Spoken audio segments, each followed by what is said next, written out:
That night, while Mushi was practicing, she suddenly heard the distant howls of wolves getting closer. She opened her eyes wide. The wolf pack is coming down? Every winter, when the mountains were covered in snow, the wild animals would come down in search of food. The villagers valued their food more than anything, so they would never allow these beasts to roam freely. Instead, they gathered the young and strong to fight for their safety, which often led to the highest casualties each year. After all, they were ordinary people, and it usually took several of them to deal with one wild animal. Wolves and wild boars often came down in groups, making them very difficult to handle. Mushi sensed the urgency and got up to go outside. The wolf howls became clearer. At the same time, the more alert villagers were awakened by the noise. Hearing the howls, everyone looked serious and hurriedly got out of bed, throwing on clothes and grabbing various farming tools before rushing out of their homes. The wild animals are coming down. Everyone grab your tools. We must not let them into the village. If they got into the village, it would be disastrous. After all, the elderly, women, and children couldn't fend off wild beasts. With the captain's command, all the young and strong men grabbed their tools and ran toward the foot of the mountain. Captain, Mu Jiqing lives at the foot of the mountain. The sound of the wolves is getting closer. What should we do? We might not make it in time to rescue her, the village leader said anxiously. Mu Jiqing is a young person sent to the countryside. If she encounters a pack of wolves, it could be a serious problem for our Red Star team. A man nearby quickly replied, Leader, have you forgotten that Mu Jiqing is strong enough to take down 2 wild boars? Even if there are many wolves, she should be able to hold her own for a while. Although they hadn't seen Mushi's strength firsthand, her record of defeating 2 wild boars spoke volumes. They certainly couldn't do that. This showed just how strong Mu Jiqing really was. In the eyes of the older and younger men, she was almost like a legend. They had great confidence in her. Even if she faced a pack of wolves, she likely wouldn't be in serious danger. Well, the village leader was momentarily speechless. It seemed to make sense. They should hurry to the scene to see if Mu Jiqing was okay. It only took a few minutes to get from the village to the foot of the mountain, and since they were running, they arrived even faster. At that moment, Mushi was indeed already engaged with the wolves. The pack was coming down the mountain quickly. When Mushi stepped out, they had just emerged from the forest. To prevent them from entering the village and causing harm, she had to confront them at the foot of the mountain. Since she saw the captain and his team approaching, she couldn't use her magic for fear of being discovered, so she had to rely on her fists and feet. Even so, she amazed the captain and the others. They stood there, wide-eyed, watching Mushi move skillfully among the wolves. What were they seeing? Mu Jiqing was taking on the entire pack with her bare hands, and she seemed to be handling it effortlessly. Was the world really this incredible? They had expected Mu Jiqing to be strong, but they never imagined she would be this powerful. No, it was beyond just being strong. She was practically unbeatable. So many wolves made their skin crawl. Everyone who had come along forgot their actions, standing there as if they had lost their souls. Captain, why are you all just standing there? Since you're here, hurry up and help. Mushi said, seeing them still frozen. Oh, right. Everyone, let's go. Be careful and give it your all to deal with the wolves. The captain quickly snapped back to reality and shouted. No matter what, they could not let the wolves into the village.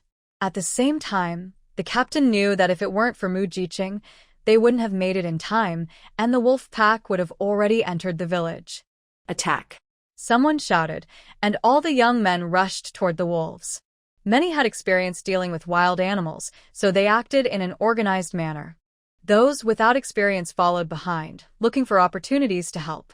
They were not expected to do much. It was best if they could land a hit, but at least they should avoid getting hurt. Although everyone was armed with shovels and hoes, their fighting was chaotic, but their numbers made up for it, especially with Mushi leading them. The wolf pack, consisting of more than 30 wolves, was defeated within half an hour, with more than half taken down by Mushi alone. In fact, if he hadn't been worried about being discovered, he could have handled them all with a wave of his hand, as wild animals are only a threat to ordinary people.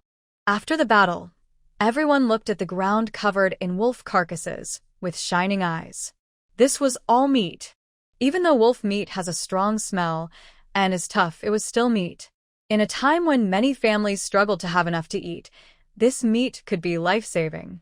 The Hongxing team was backed by the mountains, and while the nearby villages had decent living conditions, they were not well off. Especially in winter, heavy snow covered the mountains, leaving everyone without harvests. The food stored in autumn had to last through the entire winter, and families often tried to save as much as possible, sometimes only eating one meal a day. Some even avoided going out in winter to conserve energy and eat less. With so many wolf carcasses, how could everyone not be happy? This battle, thanks to Mushi, felt like a windfall, yielding over 30 wolves. If each wolf weighed an average of over 100 pounds, that meant over 3,000 pounds of meat. Of course, they had to account for the internal organs and bones, but most of the wolves weighed over 120 pounds. Everyone who defended the village today deserves credit. I will ensure each person gets 30 pounds of meat, the captain declared with a wave of his hand. There were 48 people present.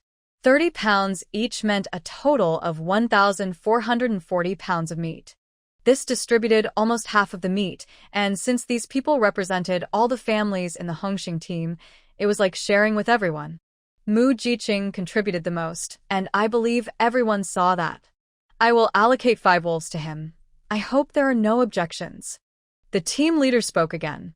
No objections. This is what Mu Jiqing deserves. If it weren't for Mu Jiqing, we wouldn't have solved the wolf problem so quickly. That's right, and none of us got hurt. This is all thanks to Mu Jiqing. We all agree. Not true, I disagree. A voice suddenly opposed, sparking anger among the crowd. What did you say? How dare you disagree? You must not want to stay in the Red Star team. Everyone glared at each other, making the one who opposed shrink back. Wait, let me finish. Go ahead, I want to hear what you have to say.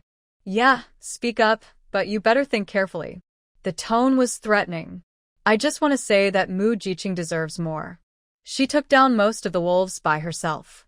We all together haven't done as much as she has. Giving her only 5 wolves is really too little, the opposing voice suggested. This caused an uproar. They were all aware that Mu Jiqing's achievements were impressive, and they didn't need to be reminded of it. Did they have no pride? However, the point was valid. Mu Jiqing had done so much, so giving her only 5 wolves seemed unfair.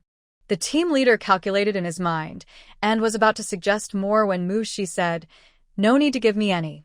You all take it." She didn't want wolf meat. It wasn't tasty like the mutant wolves from the apocalypse, which not only tasted good but also enhanced abilities. Huh? Everyone was surprised that Mu Jiqing didn't want any at all. Then, a group of big men, not knowing what to think, felt emotional, with red eyes. They all silently agreed. Mu Jiqing must be doing this, so they could have more meat to get through the harsh winter. How kind of Mu Jiqing! At that moment, Mushi's image grew even more heroic in their eyes. Seeing them almost in tears, Mushi felt confused, wondering what was going on. Not wanting to dwell on it, she waved goodbye and went home, as she wouldn't be needed anymore. The crowd looked at the team leader. Tang Weimin said, "All right, since Mu Jiqing doesn't want the wolf meat, let's count her contributions later. Take all these wolves back to divide the meat. All right. With so many wolves, we won't be short of meat this winter. It seems like these wolves came down the mountain just to provide us with meat. One encounter, and they all became our meal, haha. If it weren't for Mu Jiqing, we wouldn't have solved this so easily. She truly is our team's lucky star. It's good that everyone knows this.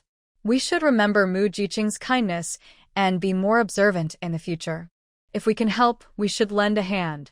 With her abilities and character, as long as we treat her well, our good days are still ahead." The team leader listened to everyone and couldn't help but add a few words of advice. After a few months of interaction, he had come to understand Mu Jiqing a bit. She usually kept to herself and seemed to dislike socializing, but she had a good relationship with his wife. His wife mentioned that Mu Jiqing just disliked trouble. By avoiding interactions, she kept trouble away. The team leader had no strong opinion on this. Everyone has their own choices, and considering the things Mu Jiqing had done for the team, it was clear she was a very good person, even described as genuinely kind. After all, no one would hunt wild boars to help the members after a tiring harvest. Not to mention, even if someone had the ability, they could sell the boars on the black market instead. While it might be said that one shouldn't undermine socialism, how many would selflessly share if they could quietly keep the profits? People are inherently selfish. But Mu Jiqing was different. She truly provided the team with 2 wild boars, so in the team leader's eyes, Mu Jiqing was a genuinely kind person. And kind people are always grateful, so if you treat her well, she will naturally repay you. Hearing the team leader's words, everyone nodded in agreement. Don't worry, team leader. As long as Mu Jiqing needs help, we'll be there without hesitation. Yes, but Mu Jiqing probably doesn't need our help much. Exactly. With her skills, if she can't handle it, what can we do? Hey, are you all silly? Helping doesn't always mean doing something as intense as today. Helping with repairs or small tasks is still helping. Even though Mu Jiqing is strong, it doesn't mean she can do everything. There will always be times she needs assistance. A quick-thinking member provided a new perspective, and everyone began to think it over, nodding to themselves. Among these people, there are some skilled workers, like carpenters and bricklayers. Some also thought that when spring comes, they could help Mu Jiqing with the yard work, doing whatever they could manage.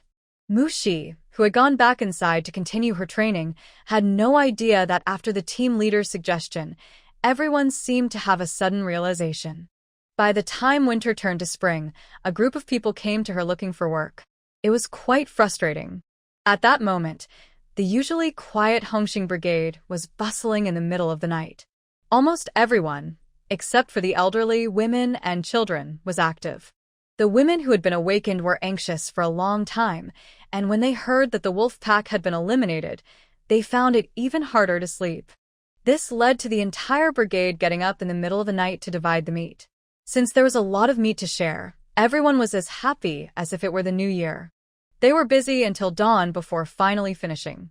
In the end, they cooked a big pot of wolf meat soup for the whole brigade and then returned home to catch up on sleep. At the youth station, the brigade leader didn't have time to inform them about the wolf attack, so even though they heard the commotion, no one went out to deal with the wolves. They were afraid for their lives. This wasn't an unforgivable act. However, when they returned to the youth station, Zhang Pundi started to stir up trouble, claiming that they received less meat because the brigade was intentionally isolating them. The meat distribution was based on labor. Everyone who participated in fighting the wolves received 30 pounds of meat and could also share more with the entire village. Their village wasn't too big or too small, with over 500 people in total. So, the remaining meat ended up being only 2 or 3 pounds per person. Considering they usually had meat every 10 days or so, 2 or 3 pounds wasn't too little. But seeing the thousands of pounds of meat made it feel insufficient. Additionally, Xia Wenqin and Wang Zhengwo, who didn't live at the youth station, went along and each received an extra 30 pounds. Zhang Pundi was extremely envious. This winter, her family hadn't sent her anything, and her life was becoming increasingly difficult. If it weren't for the grain distributed after the autumn harvest, she might have starved in the countryside. Life was tough, and with little food, Zhang Pundi had to set her sights elsewhere. This is a great opportunity. If the people at the youth station listen to her provocation and go to the team leader, if they succeed, she can get more meat. If they fail, it won't matter to her. She won't lose anything. Her reputation isn't great anyway. Her main goal right now is to survive, not to worry about her reputation. Reputation can't feed you. However, everyone at the youth station knows what kind of person Zhang Pundi is. As soon as she speaks, they know she is up to something. Especially Duan Zi, who has a grudge against her, immediately responds, "If you think the distribution is unfair, go talk to the team leader instead of complaining to us." Although she isn't very clever, she sees through Zhang Pundi's intentions, so she can always hit back when Zhang tries to stir trouble. They are truly lifelong rivals. When the others hear Duanzi, they can't help but laugh and think to themselves that Zhang Pundi must think they are fools if she expects them to charge into battle for her. They are too lazy to pay her any attention. There's me today, so let's cook a couple of extra dishes for lunch. It's been a while since we've had better food, someone suggested. I agree. Everyone chimed in. Chun Hongjun said, since everyone agrees, let's each contribute a pound of meat, make a big pot of stew, and add some cabbage. We can have a nice meal today. Sounds good. We can spare a pound from the 2 or 3 pounds we've received. The rest can be kept outside in the snow to freeze for later. By the way, we should thank Mushi for the meat. I heard she took care of most of the wolves by herself. Yeah, Mushi is really impressive. If she were still living at our youth station, we might have been able to share some game meat. As soon as this was said, everyone felt a bit regretful. If Mushi were still at the youth station, she wouldn't eat the game alone, and they might have been able to share some meat or at least have some soup. Humph, you all really think highly of her. With Mushi being so stingy, she would probably only give you some bones. Zhang Pundi sneered. If there's anyone Zhang Pundi hates the most right now, it's Duanzi and Mushi, equally. Previously, when she was in danger, she had Duanzi help her, but that only shattered their fragile friendship completely. After that, they openly argued at the youth station, and Duanzi even demanded that Zhang return the things she had given her. How could that ever happen? Zhang Pundi values her supplies more than her life. Once something is in her hands, no one can take it away. However, Duanzi is not easy to deal with either. She took advantage of Zhang Pundi's distraction to steal the mountain goods drying in the yard. She cleverly gathered her own items as well and sent them back home the same day. When Zhang Pundi returned and found her things missing, she nearly lost her mind. The two ended up fighting again. After months of farm work, both had become stronger, and neither gained the upper hand in the fight. Eventually, they went to the team leader, each claiming they were right. This left the leader worried, and they both received a punishment and had to write a reflection. After all, there were assessments for young workers. Their constant bickering greatly affected team unity. If the team leader reported this, even if they had connections to go back home, it wouldn't be easy. Over the past few months, they had quarreled countless times, and Zhang Pundi and Duanzi were now in a to the end situation. As for Mushi, her feelings were more about jealousy than hatred. Zhang Pundi was extremely jealous. They were all young workers together, so why was Mushi living so well while she struggled every day just to earn a few more work points? There were also several times when Mushi embarrassed her in front of others. In any case, Mushi was just a name to Zhang Pundi. Ha! It's hilarious. Can you believe Mushi thinks she's so special? Is she really that stingy? If you think so, why not share what you have? It's ridiculous to eat from someone else's hard work and then talk bad about them. Zhang Pundi, that's really mean. If it weren't for living in the same place, who would want to be around someone so ungrateful? Duanzi seized the opportunity to mock her. Although she didn't particularly like Mushi either, she understood the importance of being grateful. She wasn't like Zhang Pundi, who lacked conscience. Zhang Pundi couldn't find a comeback. Humph. Out of words, huh? You enjoy the fruits of someone else's labor while bad-mouthing them behind their back. Zhang Pundi, that's just wrong. If it weren't for living in the same place, no one would want to associate with someone like you. Duanzi continued her verbal attack. After so many fights with Zhang Pundi, this was the first time she felt she had a decisive victory, and she couldn't help but praise herself in her mind. The other young workers continued with their tasks, some even watching the commotion without anyone stepping in to break it up. They had grown accustomed to the daily excitement at the young worker site. Added some excitement to the ordinary and dull life. Well, as long as I don't act foolishly, it feels pretty good. You really don't know how to be grateful. The meat I have is from the efforts of the other members, not just from Mushi alone. In a moment of inspiration, Zhang Pundi suddenly thought of a way to argue back. She felt a bit proud inside. Since Mushi arrived at the youth station, she has acted like she looks down on us. What's wrong with me saying that? She's so capable, yet she never shares any of her success with us. If you rely on her, you'll starve. And Duanzi, isn't it a bit late for you to start flattering Mushi? She doesn't even care about you. Have you forgotten how she treated you before? The other youth felt somewhat influenced by her words. Indeed, it seemed like Mushi never intended to build good relationships with them. Not only with the youth, but she also didn't seem very friendly with the villagers, only having some connection with Aunt Hohot, who first brought her to work, and the other aunts who were close to her. Logically, the youth who gathered from all over should be united. But Mushi looked down on forming small groups. Yet, she was very capable, and they, as fellow youth, couldn't benefit from her at all. They didn't envy Mushi. If she could get closer to them, their lives in the village would surely improve. Unfortunately, hearing Zhang Pandi's shameless words, Duan Ziyi rolled her eyes in disdain. Is it fun to deceive yourself? After saying that, she scoffed and gave Zhang Pandi a disgusted look before turning to leave the main room. The high and mighty disdain almost made Zhang Pandi furious. What made her even angrier was that her attempt to stir up trouble among the youth for her own benefit had failed. And judging by everyone's reactions, it would be hard to manipulate them in the future, which made Zhang Pandi very unwilling, but if they didn't take the bait, there was nothing she could do. She angrily returned to her room. Thinking to herself, it seemed she couldn't stir up any trouble at the youth station. Perhaps she could try a different target.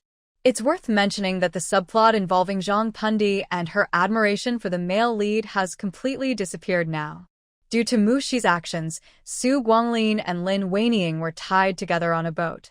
Even though Lin Weining is now notorious, they are still officially a married couple, so Duanzi, the proud young lady, would never be interested in a married man.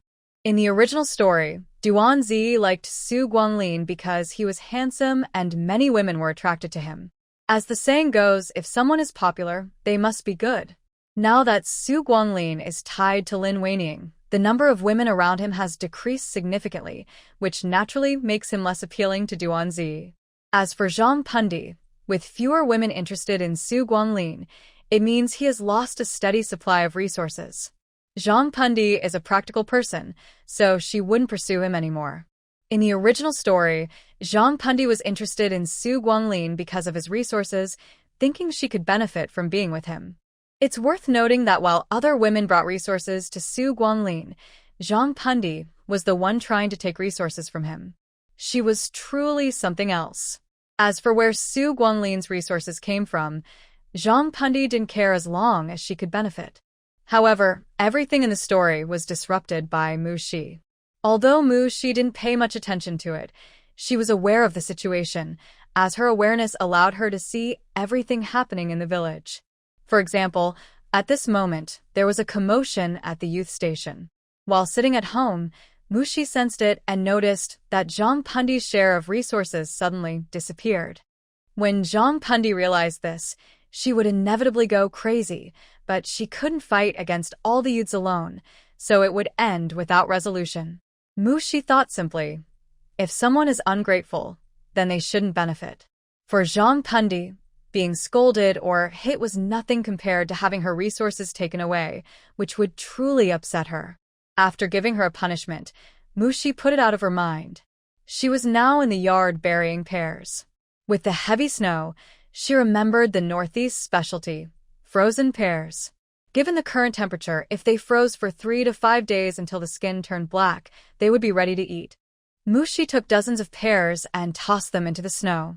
If she couldn't eat them all, she would send some home for her family to try the Northeast specialty, and she also needed to send some to her grandparents.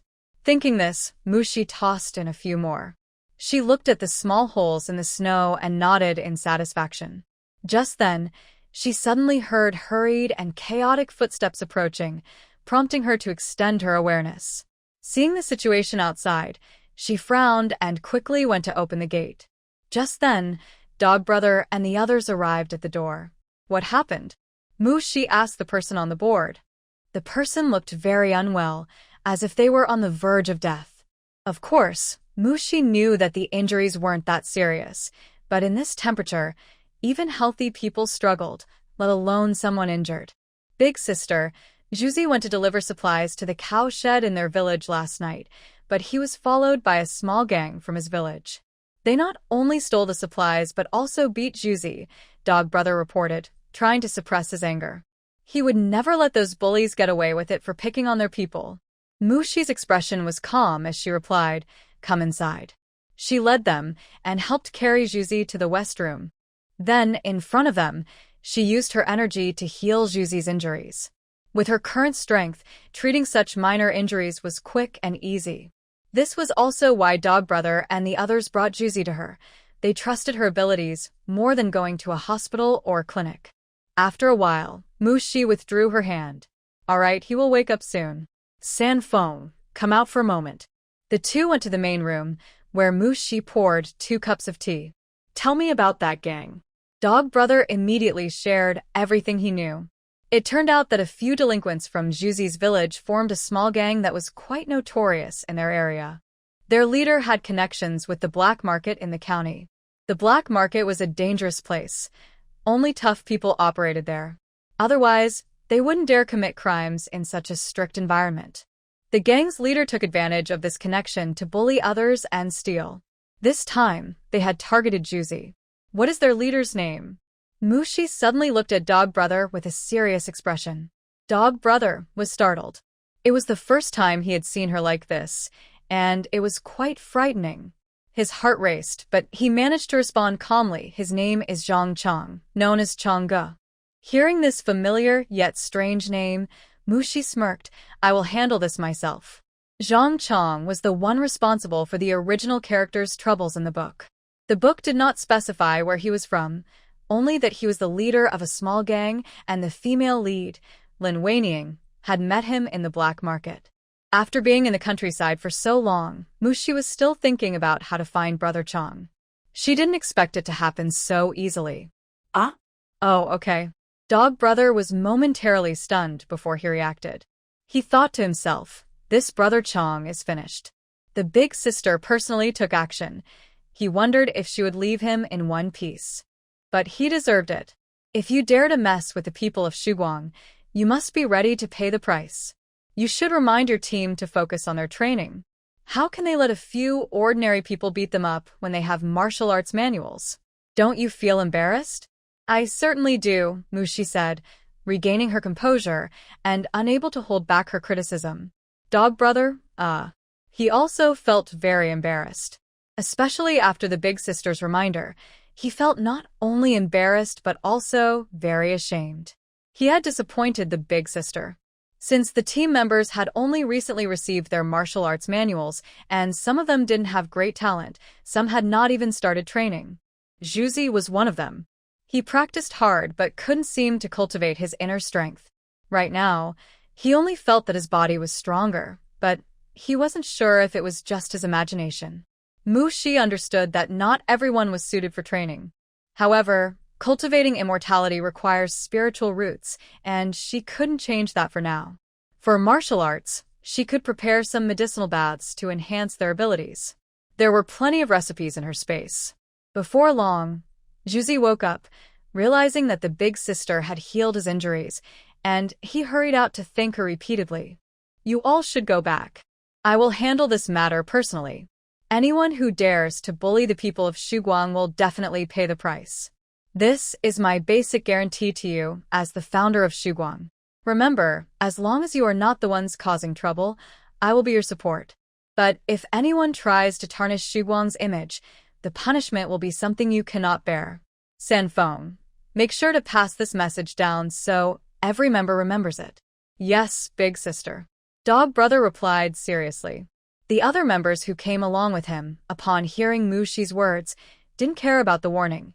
Instead, they felt a strong sense of security. After all, they would not do anything to betray Shuguang. So they didn't focus on the punishments. They only remembered that as long as they didn't cause trouble, the big sister would be their support. Mushi's promise moved them deeply. Even feeling proud inside, they looked at their leader, who had the strength to say such powerful words. After Dog Brother left with his group, everyone felt much more relaxed without Mushi around, and naturally, The conversation flowed more freely. The leader is really impressive. We're so lucky to follow her. We must work hard for her. Yeah, when the leader treated Juzi earlier, did you all see that? That was amazing. Why don't I have any special abilities? Let's not talk about special abilities. We're still good brothers.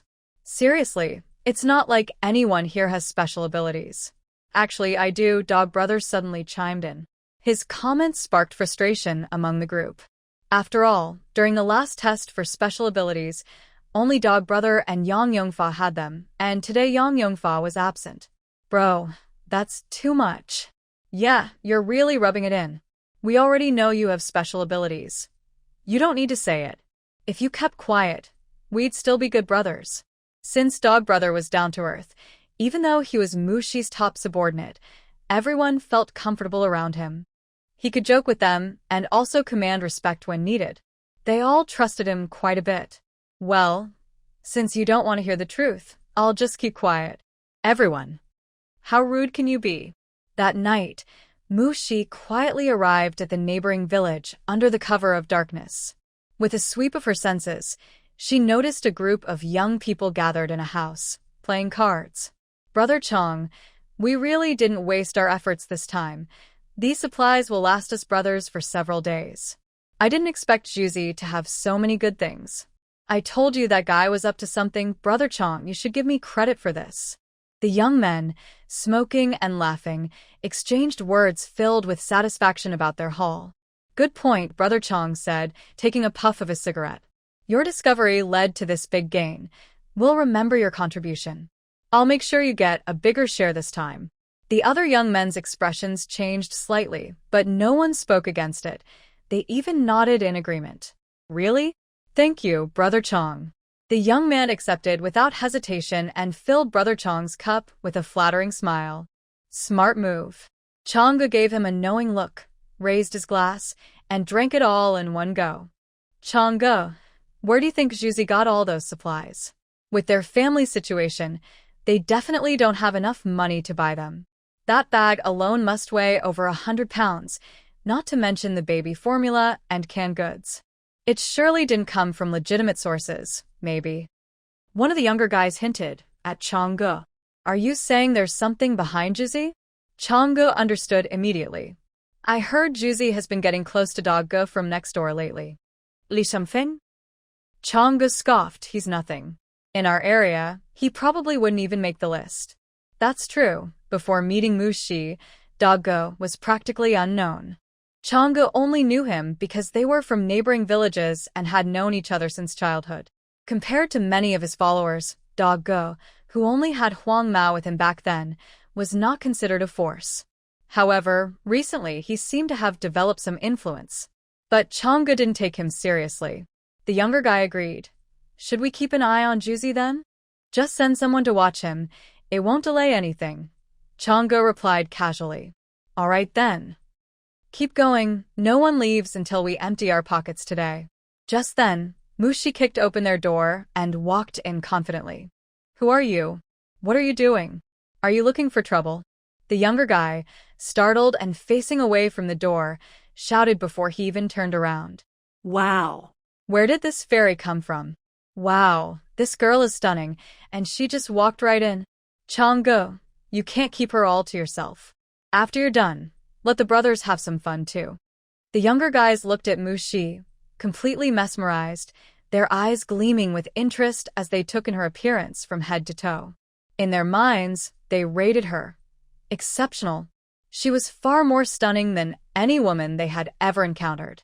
Chang'e was also momentarily distracted, but when he regained his composure, he laughed heartily. Haha, of course, I won't forget my brothers. However, he intended to enjoy her first. Such a beauty was different from the ordinary.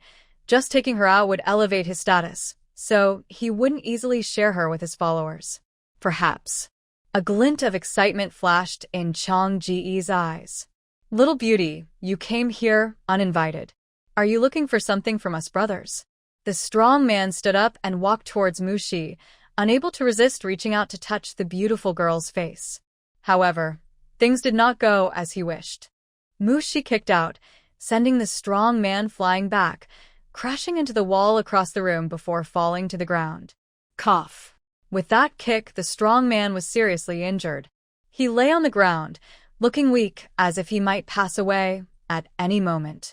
The sudden scene left the younger brothers in the room stunned, as if they had been paused in time. Wow.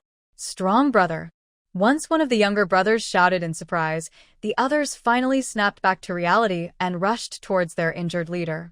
Strong brother? Are you okay? You have to hold on. We'll take you to the hospital right away. How dare that woman hurt strong brother? They had thought she was just a toy, but it turned out she almost killed their leader.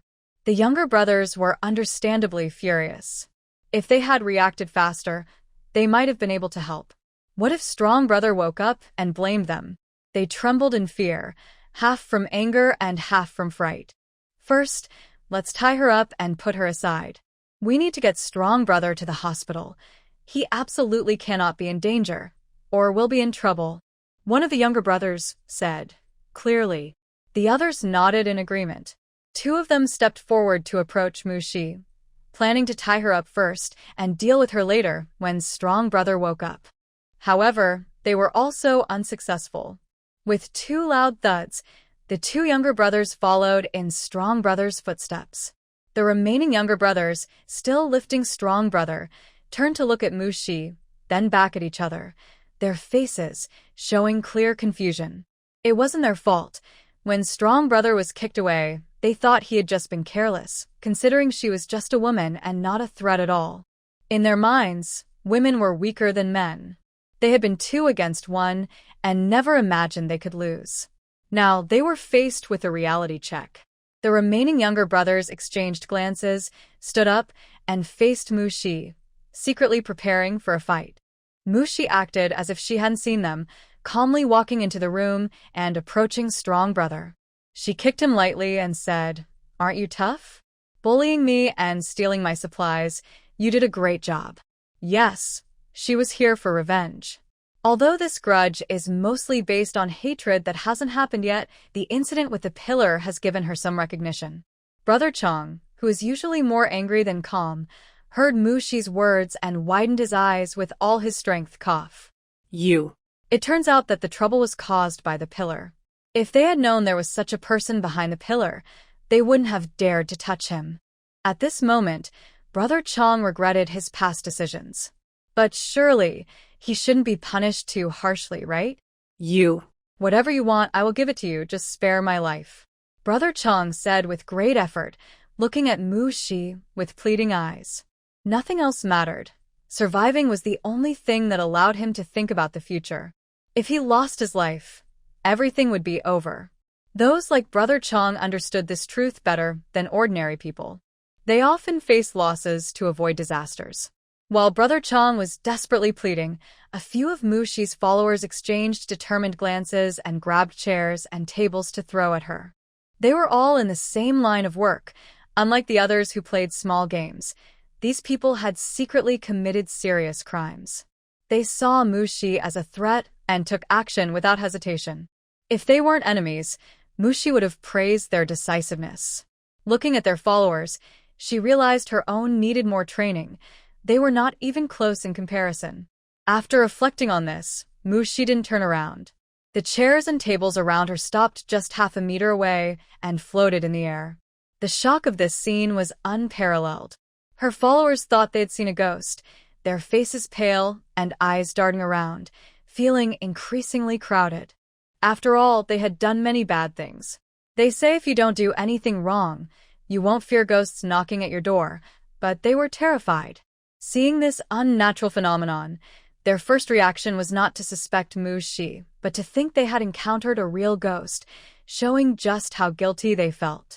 Suddenly, the floating chairs and tables returned, hitting the already frightened followers hard. Now, everyone was injured. Mushi had no intention of letting them go this time. Using her puppet technique, she made the people in the room fight each other, even giving them knives to stab one another. Since these people were so wicked, their deaths were not regrettable.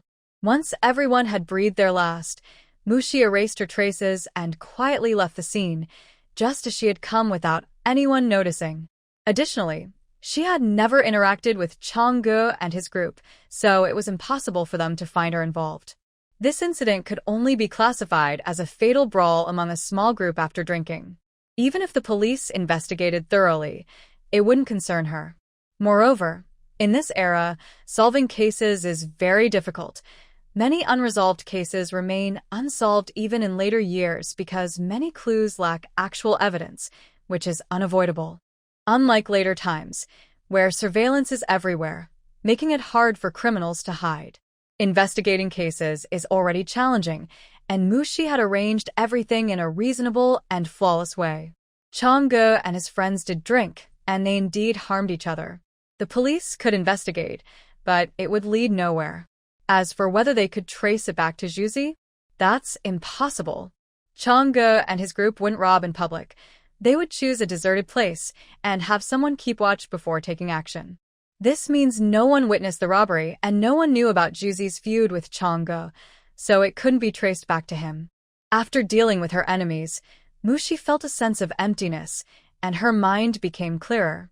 It turns out that following one's heart is essential in cultivation. Otherwise, it affects one's state of mind. When she returned home, Mushi, with newfound insights, eagerly began her training. Just starting out, her recently improved skills advanced a bit further, moving from the first to the second level of foundation building. Although the progress was small, Mushi was very satisfied. She spent the night training. The next morning, at dawn, Mushi woke up from her training. Today, she planned to visit her grandparents. Previously, her grandmother mentioned that Grandpa Guo would arrange a position for her as a pharmacist, and she hoped there would be news after all these days. She also wanted to follow up on the agreement to sell the prescription. She wondered if they had gathered the money. If everything was settled, she would send the prescription to Grandpa Guo. As Mushi guessed, Guo Huaimin, upon hearing from an old comrade that his granddaughter was going to take a position in the military district in Kyoto, did not hesitate to arrange it immediately. He had already witnessed the effectiveness of the medicine Mushi created and fully recognized her abilities. So, not only could she take a position, but she could also serve as the head pharmacist at the military hospital. Despite her young age, she truly had real talent and knowledge. Having someone like her in his military district made Guo Huaimin very happy. After all, if the young girl developed any new medicine, their military district in Kyoto would benefit greatly. Mushi arrived at her grandparents' house and was informed that her job placement had been arranged. The necessary documents have already been mailed by your Grandpa Guo. You can come pick them up once they arrive. Oh, Mój 11 replied obediently. Starting today, she was officially part of a workplace and she felt good about it, especially since she didn't have to clock in. Also, the payment for the prescription has been transferred. The remittance slip will come with the documents, so you just need to send the prescription when it arrives. The hemostatic medicine and anti-inflammatory powder were agreed upon before you started, but any future prescriptions can't be handled the same way. Keep that in mind, her grandfather advised. Of course, I understand, Mushi nodded. The contributions she made after starting her job would count as military merit. Once her merit reached a certain level, she could be promoted, and there would also be some monetary rewards, though not as much as selling prescriptions. Just like those esteemed academicians in the country, many of them held military ranks, often as generals or lieutenant generals. While they might not have the same power as military commanders, their ranks were real and equivalent. Soldiers earn military merit on the battlefield, and researchers earn it in the lab, but only in state research institutes and military research institutes. Outside paths don't count. Mushi raised an eyebrow, thinking her next goal could be to start in pharmaceuticals and aim for a general rank, which seemed quite appealing. Although she couldn't compare to those who research microorganisms and biological agents, she had her own unique strengths. She could enhance the physical abilities of all soldiers. Improving soldiers' strength meant more security during missions. That contribution was significant. She could consider researching that. Time passed quickly, and soon it was the end of the year, with the new year approaching. The next year would be 1973, for years until the college entrance exams resumed, and 5 years until the reform and opening up. Before 1978, Mushi wouldn't make any major moves since there was really nothing she could do at that time. Moreover, her own abilities were still too low. With 5 years until 1978, she could use that time to improve her skills. At her current pace of training, by then she could rightfully call herself a true immortal on land. This year, Mushi planned to spend New Year's Eve with her grandparents and return to Haishi to reunite with her family on the second day of the new year. As for whether the captain would let her go home, Mushi wasn't worried at all. The youth volunteers also have family visit leave, but it's generally assumed that they can't take it in the first year, especially since Mushi has only been in the countryside for a few months, not even a full year. However, she has made significant contributions to the team during these months. She approached the team leader for a letter of introduction, and without hesitation, the leader gave her a stack of signed letters and told her to fill in the dates herself. It was all about support. After receiving the letter, Mushi went to find Aunt Hohat and asked her to help take care of her little courtyard. With snow occasionally falling in winter, she worried that if she wasn't there, the house might not be looked after. If the snow piled up and collapsed the roof, it would be a hassle to fix when she returned. Aunt Hohat readily agreed, saying, "Don't worry, Mushi.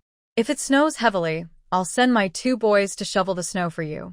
I promise that when you come back, your house will be just fine." It was just shoveling the roof. Whether it was 1 house or 2, it was still the same effort. They had benefited from Mushi's presence over the past few months, so she had no reason not to help. "Thank you, Aunt Hohat." "Oh, it's no trouble at all," Aunt Hohat waved her hand dismissively. Mushi didn't say anything more, but she thought about bringing back a gift for Aunt Hohat from the city. Things from big cities are quite impressive in the countryside and would be a source of pride among her friends for a whole year. In the days leading up to the new year, Mushi researched a lot of delicious foods to prepare for the celebration. She made items like soy sauce beef, braised pig's head, stuffed blood sausage, and stewed pig's trotters, along with some duck dishes and various fried meatballs. It was quite a spread and considered a feast in that era. On the 28th day of the lunar year, she went to the county town with her homemade food. Her grandparents had already prepared a room for her. They had long wanted her to stay in the county, but Mushi felt it was inconvenient since she often needed to go out to drop off supplies, and sometimes her friends would come to visit her at home. She didn't want her grandparents to be disturbed. Before visiting her grandparents, Mushi filled several supply points with enough goods to last until after the new year. She also informed her friend that if there were any issues, he should handle them himself or wait until she returned from the city. Unexpectedly, her friend insisted on going with her to the city to see the sights. He had a compelling reason that Mushi couldn't refuse. He wanted to explore the surrounding areas of the city for potential expansion. So, this trip to the city included not just Mushi, but also her friend and a few of his subordinates. The headquarters will be temporarily managed by Huang Mao. This made Huang Mao both happy and a bit sad. He was happy because it was finally his turn to take charge, but sad because he couldn't follow the leader to gain more experience. However, no matter how he felt, it wouldn't change the outcome. But that's a story for later. Mushi's arrival made the elderly couple and Aunt Zhou very happy, and they worked hard to prepare. First, they tidied up the room that was always reserved for Mushi. Then, the grandmother and Aunt Zhou started preparing delicious food. In this era, every family faced challenges, but no matter how tough the year was, everyone would still put together a feast for the new year, celebrating together as a family. This is a traditional custom in Chinese culture. On New Year's Eve, it is essential to have a good meal to reward the hard work of the past year and to start the new year on a good note. When Mushi arrived home, the grandfather was chopping firewood in the kitchen, the grandmother was making dumpling filling, and Aunt Zhou was preparing the dough to wrap the dumplings. "Grandma, it's only the 28th today, and we're already having dumplings?" Mushi set her basket aside and leaned closer to her grandmother to ask. "Well, I knew you were coming, so I thought we'd have dumplings for lunch, since it's easy to make. Later, I'll prepare more delicious food for you in the evening." Compared to cooking, making dumplings is indeed simpler. Once the filling is ready and the dough is rolled out, it's just a matter of wrapping them up. Since it's for family, there's no need to worry about how they look, as long as they don't fall apart when boiled. Great. I'm looking forward to Grandma's cooking. Usually, when Mushi came over, it was her who cooked, and Aunt Jo would occasionally make a couple of dishes. You little girl, I've told you so many times that I would cook, but you always stop me. Now you're looking forward to it? Oh, I just didn't want you to get tired. Mushi playfully clung to her grandmother's arm, surprising even herself with how affectionate she was being. She hadn't expected to show such warmth. The world really has changed. However, Mushi quickly snapped back to reality and accepted her transformation. People are not unchanging. During the apocalypse, her cold and distant demeanor was entirely influenced by her environment. In that dangerous world, as a powerful leader, she had to fight on the front lines with her clan army, living in a constant state of survival. She had become numb to it all. Now, with a changed environment and family around her, the softness she had hidden inside began to thaw the coldness she felt. It felt like she was being reborn. At noon, Mushi made dumplings with her grandparents and aunt, and the whole family felt very satisfied after the meal. In the evening, Grandma personally cooked several dishes, and with the hearty food that Mushi brought, they filled a large table. Mushi shared a drink with her grandfather, making him very happy. The grandmother, who usually kept a close eye on his drinking, surprisingly said nothing this time. The two of them exchanged a glance, like two mischievous cats. When the aunt saw them, she found it quite amusing. Her father acted like a child, and since they found Mushi, smiles had become more frequent on her parents' faces, for which she felt truly grateful. But then she thought of her younger brother. Quickly, the aunt pushed the thought away, not wanting her parents to notice and feel sad. It was hard for the elderly couple to come out and enjoy the new year, so they should celebrate happily. The next morning, Mushi helped her grandparents with a big cleaning, bustling around the house. Normally, on the 29th day of the lunar month, they would honor their ancestors and put up spring festival couplets, but due to the special circumstances against superstitions, they decided to skip those traditions. By the afternoon, they steamed a large pot of buns. Since her grandparents had served the country, they received New Year gifts in advance: a bag of flour, a bag of rice, a piece of meat, and various food items like milk powder and canned goods. The flour and rice each weighed 10 pounds, so together they had 20 pounds of each, which was quite a lot at that time. With these supplies, Grandma was generous, and a big pot of fluffy white buns emerged, steaming hot. "Oh, Grandma, your buns look so delicious," Mushi exclaimed, and she wasn't exaggerating. The plump buns had a perfect shape, and who wouldn't want to eat them? "Ha, you little girl." Grandma smiled happily at the compliment and playfully tapped her hand. "I'm not just flattering you. I truly mean it, Grandma," Mushi said earnestly. "All right, Grandma believes you." Mu 11. On New Year's Eve, due to the special circumstances, many traditional activities couldn't take place, but it was still lively. Early in the morning, Mushi was awakened by the sound of firecrackers. She peeked outside, and it was just starting to get light. After the first firecracker, the noise outside erupted like a pot boiling over, with sounds coming from all directions. It was so loud that anyone unaware might think trouble had come to the village.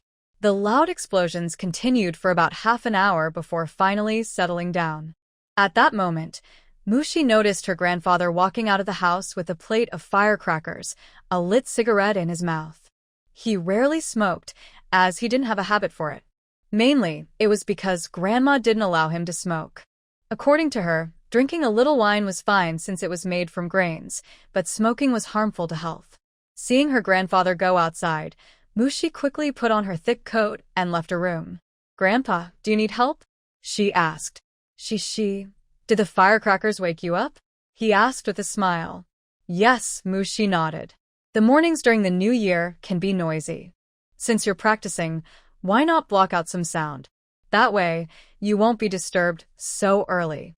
"No need, it's okay," Mushi replied, feeling warm inside from her grandfather's concern.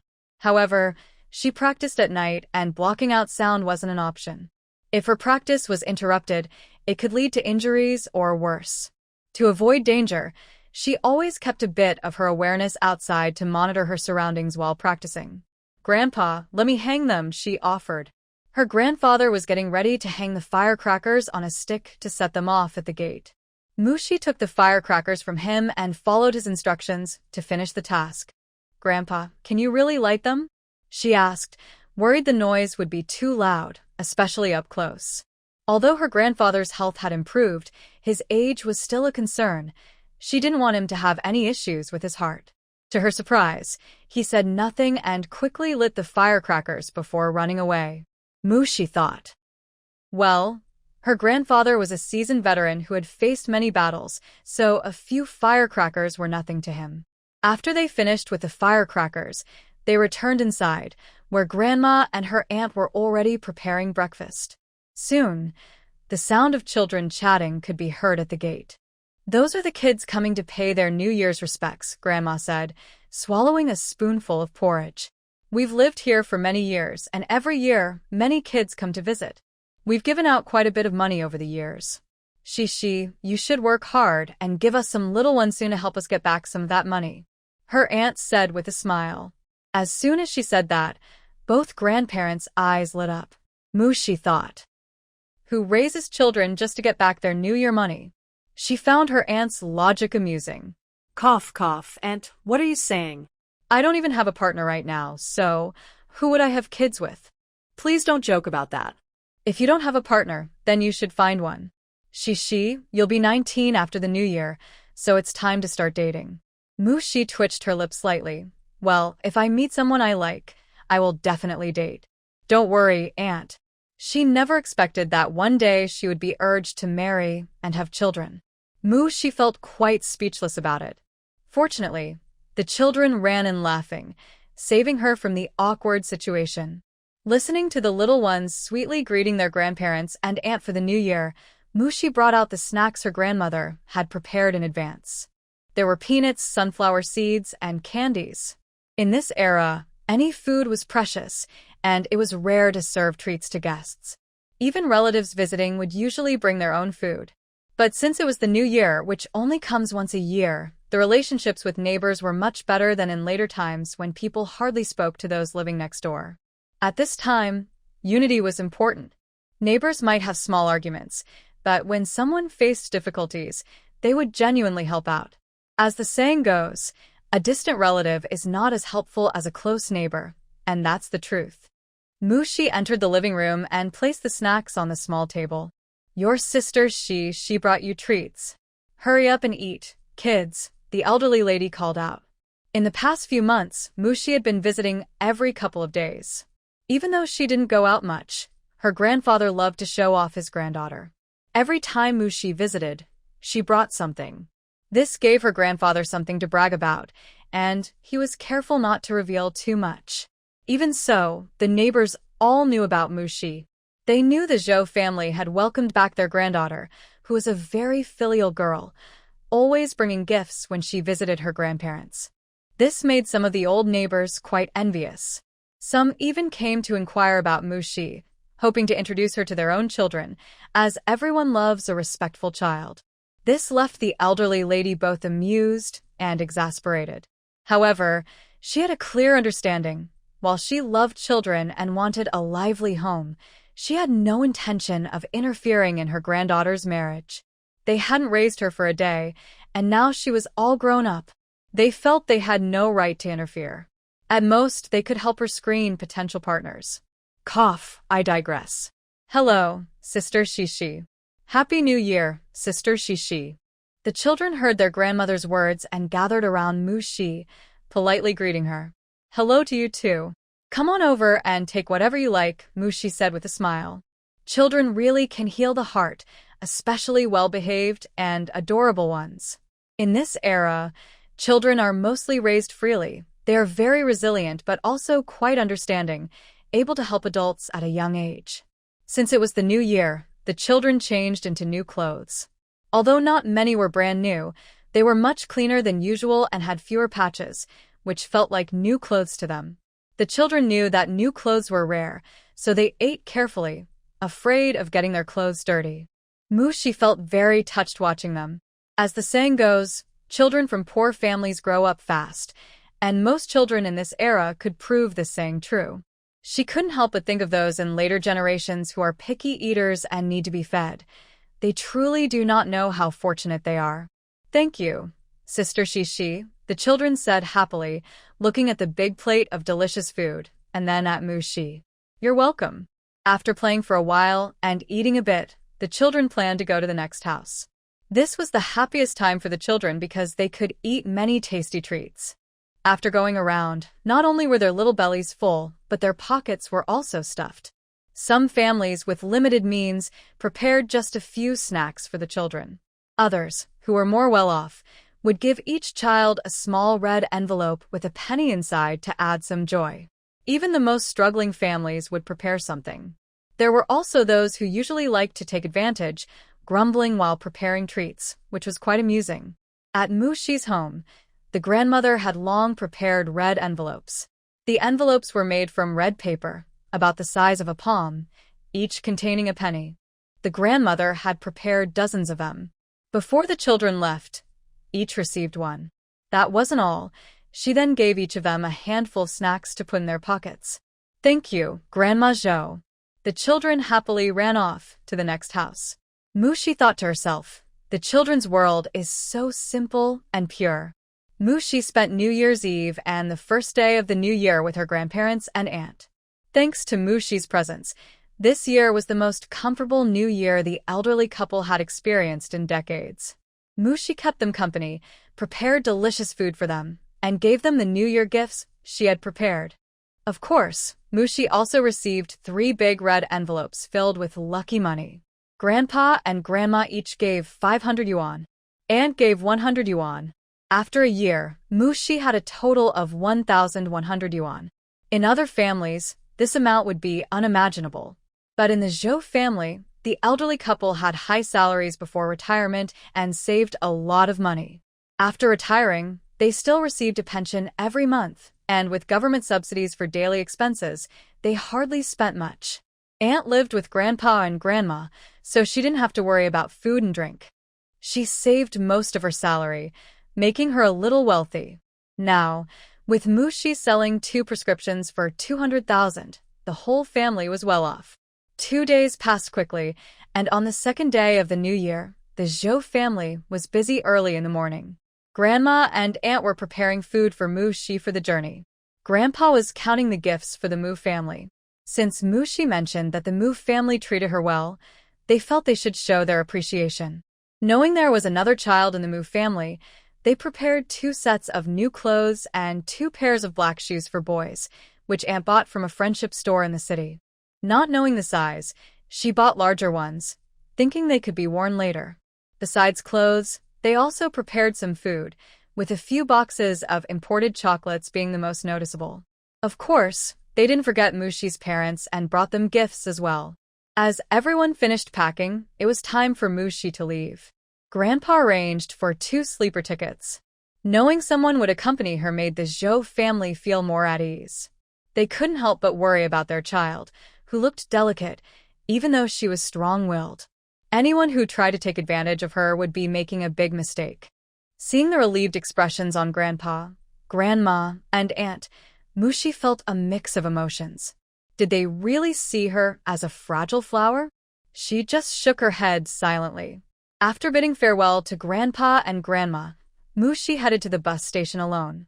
Grandpa wanted to accompany her, but she refused. It was icy outside, and she couldn't bear to worry about him.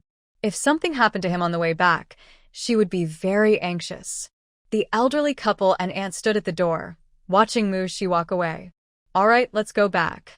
She is just going on a trip, and will be back soon, Grandma said as she turned to go inside. Yes, Cece has spent the new year with us, so she should go back to see her parents. After all, they raised her and have always treated her well, said the aunt. Although I don't know how well Cece has been training, she should have some ability to protect herself. Plus, she has others with her, so we really don't need to worry, she added. Of course, just look at whose granddaughter she is. The old man replied proudly. She is definitely my granddaughter. The old lady said, not giving in to him. Old man. What's wrong? Are you not convinced? Old man. Ha, of course not. You are right. She is your granddaughter. But in his heart, he thought, she is my granddaughter. The old lady shot him a glance, giving him a look that said he was being sensible. She could see he was not being honest. But no matter how he felt, he had to keep it to himself. At the station, Dog Brother was already waiting with some people. This time, 3 individuals came along, all of whom had developed their energy and officially entered the postnatal realm. Compared to others who were just starting, they could indeed be called talented, as the youngest among them was already 17 or 18. Actually, around 10 years old is the best age to start training internal energy. Children around 5 or 6 are suitable for basic training due to their flexibility, coordination, and cognitive abilities. However, these individuals from Dawn were already adults. They missed the best time, making their training more challenging and time-consuming. So, compared to beginners, these few who had entered the postnatal realm were naturally considered more talented. When they saw Mushi arrive, the 3 immediately stood up straight, puffed out their chests, and opened their mouths to shout. But their mouths moved without any sound coming out. The 3. Be quiet. Don't disturb others, Mushi said, not wanting to be treated like a spectacle. The 3 awkwardly scratched their heads and smiled foolishly. It turned out the big sister had muted them. After all, with so many people at the station, if they shouted hello, big sister, loudly, others might think they were part of a gang. That wouldn't be good. They were not a gang. What Dawn was doing was so noble and righteous. How could it be compared to a gang? Have they bought their tickets? Mushi asked. Don't worry, big sister. They are already bought, Dog Brother replied. Just these 3? Mushi looked at the 3. You should have told me earlier. Otherwise, I would have bought them all sleeper tickets. She originally thought that when Dog Brother said he would bring people along, he meant to take 10 or 8 people. So she only asked Grandpa to buy 2 sleeper tickets. She mainly didn't want to cause too much trouble for Grandpa. After all, other leaders don't usually squeeze a dozen people into a sleeper car. Although Grandpa is a big shot, there are some things that shouldn't be overdone. Dog Brother was a bit confused. Let's see if we can buy more tickets once we get on the train. Oh, okay. 3 days later, the group arrived at Haishi. Finally at the station. Sitting on that train made my bones feel all loose, Dog Brother said as he got off and stretched. 3 whole days stuck in the train. It was incredibly boring, and they couldn't practice their skills for fear of being discovered. Practicing martial arts is different from cultivating. Cultivation involves sitting cross-legged and using hand signs, which looks very mystical. Dog Brother didn't dare to practice openly. He could only envy his big sister. Mushi also practiced cultivation, but she didn't need to use hand signs. She could absorb spiritual energy just by closing her eyes and relaxing. The other 3 practiced martial arts, focusing on internal energy, which is completely different from absorbing spiritual energy. They needed to widen their meridians at this stage. Out of the 5, Dog Brother had the least to do. I want to go home. Where are you all going? Mushi asked the 4. We've already thought it through. We'll first go to a guest house near Big Sister's place to check in, then go out and explore. They were on a mission, but there was no rush. Mushi nodded. All right, since you have plans, let's go with that. After all, she was just a hands-off manager and couldn't help much. At most, she would step in to help them if they were bullied. The group took a bus straight to the residential area. After being away for a few months, seeing the familiar buildings stirred some feelings in Mushi. Even though she was just an outsider, she inherited the original owner's memories, so she could relate deeply. Wow, is this what a big city is like? Indeed, big cities are impressive. Look how tall those buildings are. Yeah, and there's so many cars on the road. Look at their fashionable clothes. No wonder it's Haishi. It's so different from where we are. The 3 of them sat together, their heads pressed against the bus window, excitedly chattering. Dog Brother leaned over and gave each of them a light tap on the head. Be quiet and sit properly. You all look so inexperienced. Don't embarrass Big Sister. Dog Brother lowered his voice and said sternly. The 3 of them. Even so, the baby feels wronged but won't say anything. It's fine, let others think what they want. We don't need to care. As long as we're happy, Mushi thought they weren't embarrassing. It's normal for villagers to act like this the first time they come out. As they see more, they will get used to it. As for what others think, it doesn't matter. Hearing this, the trio exchanged proud glances with Dog Brother, as if to say, "Look, the big sister doesn't think we're embarrassing." Dog Brother rolled his eyes in silence. Soon, the bus arrived at their stop, and Mushi led the four of them off. All four had their hands busy, each carrying a package, while Mushi had her hands empty. "Big sister, is your home in that area ahead? There are several family compounds here because a few factories are nearby, making it an industrial area." Mushi's father, Mu Changhong, works at the steel factory, and her mother, Zhang Yun, works at the cotton mill right next to it. That's how they got together through introductions. "That's right, the reception is to the north. You can go ahead without seeing me off, just give me the packages." Mushi reached out to take the packages. Then she nodded to them and headed in the direction of her home. "Dog Brother, aren't we really going to see the big sister home?" "Yeah, isn't that a bit rude?" The three all felt they should the big sister home. After all, there were 4 packages. Although their big sister had no problem carrying them, if they didn't have the sense to help her, what use were they? Dog Brother glanced at them disdainfully. "You only think about seeing the big sister home, but have you considered that your presence might affect her reputation? The big sister is a young lady who isn't married yet, but she has 4 men around her. Won't others be curious and gossip? Before long, it could become a big deal. I know you want to help the big sister, but you need to think too. Good intentions can lead to bad outcomes." The 3. To their credit, they hadn't thought of that. Realizing this, they looked at Dog Brother with admiration. No wonder he is the first person by the big sister's side. He truly has the ability. Dog Brother unknowingly impressed the 3 who followed him even more. Meanwhile, Mushi was carrying 4 large packages straight home. On the way, she encountered many neighbors from the family buildings. "Hey, isn't that the second daughter of the Mu family? Is she back to visit her family?" Some asked out of curiosity, while others spoke with malice, wishing for everyone to be unhappy. The second daughter of the Mu family just went to the countryside. How could she be back so soon? She must not be able to handle the tough life there, and came back to find help from her parents. Pfft, what help could the Mu family offer? If they had a solution, they wouldn't have sent her to the countryside in the first place. That comment really hits hard. Truth can be painful. It just depends on who it affects. Of course, there were also good people. Open your eyes and see clearly. The Mu family's second daughter came back with 4 bundles. Is that someone who can't handle the hardships of the countryside? If she can't manage, then no one could, since other young people might not even gather enough belongings for 4 bundles.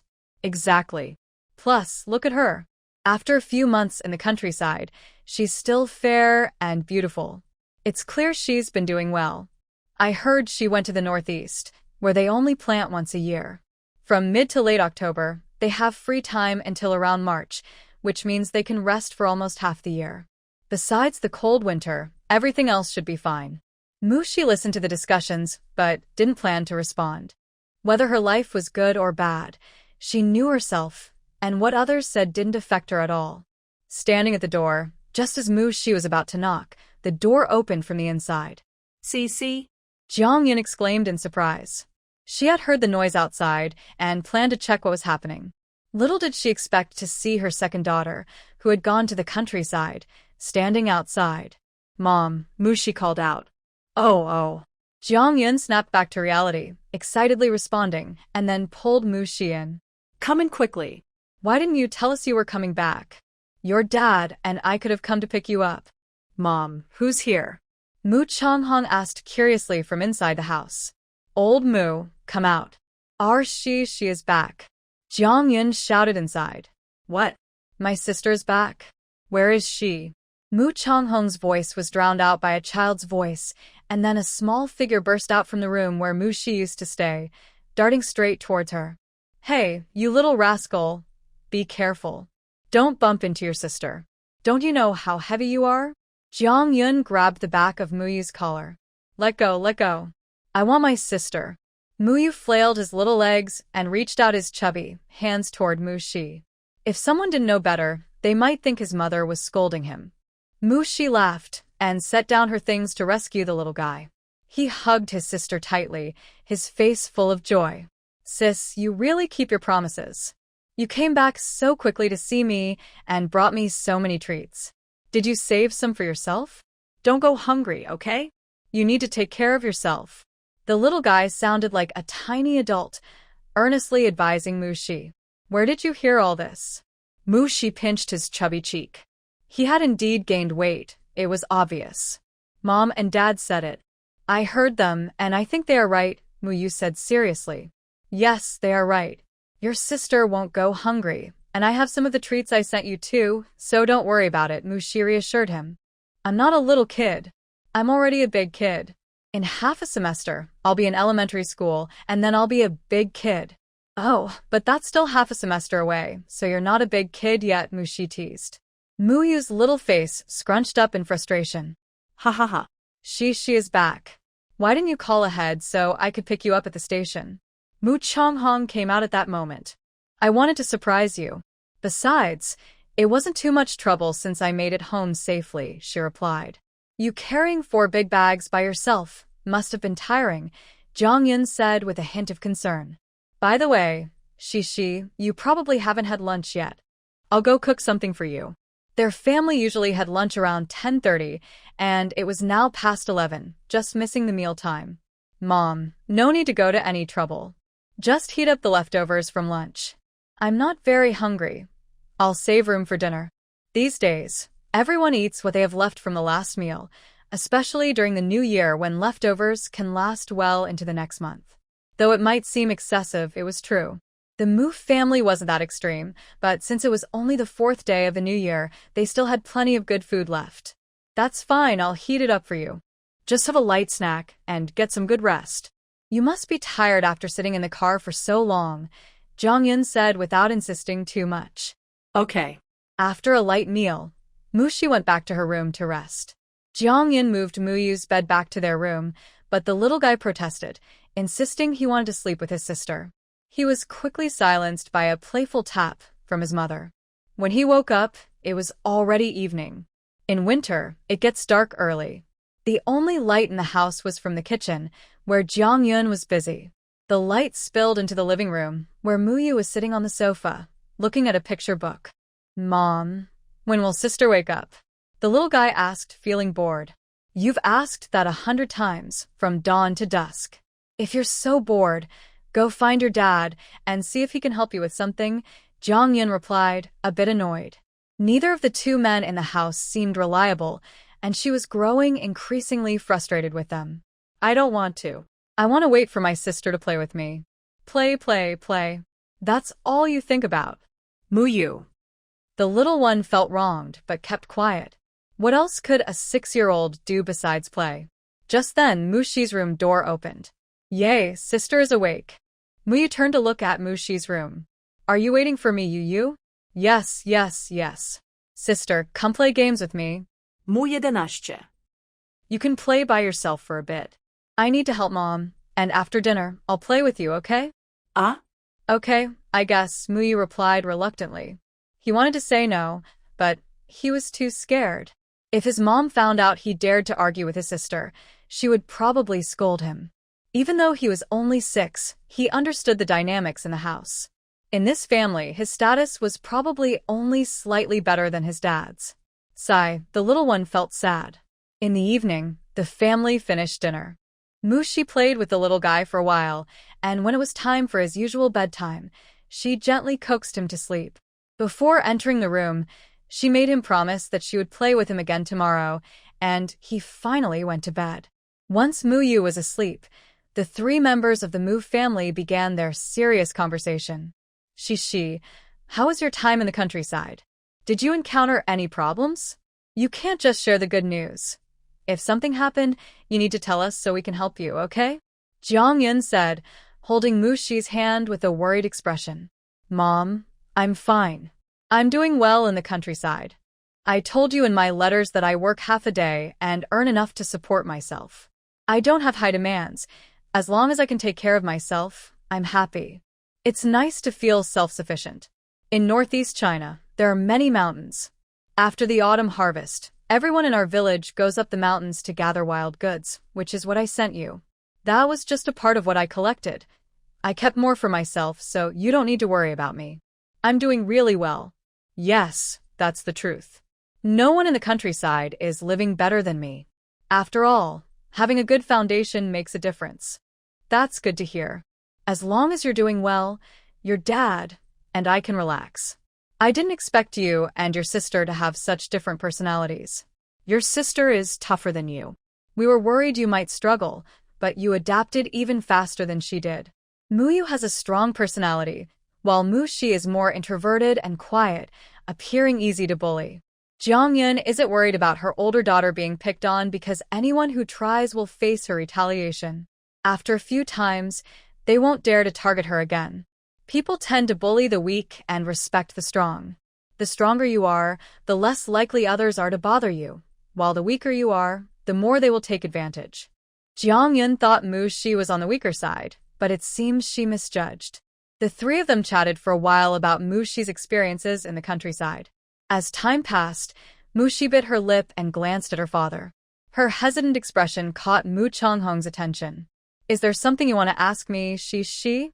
Jiangyun, curious, looked at the father and daughter but wisely said, I'll go check on Yu and see if he's covered up.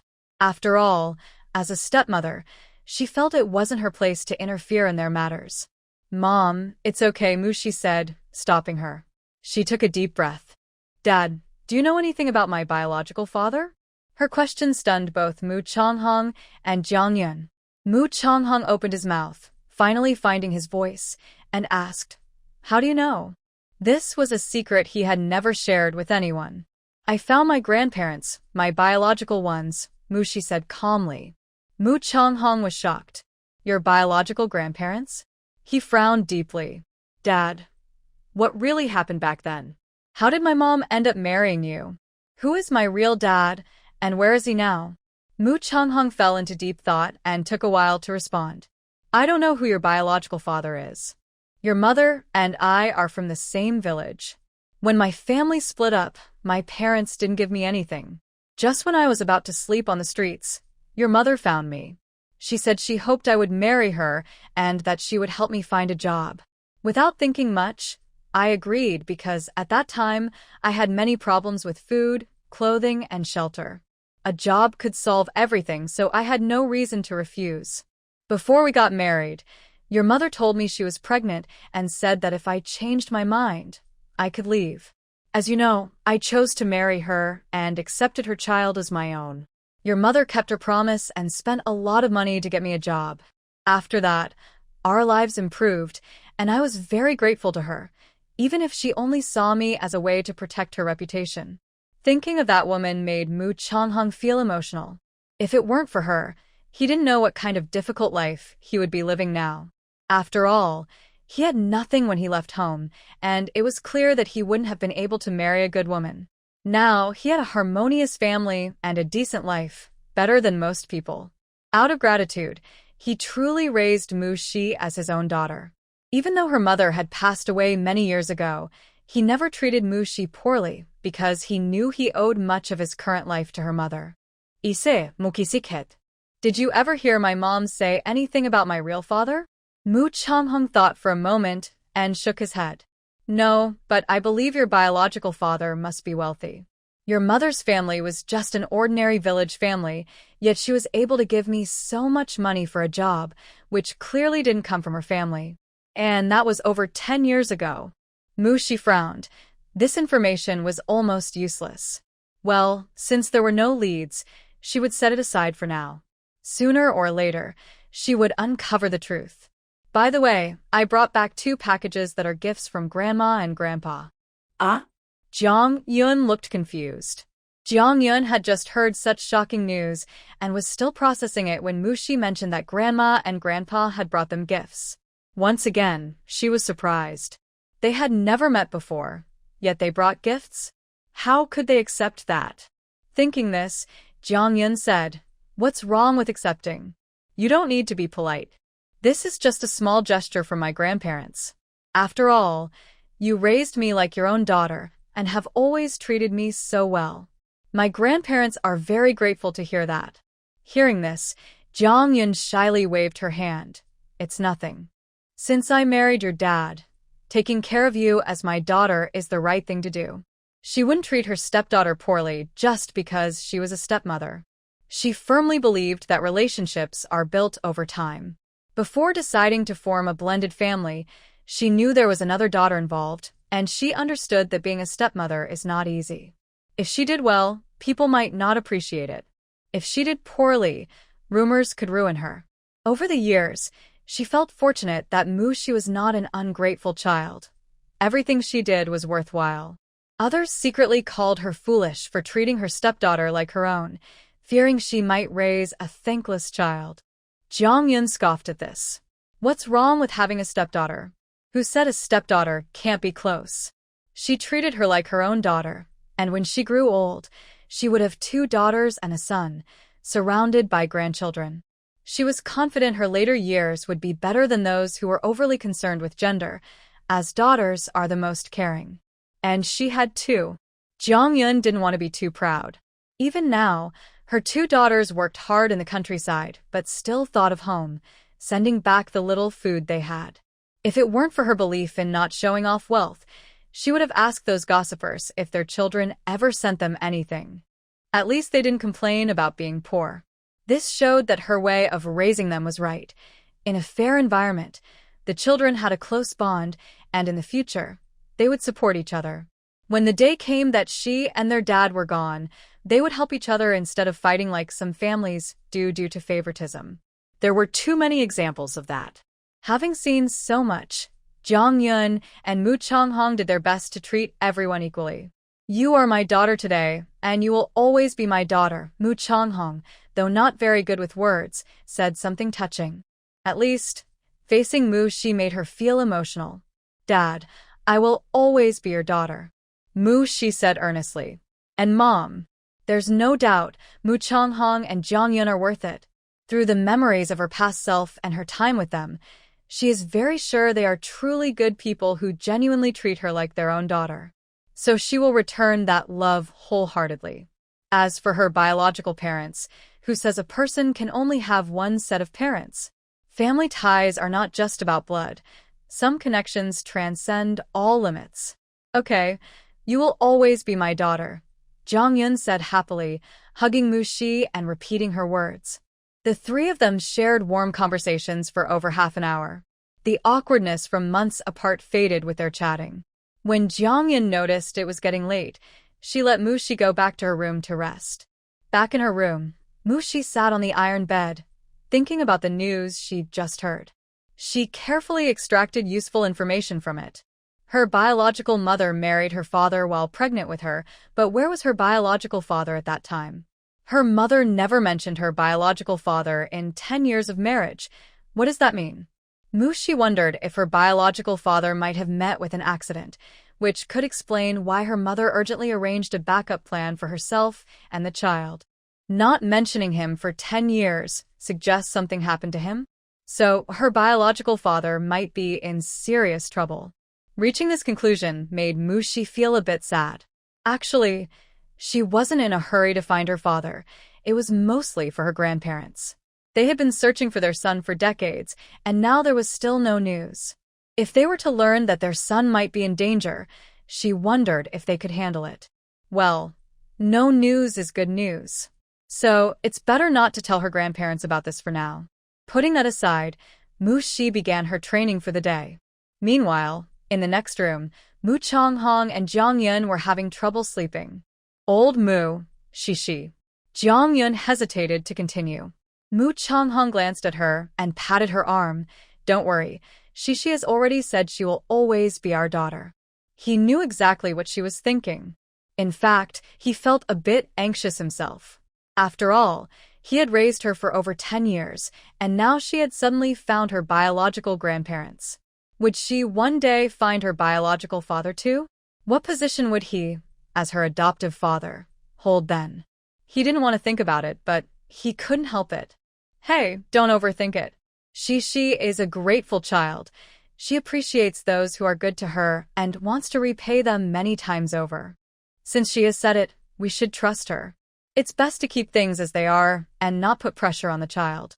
Now that Haishi's background is revealed, their relationship will inevitably become awkward, but as adults, they cannot allow this awkwardness to linger. If it lasts too long, their close relationship will fade over time until they become strangers. Jiang Yun does not want to see that day, and Mu Changhong certainly does not want to either. So the next day, Mushi felt an overwhelming warmth from her parents that was almost too much to handle. "Mom and Dad, I'm going out for a bit. You don't need to wait for me for lunch. I'll come back tonight and let you cooking." Mushi quickly made her escape. "Where are you going, sis? Take me with you." Muyu shouted from the side. "Not today, but I'll take you out next time." "Okay, but you better keep your promise." She is going out. "Mom will give you some money. If you see something you like, don't hold back," Jiang Yun said, as she went to get some money. "No need, I have money." Mushi quickly interrupted and dashed to the door. "I'm off." And with that, she ran out. Jiang Yun said, "What's with this child?" "She doesn't want to take our money," Mu Changhong chuckled. "Their child is so understanding. Since they were little, they have always been easy to manage. Usually, he and his wife would buy things for them, and the children never asked for anything themselves." Sometimes Mu Changhong thinks about how much good karma he must have accumulated in his past life to have such well-behaved children and to live such a good life. Mushi left home and headed straight to a nearby guest house.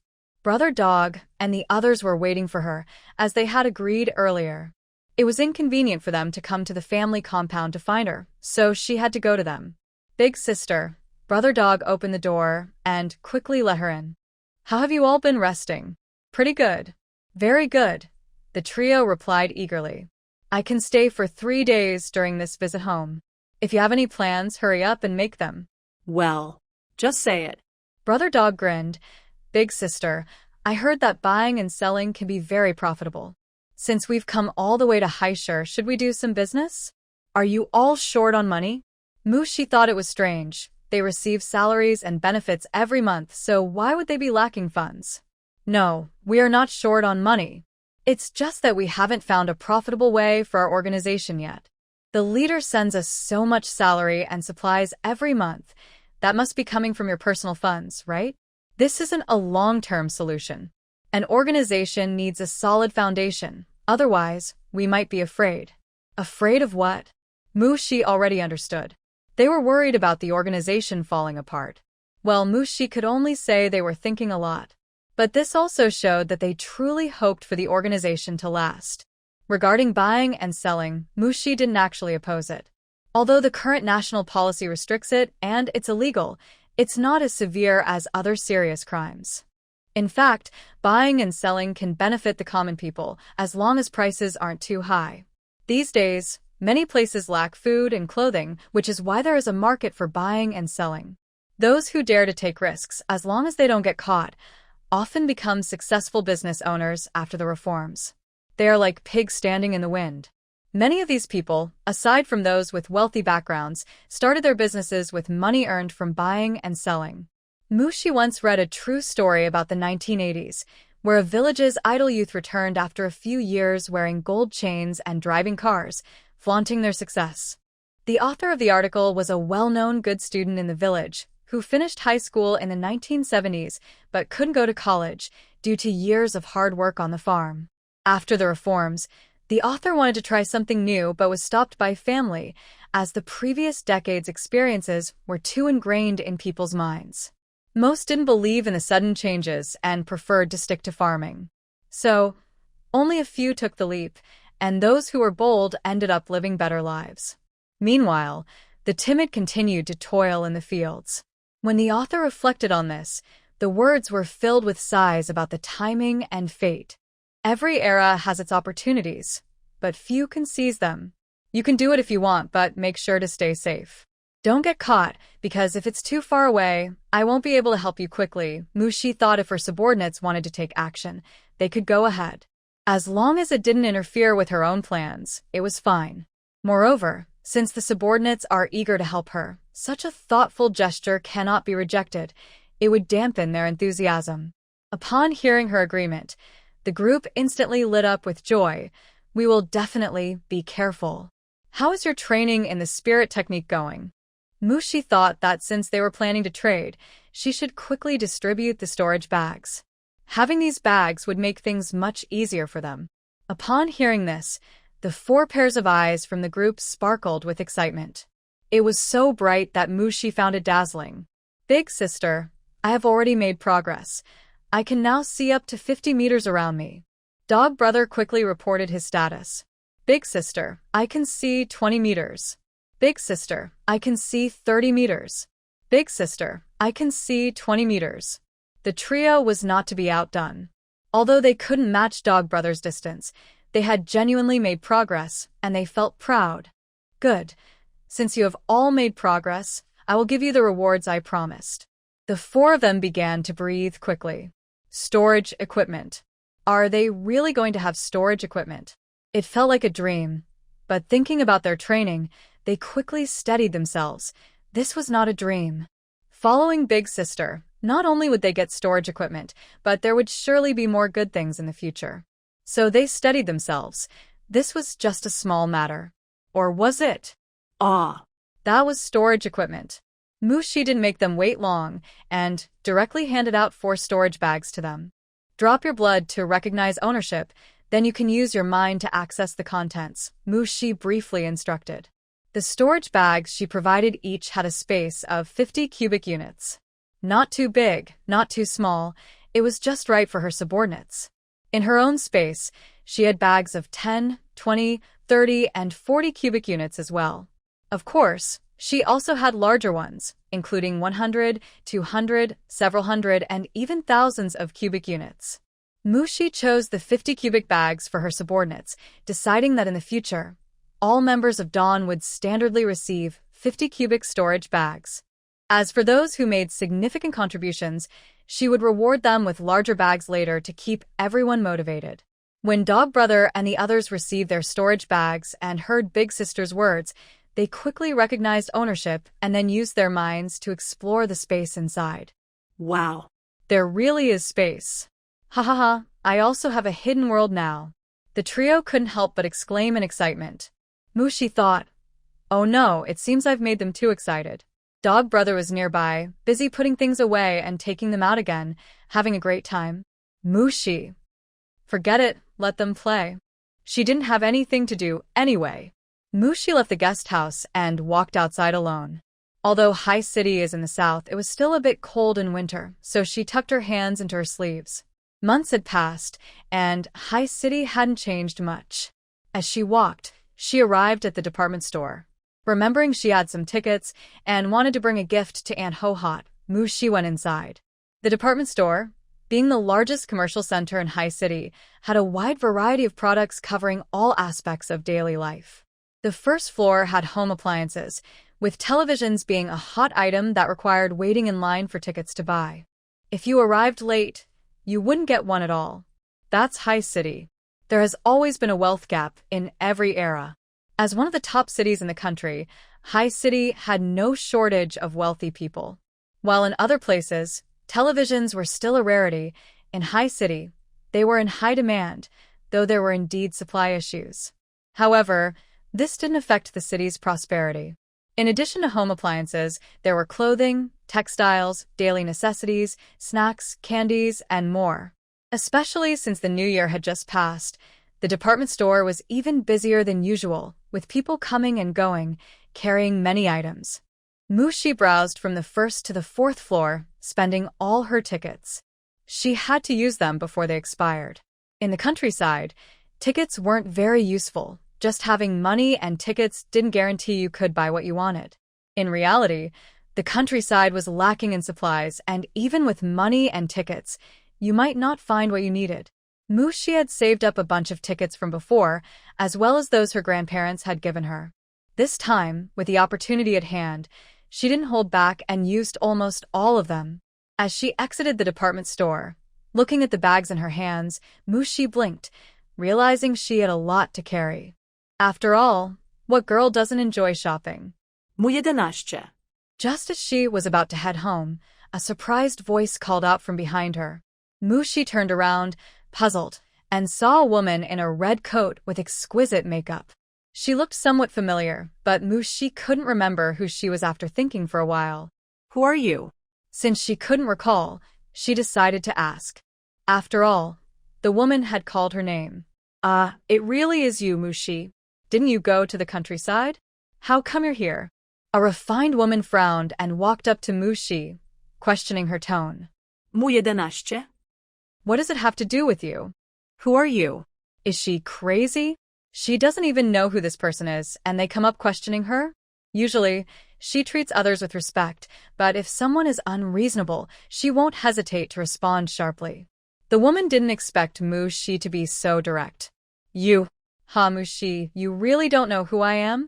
What are you pretending for? You think you're the school beauty? That's a joke. I bet your rural life is quite exciting, but unfortunately, I can't enjoy it. After her sarcastic remarks, the woman covered her mouth and laughed. Mushi couldn't help but roll her eyes. So who are you? Her question made the woman's smile fade. At that moment, she realized Mushi truly didn't remember her. Oh no. The woman, frustrated, said, I may not be worthy of being remembered by the school beauty, but I have a right to be recognized now. I am now Xiang Qian's wife, the daughter-in-law of the factory director. When she mentioned her in-laws, the woman held her head high like a proud rooster. Oh. Mushi replied casually, so, do you need something from me? Get to the point. Don't waste her time. The woman. This isn't how it was supposed to go. Other classmates would be eager to befriend her after learning she married into the Xiang family, even those who never interacted with her before. Why is Mushi so indifferent? Seeing the woman lost in thought, Mushi shook her head in disbelief and turned to go home. By the time the woman snapped back to reality, Mushi had already disappeared. This Mushi. The woman stomped her foot angrily and walked off in another direction, huffing with her bag. Mushi had a bit of an impression of the name Xiang Qian because it was related to events that happened when she first arrived, so it stuck with her. But she only remembered the name. By the time she got home, it was already late afternoon. She had been out for quite a while and didn't even have time for lunch. She is back. Jiang Yin peeked out from the kitchen when she heard the noise. Yes, Mom. Are you making dinner? Let me help. I want you to try my cooking today. Mushi put down her things and walked into the kitchen. I remember, I was just keeping busy, so I helped prepare the ingredients for you. You can cook as soon as you get back.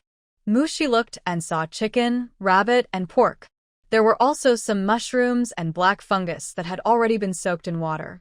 Aside from the pork, everything else was sent back by Mushi. The wild chicken and rabbit were dried, and the mushrooms and black fungus were also sun-dried. Mushi had sent several packages home before, and just before the new year, she sent 2 big ones. Since Mushi went to the countryside, the family's meals have become more varied. You can see that little Muyu has become rounder. If it weren't for the fact that this child runs and jumps outside all day, he might have become a little chubby by now. Mushi skillfully used the available ingredients to prepare a feast. The family sat together. The little one took a deep breath and said, Sister, did you really make all this? It smells amazing. It's even better than what Mom usually cooks. He felt so happy. He was almost bursting with joy. If you like it, eat more, Mushi said, serving him a piece of meat. This was the braised pork she made with the last of their pork. It was a perfect piece of meat, just right for braising. Wow, it's delicious, Muyu exclaimed, the savory flavor exploding in his mouth, and his eyes lit up. The meat melted in his mouth without needing much chewing. He had never tasted such delicious meat before. Mom's cooking was good, but it wasn't as good as what his sister made. Sister, you're amazing. Muyu gave her a thumbs up. His admiration was so straightforward. I'm glad you like it, Mushi replied with a smile. The little one nodded eagerly. I love it. I wish you could stay home forever. Unfortunately, he overheard his parents talking and knew that his sister could only stay for a few days before leaving again. Thinking about this, Muyu felt that the meat didn't taste as good as before. He was already starting to miss her. And her cooking.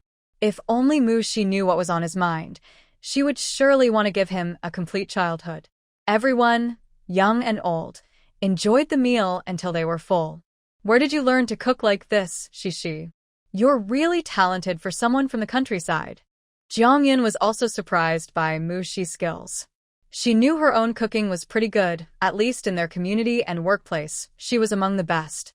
Everyone in the family loved her cooking. They usually finished all their meals, rarely leaving leftovers, which was not only due to their strong appetites, but also because her food was so delicious. If the food doesn't taste good, the morale can drop by half in an instant.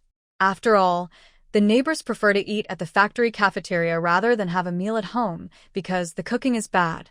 In cooking, Jiangyun had never met her match, but today she was unexpectedly outdone by her own daughter. Naturally, she was very curious. I researched this myself.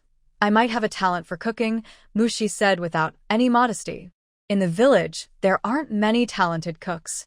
Aunt Ho-Hot's dishes are considered good, but due to a lack of resources, her meals are quite simple and can't compare to the dishes Mushi makes after being influenced by modern cooking.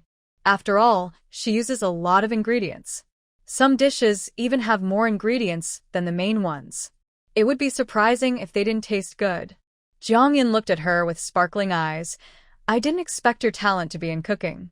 This is great. At least we don't have to worry about you not having enough to eat in the countryside. Before Mushi went to the countryside, Jiangyun was genuinely worried about this issue. She didn't know how the young workers arranged their meals, which made her anxious. Thankfully, Mushi later wrote back about her situation, which eased Jiangyun's worries. Now that she knows her daughter's cooking skills and that there is actually enough food there as long as one is willing to work hard, Jiangyun no longer worries about her going hungry. However, there are other concerns in the countryside. Personal safety is the top priority, especially for girls. Jiangyun had heard many stories of young women being deceived by locals and ending up in difficult situations. She was particularly afraid that her daughter might face similar issues. Her eldest daughter has a bold personality, so Jiangyun worries less about her. But her second daughter has always been shy and introverted, making her seem easier to bully. The more she thought about it, the more anxious Jiangyun became, so she left the men to clean up and pulled Mushi into her room. Mushi followed her in, confused. Mushi, have you encountered anything unusual in the countryside? Don't be shy about it. It's just us girls here. If something is wrong, you must tell me so we can figure out a solution together, okay? Jiangyun didn't want to directly mention any specific issues, so she tried to guide Mushi. At first, Mushi was a bit puzzled, but then she realized what her mother was trying to say. Feeling a warmth in her heart, she said, Mom, it's not what you think. You know how strong I am. During the autumn harvest, I hunted 2 wild boars for the team. Now, I'm a big hero in the team. What? You hunted 2 wild boars? Jiangyun couldn't believe her ears. Her delicate daughter had actually hunted 2 wild boars? What kind of magical story was this? Jiangyun looked at Mushi, scanning her from head to toe repeatedly. Mu 11. Where did you get the courage to hunt wild boars? Jiangyun grabbed her arm and squeezed it. 2 wild boars. Wild boars are dangerous. Even men would run away from them. How could she dare to do this? Was she out of her mind? Mu 11. Surprised by her mother's reaction, Mushi didn't know what to say. She had intended to show off, but now it seemed like she was in big trouble. Don't say a word. You left home, and now you think you're all grown up, joking with your safety. You really don't make it easy for me.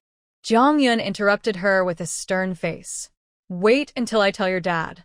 He'll deal with you and see if you dare to do something so dangerous again. Mu 11. Actually, maybe we should tell Dad and you together. What do you need to tell them together for? Now it was Jiangyun's turn to be confused. Just wait a moment, and you'll find out. Mushi pulled her mother out of the room. Outside, the dining table had already been cleaned by Mu Changhong, who was washing the dishes while little Muyi was helping to wipe the table. He usually helped with tasks he could manage. This was the result of Jiangyun and Mu Changhong's upbringing. They absolutely couldn't let their son become a lazy person who relied on his parents for everything. As the saying goes, raising children is to prevent old age, but if you raise them wrong, it's better not to raise them at all. They were very clear about this. Mu Changhong quickly finished cleaning up and walked out, drying his hands. Have you two finished talking? She has something to tell us. You should sit down and listen too. Oh. What does she want to say? Mu Changhong became interested and sat down on the sofa. This is a serious matter, so before I tell you, I might need to set some limits. Mushi had thought for a long time about whether to tell her family about the space and cultivation. After all, the space was passed down from the Zhou family and had nothing to do with the Mu family. However, as a child raised by the Mu family, she felt guilty about having such an opportunity while leaving her family out. After establishing Dawn, since the members began to cultivate, it didn't make sense to exclude her family. So, this time she returned home not only to learn about her origins, but also to teach her family about cultivation. Hearing this, Mu Changhong and Zhang Yun exchanged glances, realizing the matter was significant. They straightened up and said, "Do what you want." They didn't know the limitations or how to proceed, but they trusted their daughter wouldn't harm them. Mu 11 nodded. The limitations she mentioned were a form of mental control that could prevent those controlled from revealing anything she didn't want them to say. Aside from that, it posed no danger. The two watched in shock as Mushi performed her spells, their eyes wide open. It seemed they had discovered something extraordinary. Little Muyu looked at his sister with bright eyes. Although he was young, he had seen picture books and felt that his sister was doing something amazing. After setting the limitations in their minds, Mushi took out a spirit testing stone. This stone can test for spiritual roots. If you have them, I will teach you cultivation techniques. If not, I will give you internal energy methods. She had thought about it before. Her parents were still in their 40s and relatively young. Even without spiritual roots, they could still cultivate internal energy. Even if the progress would be slow, it was better than not cultivating at all. Cultivation techniques? Internal energy methods? They were astonished by what they heard. Mu Changhong and Zhang Yun felt a bit lightheaded. Was this something they could actually access? Wait, could it be true that cultivation and internal energy existed? Weren't those just myths and legends? While they were still in shock, little Yu didn't have such thoughts. Hearing that the stone could test, he curiously reached out his small hand to pick it up. The result. What seemed like an ordinary transparent stone suddenly burst with two exceptionally bright lights in Yu's small hand. This. Mu Changhong and Zhang Yun were once again astonished. They had lost count of how many times they had been shocked in such a short time. Sister, the stone is shining. The little one excitedly raised his small hand to show his sister. Children usually love shiny things, and Mu was no exception. Mushi smiled. Yu is amazing. She didn't expect her younger brother to have spiritual roots, and they were quite impressive. Both gold and fire roots. Gold roots are great for sword cultivators, and with fire roots, he has the essential qualities to become a weapon master. She. What does this mean for Yu? Jiang Yin looked at her son, and then at her daughter, disbelief in her voice. She seemed to understand a bit, but was afraid of misunderstanding. Beside them, Mu Changhong also looked at his daughter nervously. Mom and Dad, little brother has spiritual roots and can cultivate with me, Mushi said directly. The two were instantly overwhelmed with excitement. Tears filled their eyes, and they trembled with joy. Cultivate? Though it felt unreal, they believed Mushi when they looked at her. They realized that their son could cultivate alongside their daughter. What did that mean? On a larger scale, the Mu family could become a renowned cultivation family in the future. On a smaller scale, Yu would escape an ordinary life, and the future looked bright. As they thought about this, their heads buzzed.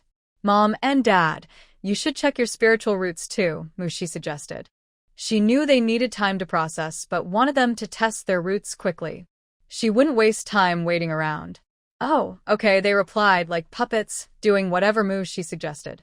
Then they both found they had no spiritual roots. Mushi was somewhat prepared for this outcome, knowing it was the age of decline in spiritual energy. Without enough energy, impurities couldn't be removed from the body, leading to even those with roots being contaminated. Especially for older individuals, the contamination was more severe. Younger children like Muyu, having encountered fewer impurities, could retain their roots. When Mu Changhong and Jiang Yin realized they had no roots and couldn't cultivate, they felt no particular way about it. After living as ordinary people for over 40 years, suddenly changing how they lived would leave them feeling lost. This was fine. Their son had a bright future, and their daughter was full of potential. As long as the children were well, they were happy. However, Mushi suddenly took out 2 books of inner cultivation techniques for them. Mom and Dad, you may not have spiritual roots, but you can still practice internal skills. You are still young, and even if it's just for exercise, you should start practicing the techniques. Don't let it go to waste, okay? Mu Changhong Jan Yun. They thought that without spiritual roots, they would just continue living their normal lives. Instead, their daughter had already assigned them a task, and it was one they couldn't refuse. What could they do? They could only accept it with tears. As for Yu, he is still young and hasn't settled on anything yet. I will teach him the basics first. You both should keep an eye on him and let him figure things out gradually. When he is ready, I will teach him more advanced techniques. As Mushi spoke, she tapped the little one's forehead. The little guy closed his eyes, receiving what his sister was passing on. Mushi was careful not to overwhelm him, slowing down her pace. If it were an adult, she wouldn't have to be so careful. After a while, Mushi withdrew her hand. Muyu opened his eyes. You will need to practice with the new knowledge in your mind, okay? The little guy nodded. I understand. He knew this was the magical skill his sister had given him. Once he mastered it, he could do amazing things like flying and moving mountains, just like in the stories. What child wouldn't want to become a powerful hero? After all, they all grew up listening to those mythological tales. But you can't tell anyone outside, not even your good friends. If you do, I won't send you any treats anymore. After saying this, Mushi remembered that she had previously placed a mental control on them, so they couldn't share anything about their training. I promise I won't say anything. Sister, you can't stop sending me treats. The little guy clung to Mushi's leg, his big dark eyes pleading with her. Mu 11. Okay, if you behave, I'll keep sending you treats. What else could she do with her little brother? She had to spoil him. After all, he knew how to be cute and charming. She couldn't resist. By the way, this technique is very important for you both to practice. Once you get the hang of it, you can use a storage bag, which is very convenient. Mushi took out a storage bag filled with various grains, vegetables, and fruits. Storage bag? What is it for? Just from the name, it sounded like a bag for holding items, but seeing the small pouch in their daughter's hand left them puzzled. Don't underestimate it. The storage bag has a built-in space. This one I have can hold 50 cubic units, enough for some personal items. Of course, there are larger storage bags, but this 50 cubic one should be enough for you. If you need more space later, I can get you a bigger one. There aren't many larger storage bags in her collection. Her parents really don't need anything too big. Even if they packed everything from home, there would still be extra space. Built-in space? Jiangyan looked at the small bag in Mushi's hand with bright eyes. She really wanted something like that. Every time she tidied up, it was so overwhelming. In this day and age, it's hard to throw anything away. Years of accumulation have led to countless items cluttering her home. No matter how much she cleaned, it still felt messy. As the saying goes, a broken home has 3,000 nails. Unlike the modern idea of decluttering, people back then were truly frugal and kept things. Take clothes, for example, where the big ones, then the small ones, and then the even smaller ones. They would patch them up for years until they couldn't be worn anymore and would be cut into rags or diapers. The usage was incredibly high. So, a storage space was even more appealing to Jiang Yun than a technique. After all, she might not fully understand the technique, but the storage space was genuinely useful. Seeing her interest, Mushi handed her the storage bag. I've put some food and vegetables in here. You should practice the spirit refining technique well. The sooner you master it, the sooner you can use the storage bag. Mushi's guiding words stuck with Jiang Yun. She had to practice this spirit refining technique.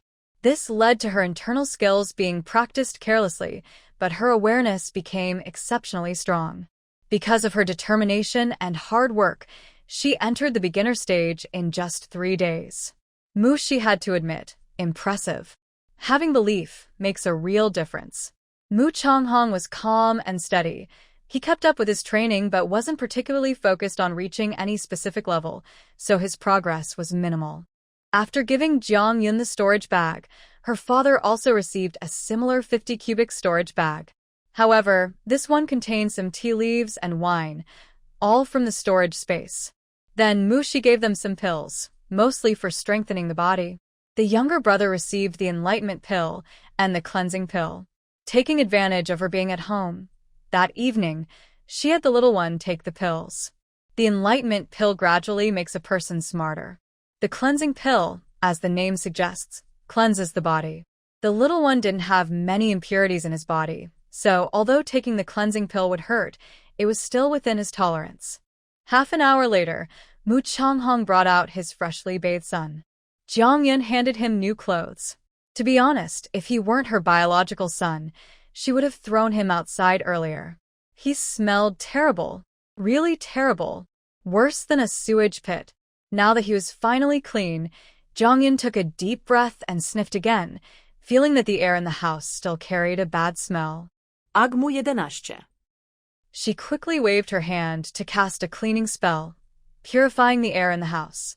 All right, now there's no smell.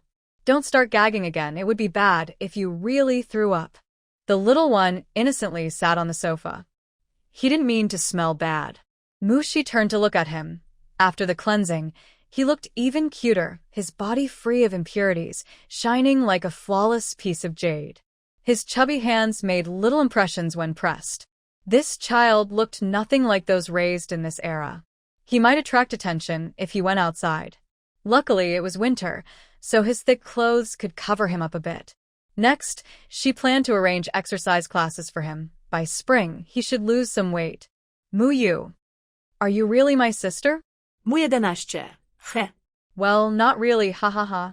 The little one would never expect that just after turning 6, he would be forced to start intense training. His sister was simply not treating him like a child. As for how Mushi knew all this, she didn't explain, and the two adults didn't ask much either. The child had grown up. He had his own thoughts. If he wanted to share, they would listen seriously. If not, they would respect his choice. Moreover, now that Mushi's background was clear, they felt even less inclined to interfere in her matters. Their relationship with Mushi was still the same as before, but they had to be mindful of boundaries. They couldn't use their status as parents to be overbearing or expect gratitude. Mushi understood what kind of people they were. She never worried that they would become greedy because of what she revealed. Because they wouldn't. Even if she misjudged someone, it wouldn't matter to her. It only helped her see things more clearly. She is not the type to work hard and let others take advantage of her.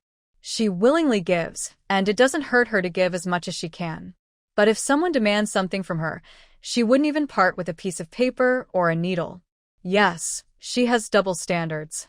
Mu Changhong and Jiang Yun certainly did not disappoint Mushi. They could only marvel at their daughter's opportunities and feel happy that her future would be extraordinary. She said her grandfather was a founding hero. Jiang Yun was so shocked throughout the night that she felt a bit numb, but thinking of the founding hero made her heart race. Those were the heroes who broke the darkness and brought the Chinese people back to the world stage. Without them, we wouldn't know what China would be like today, with wars and people suffering. Yes, I didn't expect it either, Mu Changhong said, feeling very excited. Who would have thought that they, ordinary people, would one day have a connection to a founding hero? Although the connection was quite distant, it was the closest they had ever been. She also said she is currently working in the military district as a pharmacist. She is really impressive. Jiang Yun felt proud. This was her daughter she raised. Now she had directly entered the military district, which truly made her proud. If it weren't for the fear of attracting unwanted attention and causing trouble for she would have boasted about it to everyone, silencing those who said they shouldn't raise a daughter.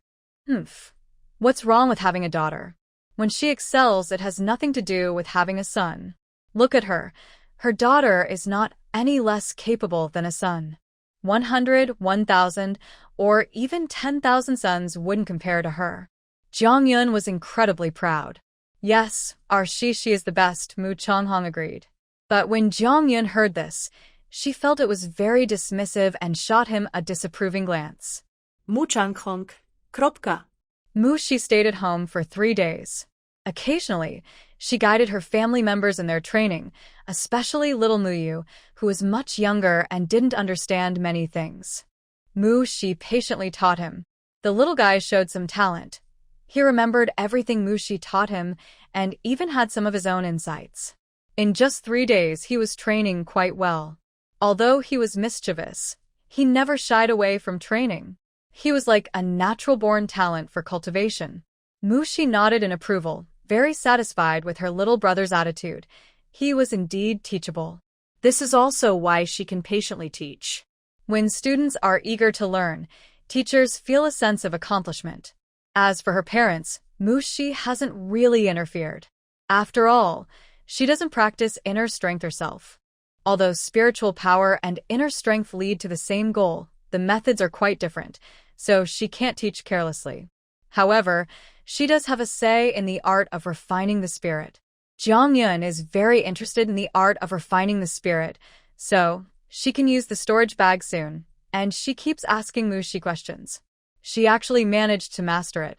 On the day Mushi was about to leave home, Jongyun's voice echoed throughout the house early in the morning. I did it. I did it. Ha ha ha. Mushi, who was in her room, opened her eyes upon hearing the noise. She had a feeling about what happened. Sure enough, the next second, her mother's voice rang out again. She. I've entered the art of refining the spirit. Then Mushi noticed a wave of spiritual awareness directed at her. Mushi thought, this is great. No wonder she's my mom. She managed to develop her spiritual awareness so quickly. The allure of the storage bag is really strong. She stepped out of her room, and Jongyun grabbed her arm, saying, Shishi, come teach me how to use this storage bag.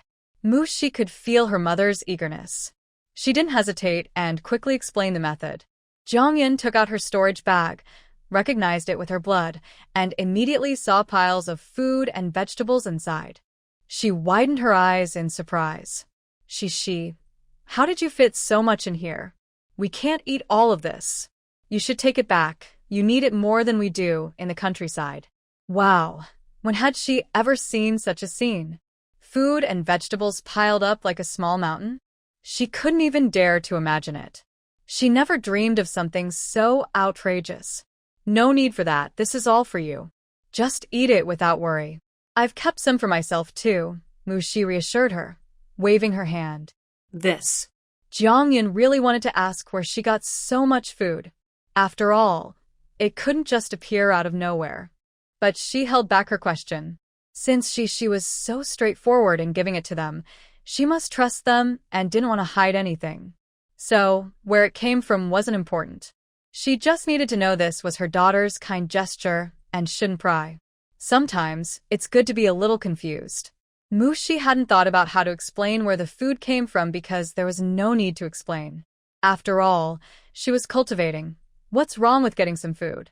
Mu Changhong, who followed Jongyun out, saw that his wife had already recognized her storage bag, and he felt a strong urge to improve his own spiritual awareness. It was frustrating to have a magical item, but not be able to use it. At first, neither of them could use it, so he wasn't worried. But now that his wife had used it first, he felt a sudden urgency. Meanwhile, little Muyu watched as things appeared and disappeared in his mother's hand, and he was fascinated. Big sister, can you give your best little brother a small bag like that? The little guy hugged Mushi's leg, blinking his big eyes and acting cute. He wanted to change things too. It seemed so cool. No, you have to wait until you grow a few more years. Then I'll give you a small bag, Mushi said, gently pushing him away with her finger on his forehead, firmly refusing. She was mainly worried he might pull something out in public. If someone noticed and she wasn't around, it could lead to big trouble, and she couldn't take that risk. Ah? The little guy pouted sadly. Seeing his sister's determined look, he realized that no amount of pleading would change her mind, so he decided to give up. He would just have to wait until he grew up. After all, she said she would give him one when he was older. He hoped he would grow up quickly. After this little episode, Jong-yun made breakfast and prepared boiled eggs and dumplings for Mushi to eat on the train. Mu Chang-hong repacked the items he had brought for their daughter. Inside were clothes, little shoes, cosmetics, and the latest hair accessories and scarves that Jong-yun had bought for Mushi. These were all styles that a little girl would love. In the countryside, wearing them would definitely turn heads. Little Muyu was nearby, directing, pointing at things, this one for sister and this one and this one. He seemed eager to empty the house. Mushi found it amusing. You gave all your favorite toys to sister. Aren't you going to play with them anymore? Muyu furrowed his little brow, thinking hard. I'm a big kid now. I can stop playing with toys. Yes, he could give them to his sister. Mushi. Surprisingly, she was touched by her little brother's thoughtfulness. Sister doesn't want them. She's a grown-up now and doesn't play with toys anymore. You should keep them for yourself. Then I'll give sister the milk candies that mom bought for me. Grown-ups like these too. Saying this, the little boy happily ran back to his parents' room. Then he bounced back with a bag of milk candies. Hey, give it to your sister. The way he acted so generously seemed real, if only he didn't have a piece of candy in his mouth. Mushi smiled slightly, realizing that giving her candy was just an excuse for him to eat it himself. She knew Jong-yun always controlled how much candy the little one could have. Even though there was a small bag in front of them, it was good if he got to eat one piece a day. Sometimes it took 2 or 3 days just to get one. First, candy is indeed expensive, and the Mu family isn't wealthy enough to let him have it every day. They could use that money to buy some meat instead. Second, too much candy is bad for health. It can cause cavities and lead to diabetes. So, Muyu couldn't just eat candy freely. Kids have no resistance to sweets, and to get more candy, he would outsmart his mom every day. Now, he cleverly involved his sister. Mushi playfully tapped his forehead. You've already had candy today, so there won't be any more for the rest of the day. And tomorrow. Tomorrow doesn't count. Tomorrow doesn't count. Mom said I could have 1 piece a day during the new year. Before Mushi could finish, the little guy interrupted her, not wanting her to continue. If she did, he might not get candy tomorrow. If he had known his sister was scarier than his mom, he wouldn't have used her as an excuse. Oh, I didn't say anything. Why are you in such a hurry? Mushi teased him with a smile. Muyu thought, sister, I was wrong. Please let me off. Quick, wash your hands and get ready for dinner. Fortunately, his mom's voice saved him. Sister, it's time to eat. With that, he dashed off to wash his hands. Mu 11 czekald. After breakfast, the 3 of them went to the bus station to see Mushi off. When she arrived, Mushi had 4 packages, and now she was taking 2 back. Jong-yun had packed 4 for her, but Mushi felt overwhelmed and insisted on taking only 2. Even then, Jong-yun offered to mail the rest. Mushi stopped her. She really didn't need anything. She was doing very well in the countryside, and she had plenty of money to buy whatever she wanted. To prove it, Mushi showed them her bank book. 200,000 was clearly displayed. The 2 of them were stunned, their heads spinning for a while. 200,000? Not 200, not 2,000, but a full 200,000. They had never seen so much money in their lives. To be honest, it's just that Mu Chang-hong and Jong-yun have very strong values. Otherwise, if someone with a weaker mindset were in their place, they would definitely use moral pressure and act superior. Who can resist the temptation of 200,000? This era is not like the future. Back then, most families had little savings. By the 1980s, having 10,000 could make someone the richest in the village or even the town. And now it's 1973. You can imagine what 200,000 means. This is a test for the older generation. Honestly, even Mu Chang-hong and Jong-yun would find it hard to remain calm in the face of 200,000, but this money is for their daughter, so it doesn't concern them directly. They know how to exercise restraint and understand the saying, a gentleman values wealth, but acquires it through proper means. When they heard Mushi say that this was the reward for selling 2 prescriptions to the military, they felt an immense pride. Selling 2 prescriptions for 200,000 means each one was worth 100,000. Their daughter is really making a lot of money. With this 200,000, their daughter will be set for life, and she is now also a pharmacist in the military district, earning a good salary each month. Plus, she has her mysterious skills. Mu Changhong and Zhang Yun felt completely at ease. At the train station. The train hasn't arrived yet, and the family of 4 is waiting in the waiting area. Haishi, I'm not worried about you, but I'm not sure about your sister's situation. Her letters don't reveal much. Before the new year, she even sent back some local goods, so she must be doing all right, Zhang Yun said, shifting her concern from her younger daughter to her elder daughter. Parents are always worried about their children. Speaking of her older sister, Mushi remembers that Muyu was a wonderful sister who played with her and took her to school when they were young. Because of her quiet nature, she was bullied at school, but having a strong sister made her classmates think twice after facing the consequences. As they grew up, the sisters had a great relationship and never fought or argued. Of course, their parents treated them equally, which helped. A good family atmosphere prevented any conflicts between the sisters. Why don't I go visit her before spring? Mushi thought that since her family was worried, she would go see Muyu in their place. No matter how fiery Muyu's personality is, she is still a girl. Given her natural abilities, if a man really sets his sights on her, the outcome could be concerning. She could go and check on her and pass on some skills to Muyu. Only by becoming strong herself can she not fear any monsters or demons. Is that possible? Zhang Yun asked, her eyes shining with hope upon hearing Mushi's words. Now she understood her second daughter's abilities, and if her second daughter could visit her eldest daughter, that would be wonderful.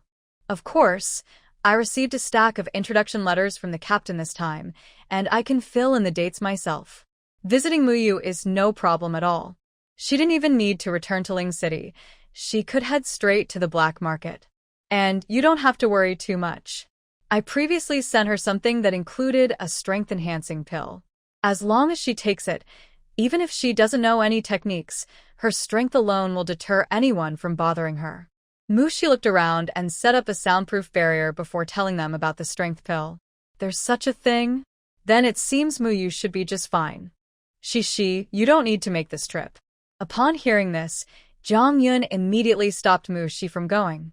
After all, with the strength pill, their eldest daughter was already smart, and with added strength, she would surely thrive in the countryside.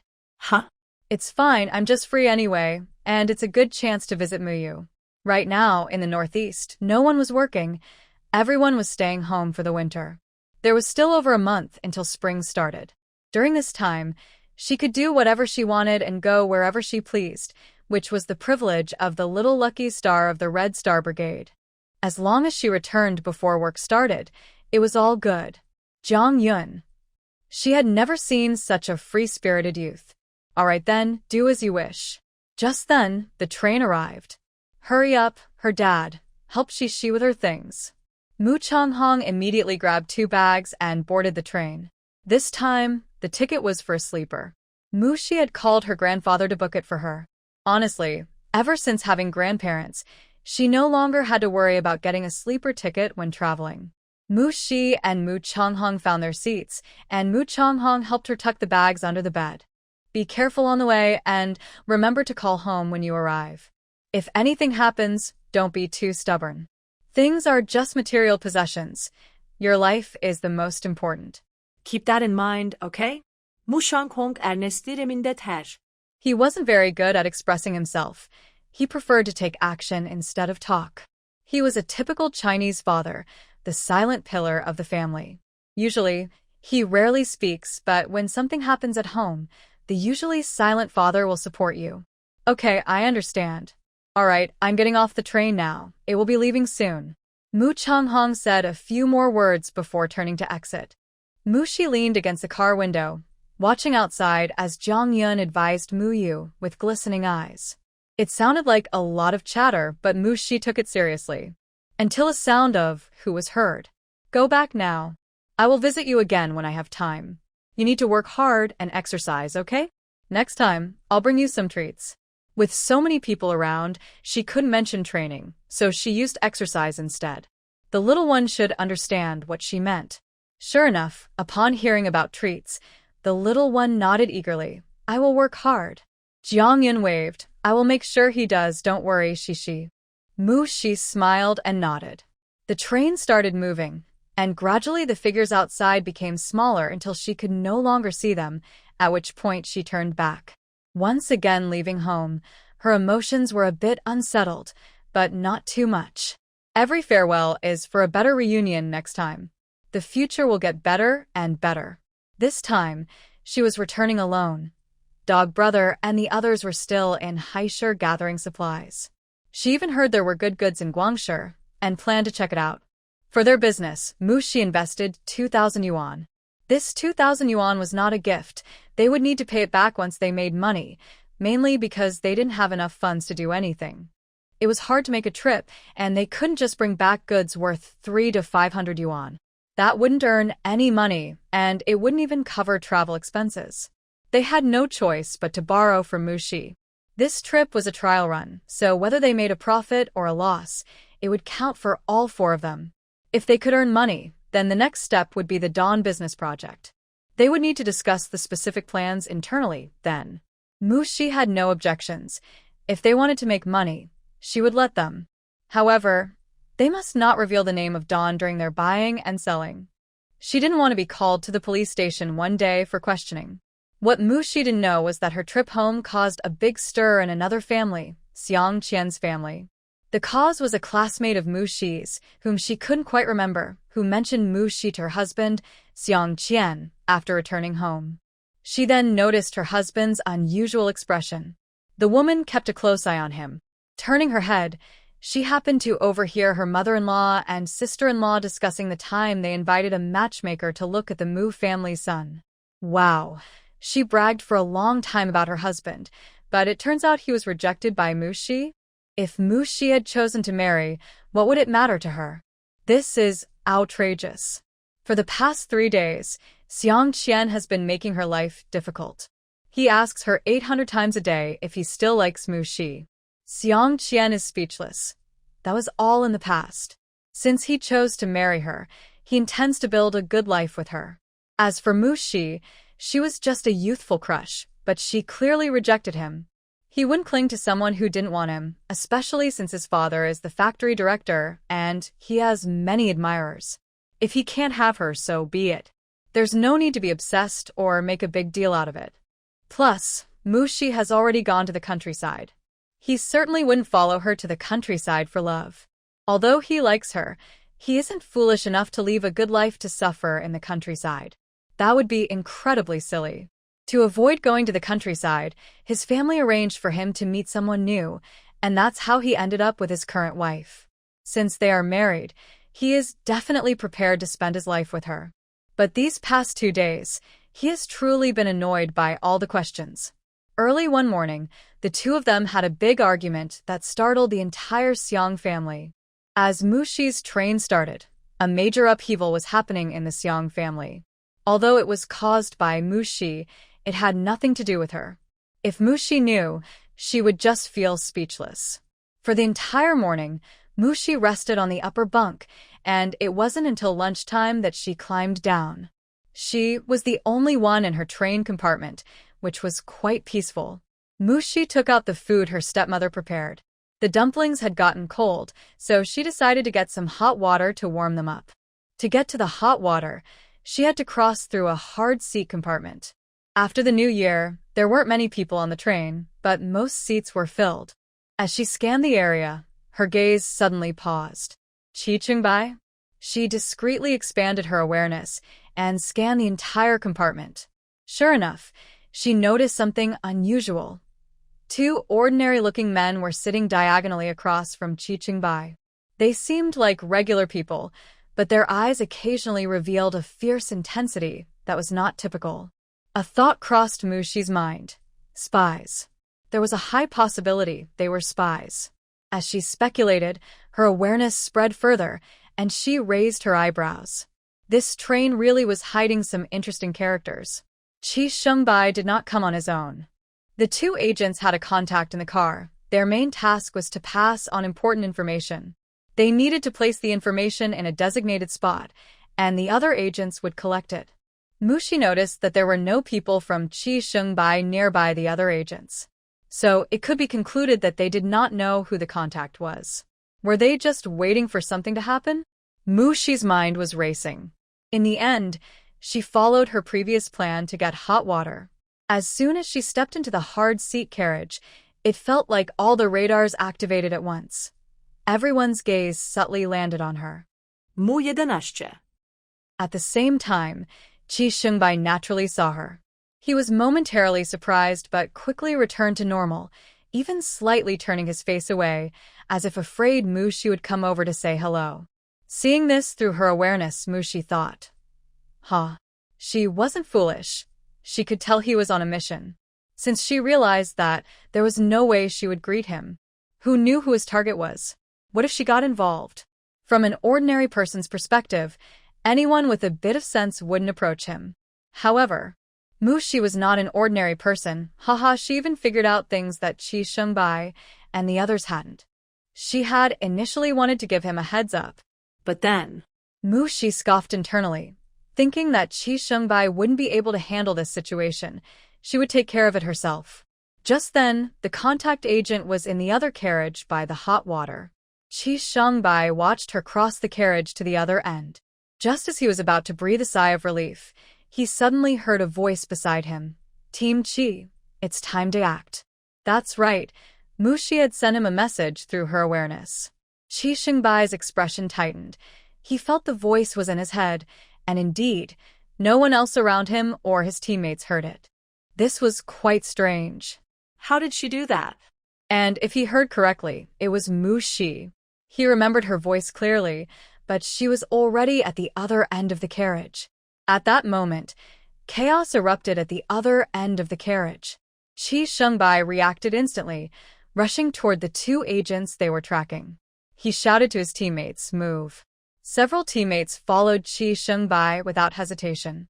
Although the two agents had some skills and even had guns, they didn't get the chance to draw them before being pinned to the ground. The passengers around quickly realized something was wrong after Qi Shengbai shouted. They swiftly hid away. This was a time just after a major war, and there were still occasional small conflicts, so their reaction time was much faster than that of people in later times. In just a few blinks, Qi Shengbai and his team quickly captured two spies. Afterward, he instructed his teammates to keep an eye on the spies and hurry to the other end of the carriage. By the time he arrived, Mushi had already subdued the spy she was supposed to meet. She sat in her seat with one foot on the spy, preventing him from getting up. The spy looked at her in fear, as if to say, "Magic? You can use magic?" After all, no matter how strong a woman is, she shouldn't be able to hold down a man like that. It just didn't make sense. Qi Shengbai approached, glanced at the man on the floor, and then at Mushi. "You're here. Take him away." This is the spy who is meeting with the other two. They will hide information under the seat and get off at the next stop, where this spy will retrieve the information.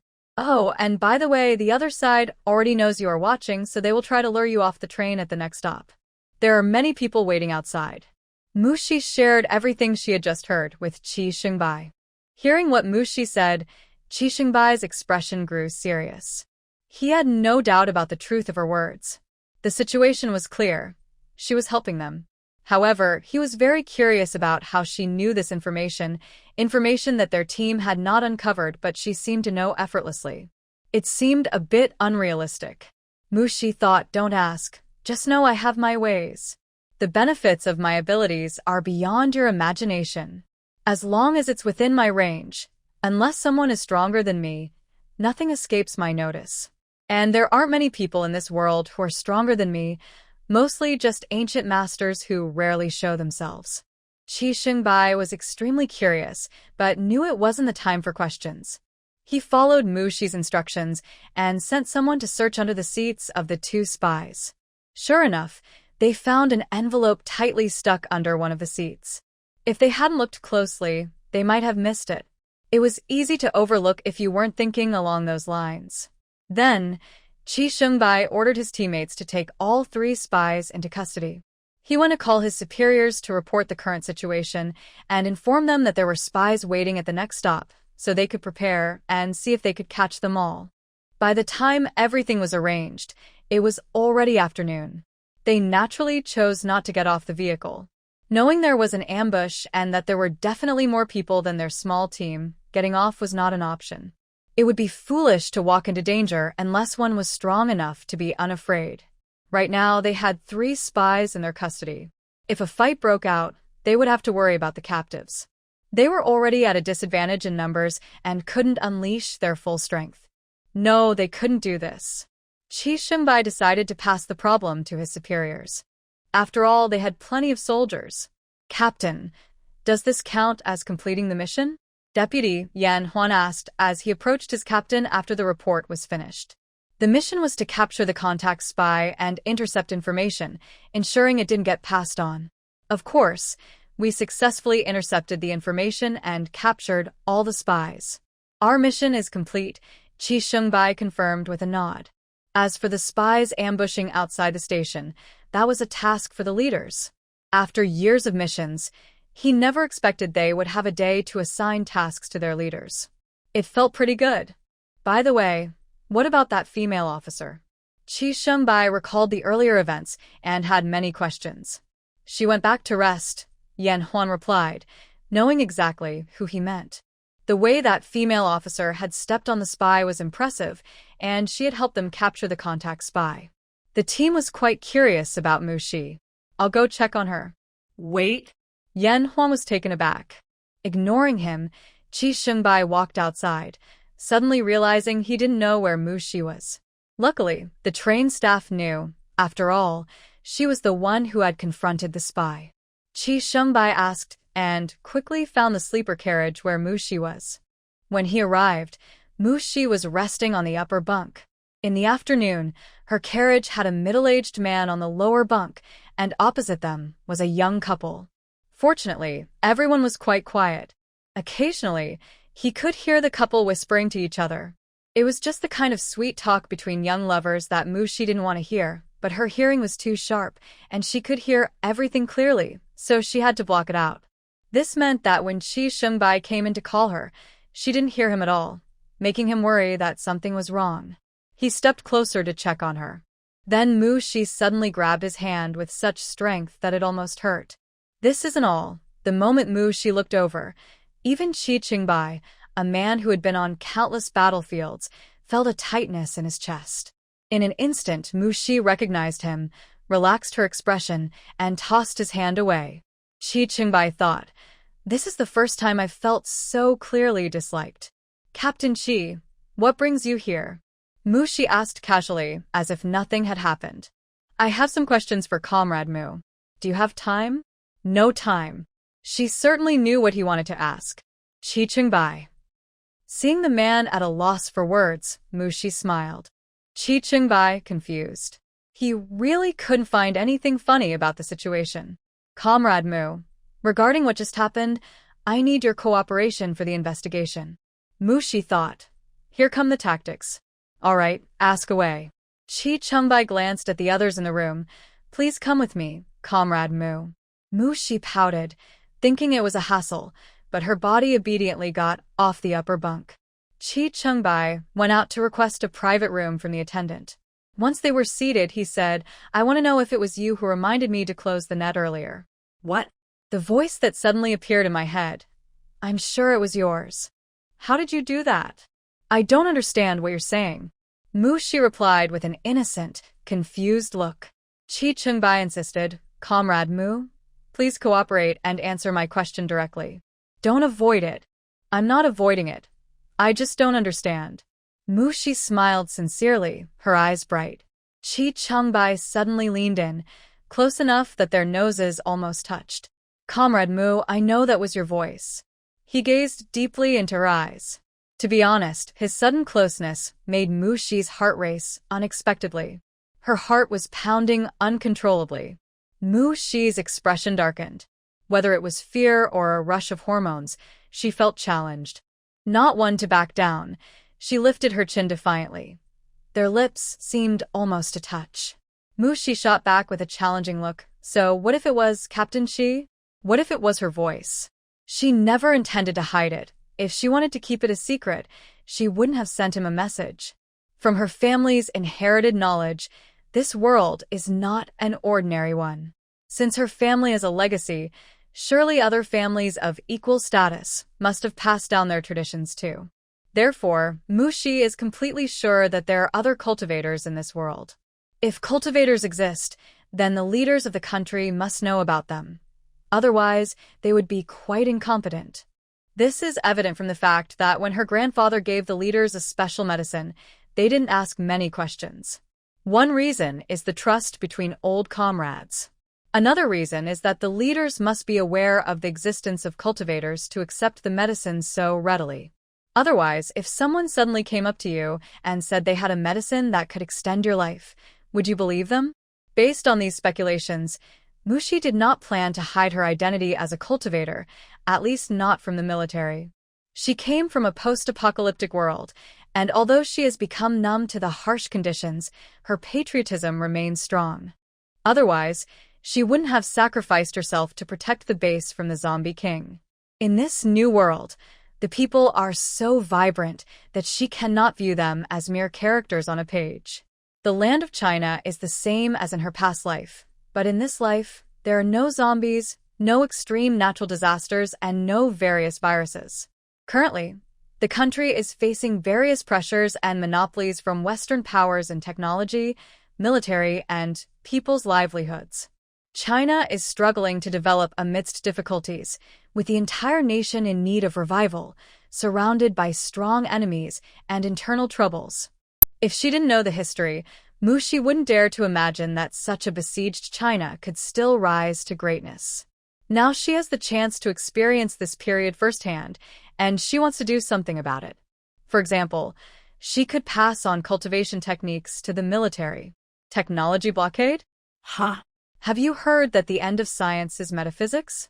Once the cultivator ranks are built up, if the Western powers dare to reach out, the Chinese cultivators will soar into battle. Just imagining that scene is exhilarating. You say Western powers have cannons? Sorry, we have talismans, formations, magical tools, and special medicines. Just tell me what you need. Cannons? I have a defensive formation. Oh, fighter jets? Watch me split one in half with a sword. Tanks? With thunder and fire talismans, I can guarantee there will be nothing left.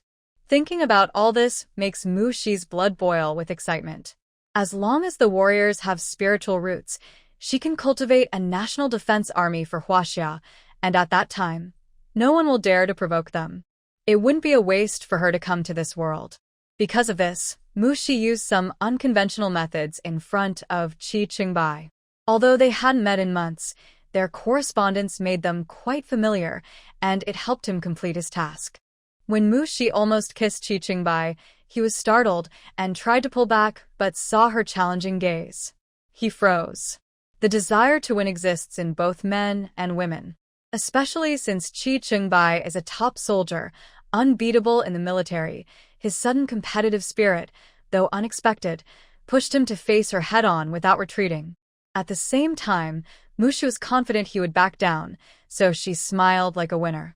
However, she celebrated too soon. They were very close, just a few centimeters apart. In her moment of triumph, she actually kissed him. Muyeden aşçı. Qi Qingbai. The soft contact was brief, but both were left stunned. Although Mushi was a powerful survivor in the apocalypse, she usually only interacted with her plant army and had never been with a man. After all, capable men in the apocalypse had many partners, and those without ability didn't catch her eye. Before the apocalypse, she was just a naive college student. She had thought about dating but hadn't met anyone suitable before everything changed. It was quite unfortunate. As for Qi Qingbai, he had been single for over 20 years.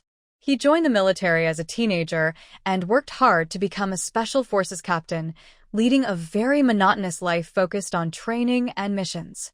Of course, There were people who wanted to introduce him to women, but he politely declined, thinking he would consider personal matters after leaving the special forces. The training and mission intensity were several times greater than that of regular soldiers, which meant that Special Forces members rarely lived past 35 due to the extreme physical demands. Chi Changbai wanted to focus on his last duty and think about personal issues later. Both of them, single for their own reasons, were caught off guard by this sudden situation.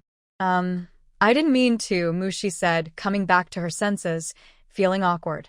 Oh no, what just happened? My first kiss is gone like this? The key point is that before they could even enjoy the taste of their first kiss, it was already over. What a loss. Chi Shengbai knew she didn't mean to. But the situation was right in front of them. Just thinking about that soft touch made his ears turn red. So this is what a girl's lips feel like. Chi Shengbai repeated in his mind, stop thinking about it. But his mind didn't seem to listen. The more he tried not to think about it, the more vivid the memories and feelings became. Mushi, feeling awkward and unsure, suddenly noticed his flushed ears and widened her eyes in surprise. Oh, what a pure little wolf. The strong Captain Chi turned out to be such a sweet guy. What a contrast. In that moment, Mushi felt less awkward. After all, someone was even more innocent than her. So why should she, who had never been in a relationship, feel embarrassed? Just because she hadn't dated anyone didn't mean she was clueless. With the internet so developed, she had seen some things, even if she hadn't searched for them. In theory, she was definitely more knowledgeable than Chi Shengbai. Cough, Captain Chi, do you have any questions? If not, I'm going to rest now, Mushi spoke again, breaking the strange atmosphere. Hearing her relaxed tone and seeing her act as if nothing had happened made Chi Shengbai frown. Comrade Mu, I will take responsibility. Mushi looked confused. Suddenly, her eyes widened. No, it was just a little touch, no need for responsibility, really. She thought about how, in this era, even married couples couldn't stand too close in public. Holding hands could be seen as inappropriate. According to Chi Shengbai's traditional views, a kiss meant he had to take responsibility. But she didn't need that kind of responsibility. It wasn't mutual feelings. It was just an accidental touch that didn't mean they were tied together. She wasn't going to take that loss. If she were to be with a man, it would be because she liked him, not because of societal expectations. As a cultivator, why would she care about such trivial matters? That's ridiculous. Yet, seeing her wave her hands as if to ward off bad luck while saying there was no need for responsibility, Chi Shengbai felt a sudden, unrecognized sense of disappointment. He furrowed his brow even deeper. How can we not take responsibility? After all, if this gets out, it won't be good for your reputation. Mushi decisively said, then let's keep this matter private. Since it was just the two of them in a room, if neither of them spoke, no one else would know. But, bang! Chi Shengbai's words were abruptly cut off. Both of them turned to look at the door of the private room, where 4 or 5 heads were peeking in, staring at them. Mu 11. She had just said no one was around, and now this was happening? It was all too sudden. She was caught off guard and hadn't noticed that others were eavesdropping. She rubbed her forehead, feeling frustrated. Chi Shengbai was equally speechless. Those people outside were his team, yet they were eavesdropping at the door. What a shame. Once they were caught, the people outside straightened up, saluted Chi Shengbai, and then hurried away. Huh. Chi Shengbai couldn't help but laugh in anger. Sorry for the embarrassment. I'll personally train them when we get back. The way he said train was a bit gritted. With the curve of his lips, Mushi silently mourned for the few who had run away. Meanwhile, the group that had fled entered their own private room and cautiously checked to see if their captain was following them before finally relaxing. Did you see that? Did you see that? The captain and that girl. The speaker made exaggerated gestures, bringing them together. Who would have thought? We just came out for a mission and the captain ended up with a girlfriend. Yeah, if we hadn't seen it with our own eyes, who would have believed it? Wow, our captain is really something. They were surprised that he was so bold right from the start. He usually seemed so reserved, but it turned out he had a passionate side too. The group huddled together, laughing quietly. They didn't notice that the main character of their lively discussion, their captain, had already returned. Qi Shengbai stood at the door, and seeing their heads huddled together, he knew they were up to no good. He swung the door open. The team members turned around in unison, like startled chickens. "Captain, you're back." "Captain, please sit down. You must be tired after being out for so long." Yes, Captain. Have some water." In moments of fear, some people shrink back to reduce their presence, while others become overly eager to please. Clearly, Qi Xingbai's team members were the latter. Some of the people may not have such personalities, but being close to those flashy team members for a long time has influenced them. Qi Shengbai couldn't be bothered with them and sat aside to rest his eyes, knowing that a tough training session awaited them when they returned. The team members dared not speak, but their eyes were darting around. Did Qi Shengbai not know? Of course he did. He just didn't care. His mind was filled with thoughts of Mushi, leaving him little time to think about the team's little schemes. She rejected his offer of responsibility.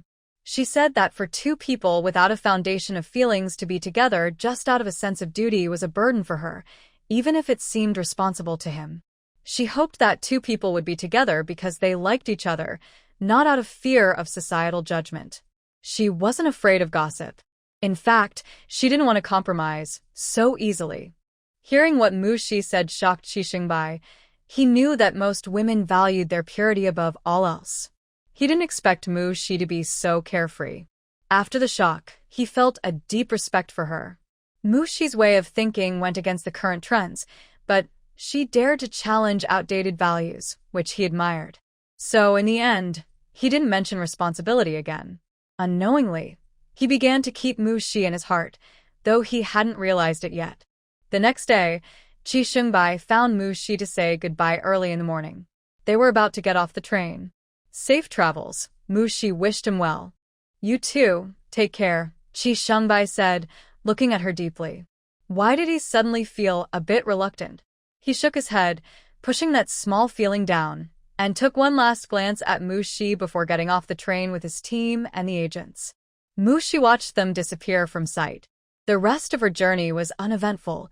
She didn't get off the train in Ling City, but bought a ticket directly to the black market, which was at the northernmost point of the country. It took 3 days to travel from Hai City to Ling City and 4 days from Ling City to the black market, making this a 7-day trip. This was the longest train ride Mushi had ever taken. By the time she got off the train, she felt completely exhausted. And she was a cultivator. How could an ordinary person handle such a journey? Mushi couldn't help but question in her heart. Getting off the train was just the beginning. There were still several hours of travel to reach the village where Muyu was. Compared to other places, her hometown is really nice. At least it only takes an hour to get to the bus station in Ling City. No wonder Muyu hasn't returned home in 2 years. If it were her, she wouldn't be able to manage it either. After exiting the station, Mushi felt a bit lost about how to reach the village where Muyu lived. Nowadays, there are no taxis or rickshaws. Was she supposed to walk there? That was definitely not possible. Mushi found a quiet corner to take a hidden photo of herself, then took out a sword, preparing to fly. As for the location of Muyu's village, she opened her senses and quickly searched for useful information, soon finding the direction. Off she went. It was a little past 4 in the afternoon, and flying with the sword was very fast. By 5 o'clock, she arrived at the town where Muyu's commune was located. It only took an hour to get from the town to the village. At that moment, Mushi noticed a cart heading to the village, so she found another quiet spot, put away her sword, and removed her invisibility charm. Then she took out 2 large bundles from her space and headed straight for the cart. There were already a few people sitting on the cart.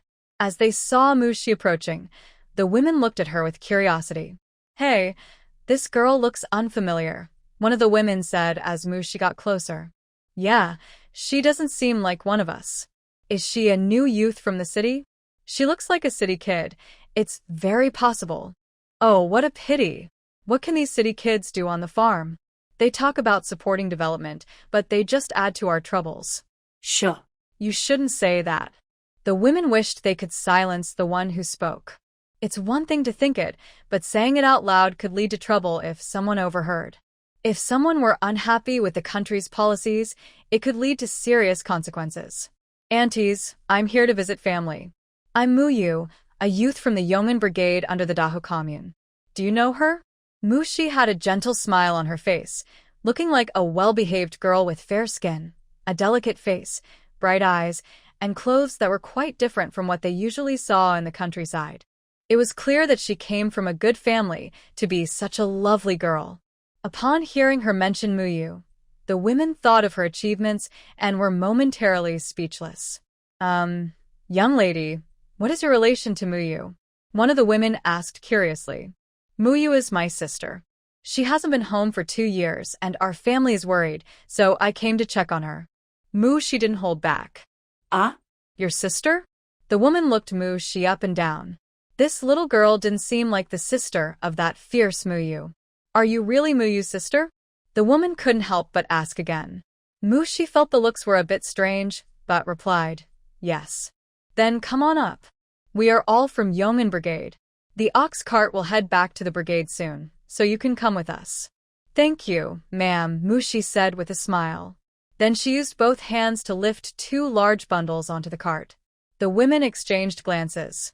Well, it turns out this girl is quite strong, just like Muyu. Mushi didn't notice their exchanged looks. She climbed onto the cart and sat beside the bundles, dusting off her hands and smiling politely at the women. How can a young girl like you travel so far to see your sister? Can your parents really let you go so far? If I remember correctly, Muyu is in Haishi, right? That's quite a distance from here. Yes, your parents must be very trusting to let you travel so far alone. Aren't they worried something might happen on the way?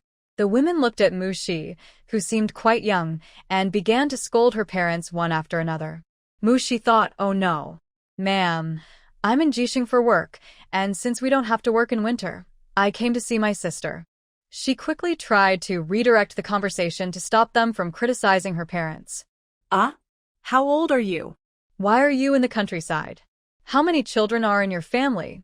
Why didn't you and your sister stay home?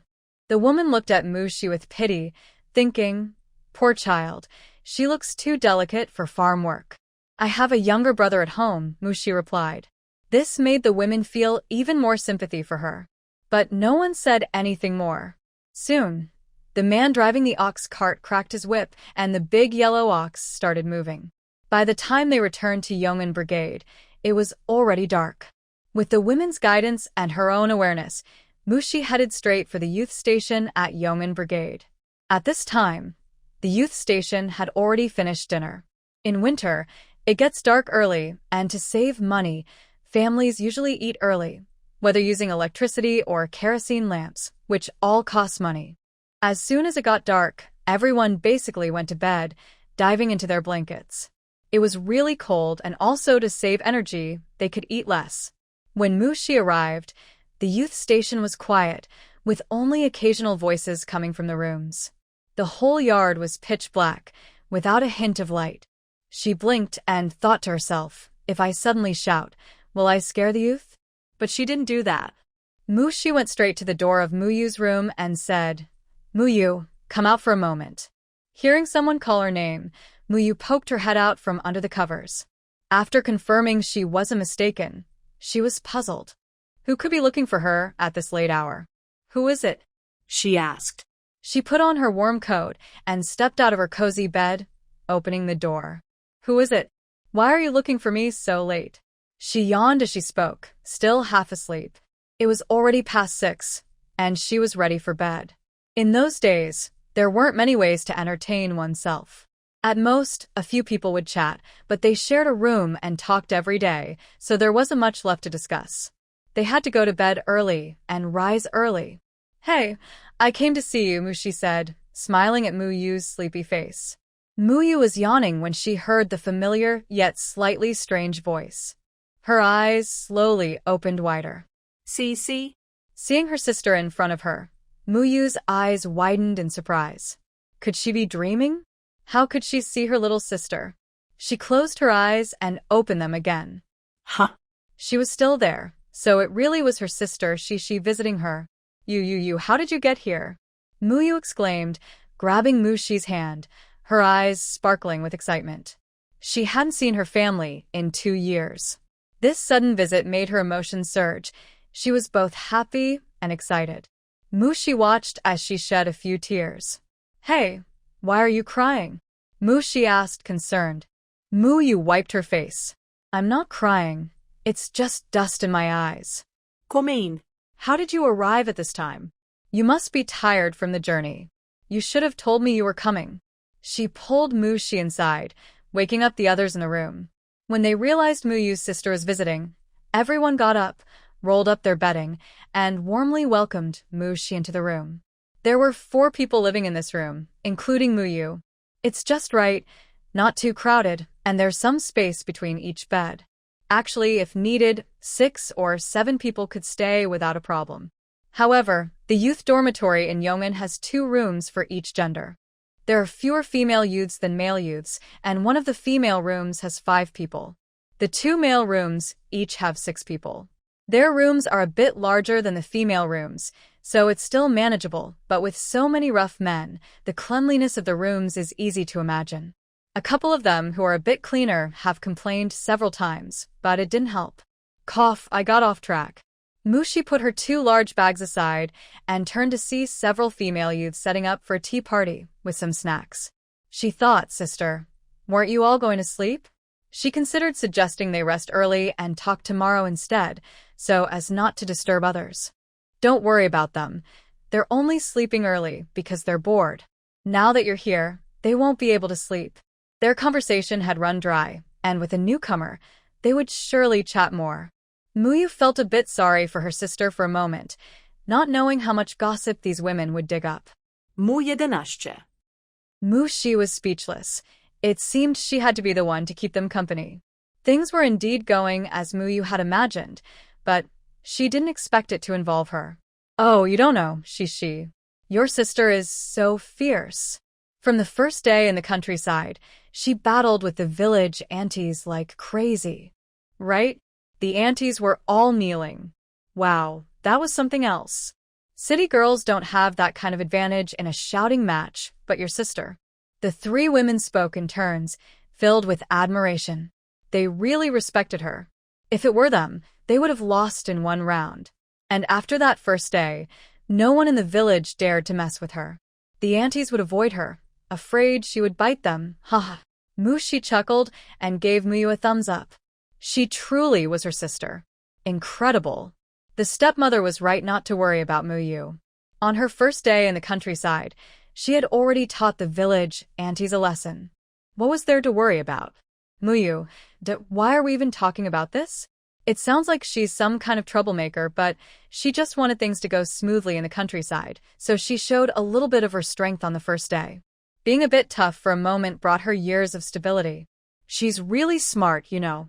Look at the other young women who went to the countryside at the same time, especially the 2 who are always quiet. They're almost being bullied. Compared to them, she feels like a genius. Oh, and about the recent autumn harvest, your sister suddenly became super strong, doing the work of 2 people. For half a month, she earned over 20 work points every day. It's really impressive. Yeah, she can do more than those strong laborers, which made the team leader very happy. This year's harvest was ahead of schedule because of your sister. If it weren't for the superstitions, the team leader would probably want to honor her. Muyu rolled her eyes. Come on, you guys really say whatever comes to mind. Oh, it's just us here, said Su Yuan, the youngest among them, cuddling Muyu's arm playfully. Su Yuan is the same age as Mushi and also came to the countryside last year. Being younger and very well behaved, she quickly fit into Muyu's small group. Yes, everyone in this room has a good relationship with Muyu. In other words, they all follow her. After all, Muyu is well known. Those who are accepted into her circle are sure to be protected by her. The 3 of them are very grateful to Muyu. With her around, no one dares to bully them, not even in the village. Other young people, however, aren't so lucky. The villagers generally look down on the young people, criticizing their poor work. There's a saying about them. They can't do anything right but are first in line for meals. In the villagers' eyes, the young people are a burden. Not only do they do a bad job and often have to redo tasks, but they also take a share of the food, which nobody likes.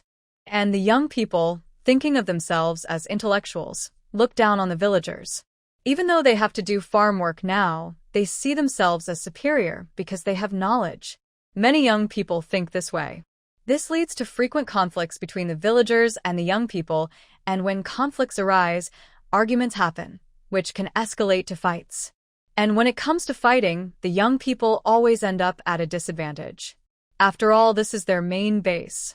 If someone shouts, relatives will come running, and it won't be a small spectacle. What do the educated youth have? Just a few of them, and they aren't all united. Having seen other educated youth struggle, the three people in Muyu's room are very grateful to her. Previously, Muyu became famous after one battle, making the villagers think twice before bothering her.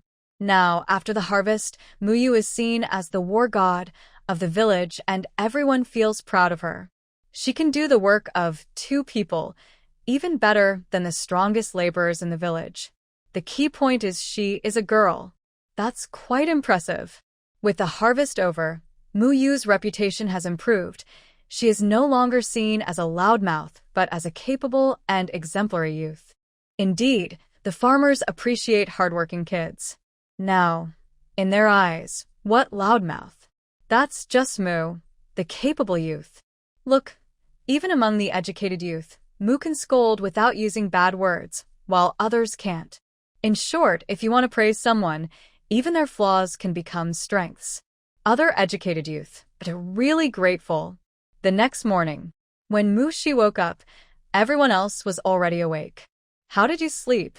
Muyu asked in a husky voice.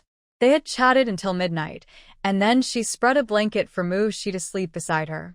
Pretty well, Mushi replied.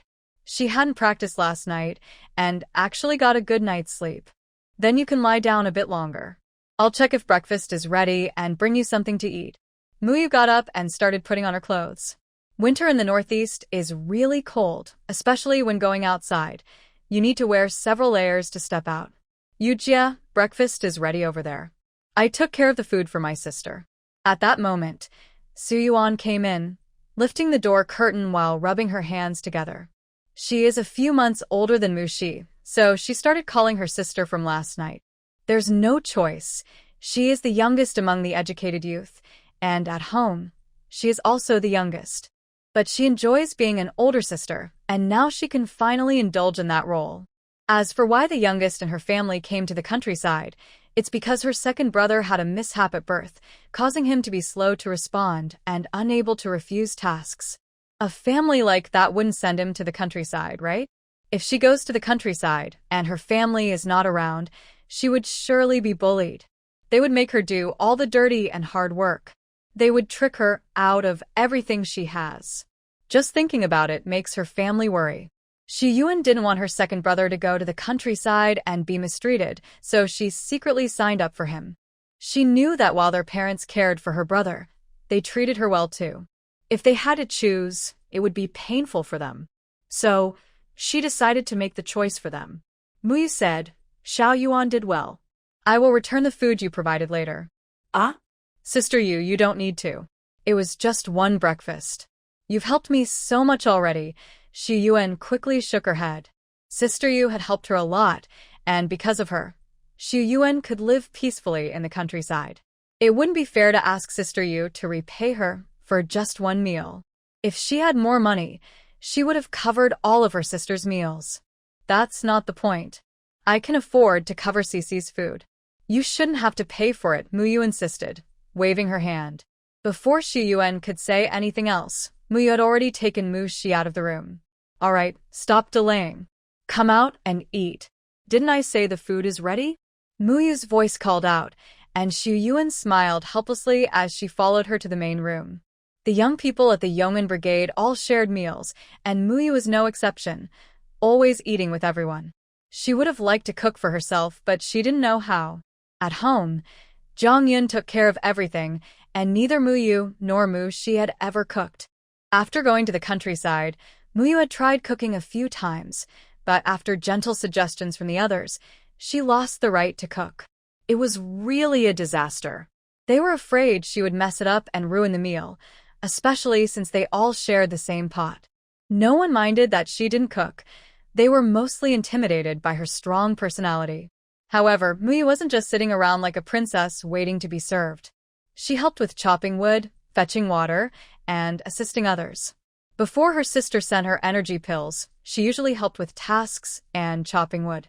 After getting the energy pills, she also started fetching water. Whenever it was her group's turn to cook, Muyu was always busy.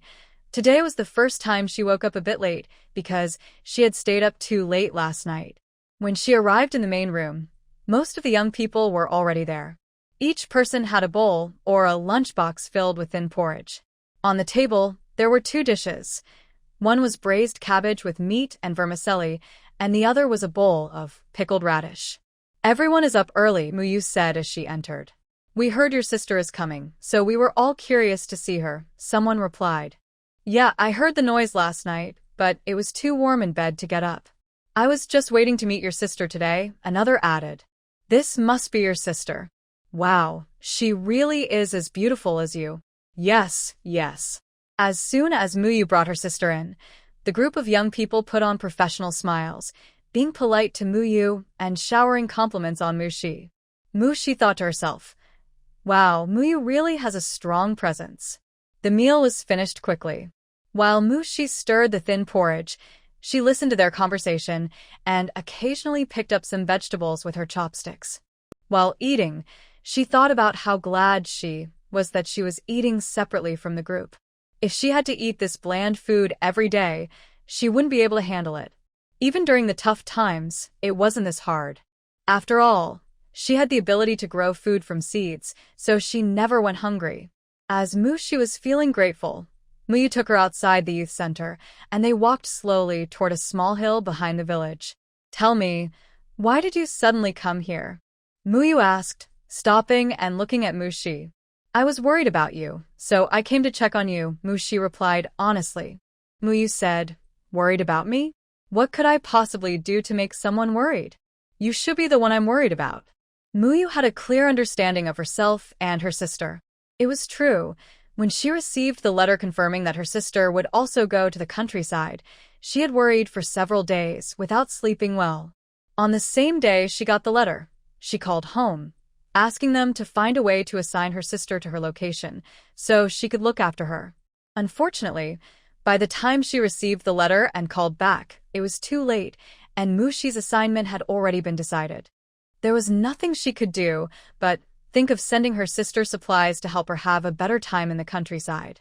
However, after sending just one package, she received a reply from her sister, which included a magical pill. Taking it would grant someone strength. Trusting her sister, Muyu took it without hesitation, and it certainly did not disappoint her. In the blink of an eye, she became very strong, which made her extremely happy.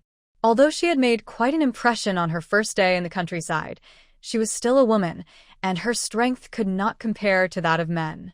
She had been worried about encountering troublemakers, fearing she might be at a disadvantage. Now, she felt completely at ease. Anyone who dared to bother her would face serious consequences as a warning to others.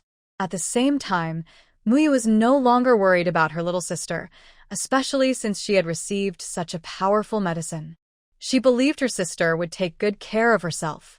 With this special medicine, as long as her sister wasn't foolish, she would definitely not be bullied. Mushi said, "Mom is worried about you, so she asked me to come check on you." Huh? "You went home?" Muyu looked at her in surprise.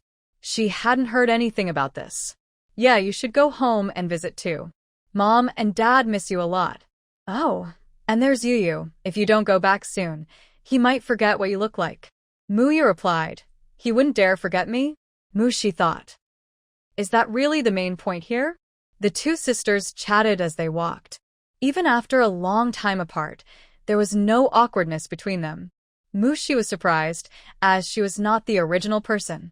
When they reached the top of the hill and their figures disappeared into the trees, Mushi finally stopped. As usual, she set up a barrier. Then she took out a spirit testing stone to check Muyu's spiritual roots. Unfortunately, Muyu also had no spiritual roots.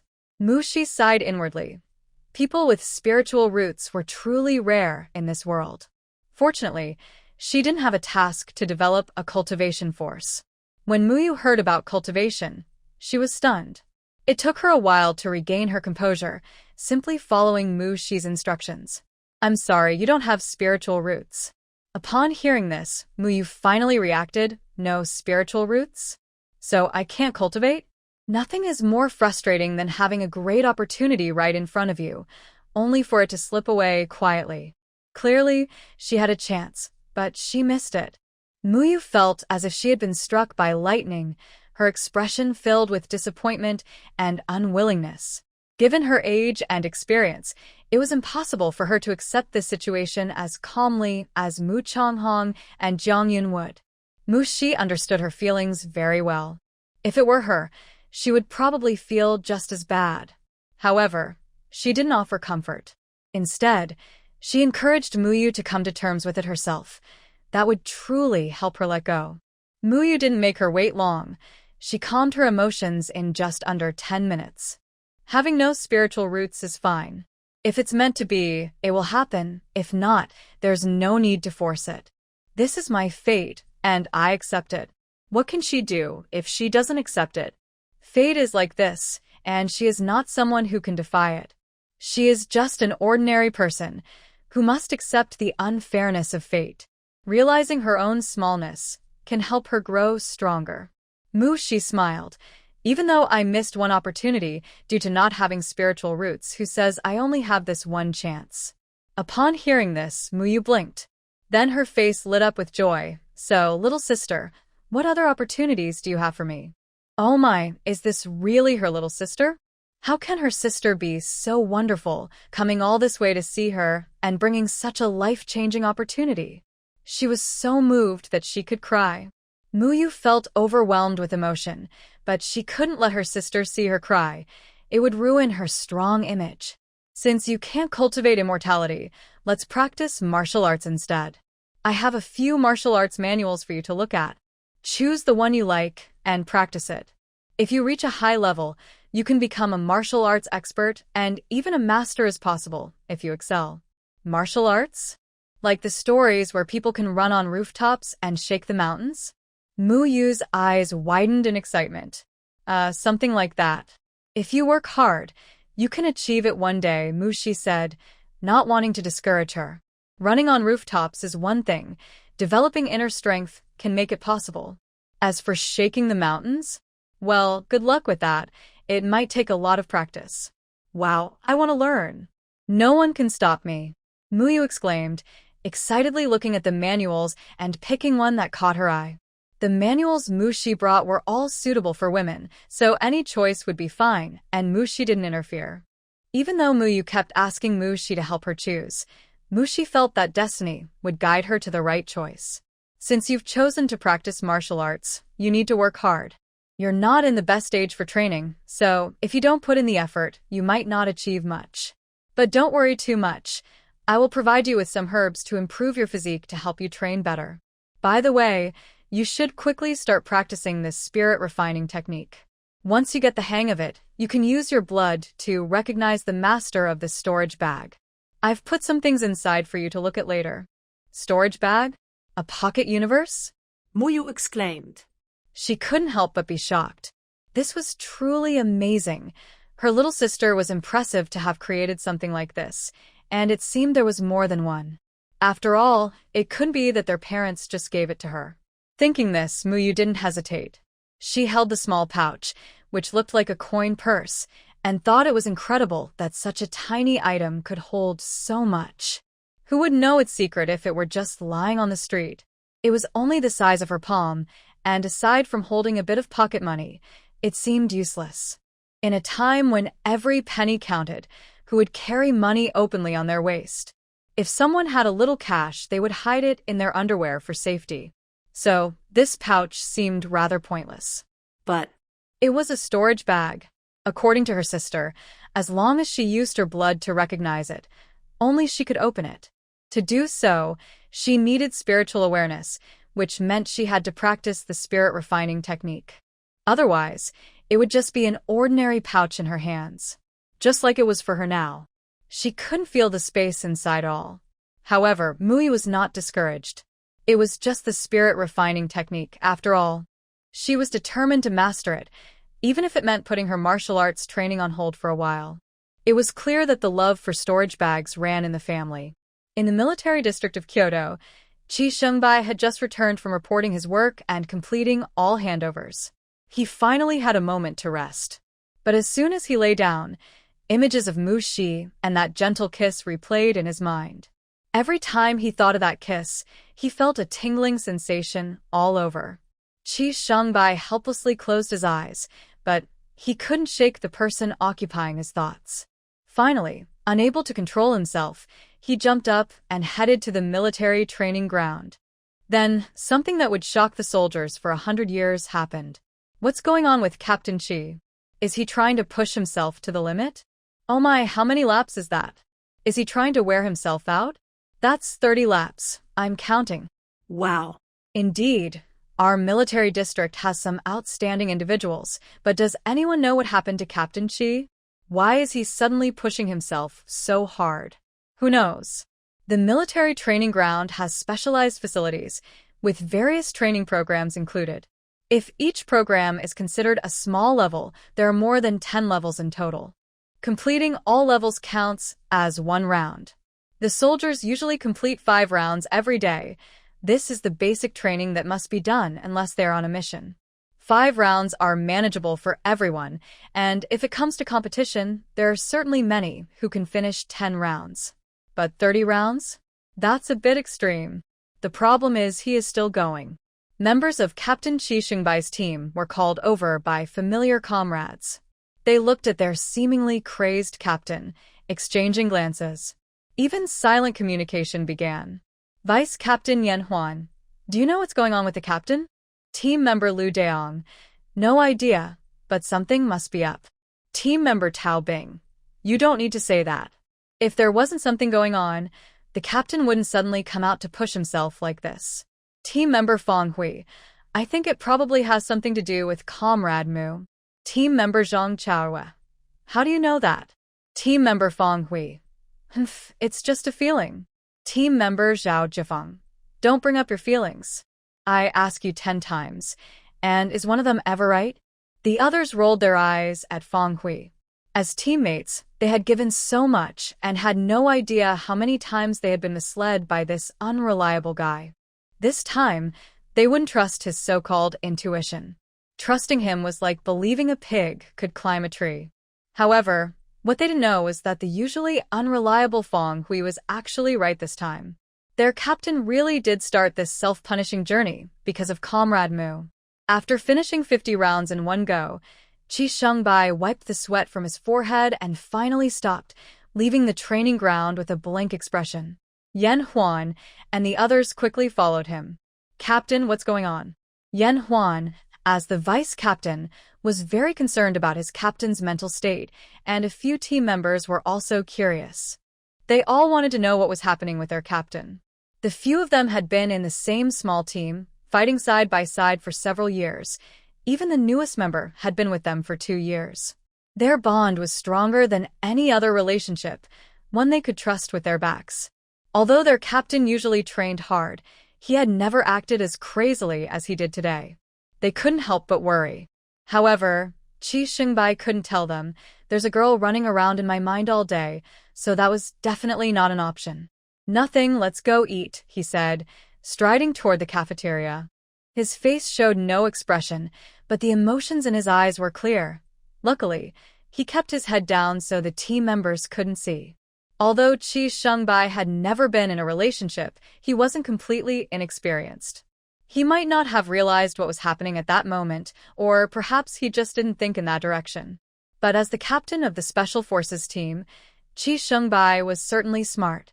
When he noticed something was off, everything became clear. However, once he figured it out, his heart raced even faster. It took him 50 laps to calm himself down. Chi Shengbai had never thought that feelings could come so quickly. While training, he asked himself what he liked about her. He couldn't possibly like her just because their lips accidentally touched. That would be too shallow, and not worth mentioning. When this question arose, he couldn't help but recall how they met. The first time was in Haishi during a mission where they had a brief encounter. The second time was with the Red Star team, where he was seriously injured and she saved him. Later, he sent her a thank you gift, and she sent a reply gift back. Their interactions grew from there. Eventually, he helped her negotiate a collaboration with the military district. Thinking of these memories, a smile appeared in Qi Xingbai's eyes. In fact, everything had its own traceable path. In the military district of Kyoto, in the commander's office, Guo Huaimin looked at the task report from Qi Xingbai, and a smile appeared on the face of the energetic old man. At that moment, the phone next to him rang. Guo Huaimin quickly answered it. "Hello, is this old Joe? Why is old Guo calling? You better have something important," came a gruff voice from the other end. "Haha, I just heard something interesting and wanted to share it with you, old Joe. Is that your attitude? Then I won't say anything more. I'll hang up." Guo Huaimin pretended to hang up the phone. Hey? "You think you can get away with that, old Guo? You better remember the lessons from the past." Guo Huaimin, oh no. Thinking back to his younger days when Crazy Zhou would make them practice, Commander Guo couldn't help but feel a chill. He's getting old now and can't handle too much trouble. He quickly tried to change the subject.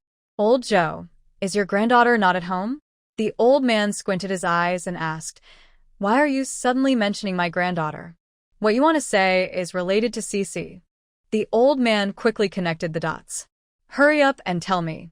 Don't make me go to Kyoto to deal with you. By then, your authority as a commander will be in question." Guo Huaimin. Well, threatening him from so far away.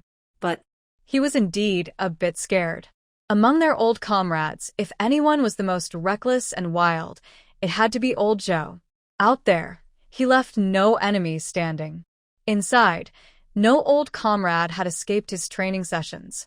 He called it helping everyone improve, but it was really just his love for combat. Over the years, they thought he had calmed down, but his fighting spirit hadn't diminished at all. Not someone to mess with. Old Zhou was now taking health supplements daily, his physical condition back to what it used to be. Just thinking about it was frightening. "Here's the thing, my Special Forces team encountered your granddaughter during a mission. With her help, we successfully completed the task and captured a group of spies, about 20 to 30 of them. Your granddaughter made a significant contribution this time." In Qi Qingbai's report, he didn't mention that Mushi had communicated with him. He only stated that she discovered the spies and subdued them, helping the team obtain critical information and learn about an ambush outside the station. He emphasized how much help Mushi was to the team. Guo Huaimin felt the same way. It could be said that if they hadn't encountered Mushi, the team would have faced great danger, and it was uncertain whether they could have stopped the information from being transmitted while also facing an ambush. "By the way, old Zhou, have you considered letting your granddaughter join the army?" From the report, Commander Guo could tell that this girl was very sharp and had some skills. Otherwise, how could she have subdued the spies? Someone like her should definitely be part of the team. "What army? My Cece is a delicate girl. Your troops are all rough men. Do you think that's suitable?" The old man immediately disagreed. "Anyone can join the army, but his granddaughter will not. She has skills in medicine and can support the troops from the rear by providing supplies, which is also a contribution. Why must she go to the front lines? What if something happened to Cece out there? My Cece's skills in medicine are on par with those of the old professors. Calling her a national key talent is not an exaggeration. You actually want to arrange for her to join the team? If something goes wrong, you, old Guo, will be seen as a traitor to the country." Guo Huaimin's expression stiffened. He had indeed forgotten about this. He was just excited after seeing the report and didn't think it through. He gave an awkward smile. Forget I said anything. Old Zhou's granddaughter really does have strong pharmaceutical skills. The previous hemostatic medicine and anti-inflammatory powder, as well as the later anesthetic powder, all had excellent effects. The old professors at their military hospital praised her without hesitation. These old men are all skilled in their own right and don't easily compliment others. When they do, it means the person has exceptional talent. Mushi had never even shown her face, yet her 3 prescriptions made the old professors remember her. She is indeed impressive. The capture of dozens of spies by the military district in Kyoto had a significant impact. At least it spread among the major military districts. At the same time, the leadership was aware of Mushi's crucial role in this matter.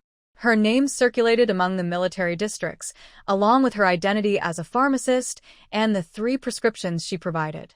2 leaders had also heard about this. Old Zhou is truly enviable, one remarked. Compared to his own troublesome children and grandchildren, who often gave him headaches, Old Zhou's granddaughter brought him much pride. Now, who among their old comrades wouldn't envy Old Zhou? Haha, don't be too envious. This kind of envy can't be earned. Besides, Old Zhou has endured a lot over the years. Thankfully, he is now enjoying the fruits of his labor with a granddaughter by his side, which gives us some peace of mind. The senior leader grew more sentimental as he spoke. A few years ago, they could clearly see that Old Zhou and his wife had lost their spirits. As the saying goes, a person lives for their spirit. If that spirit fades, the person becomes like a walking corpse, merely a shell. During that time, Old Zhou had also been in less contact with them. They genuinely feared something might happen to him.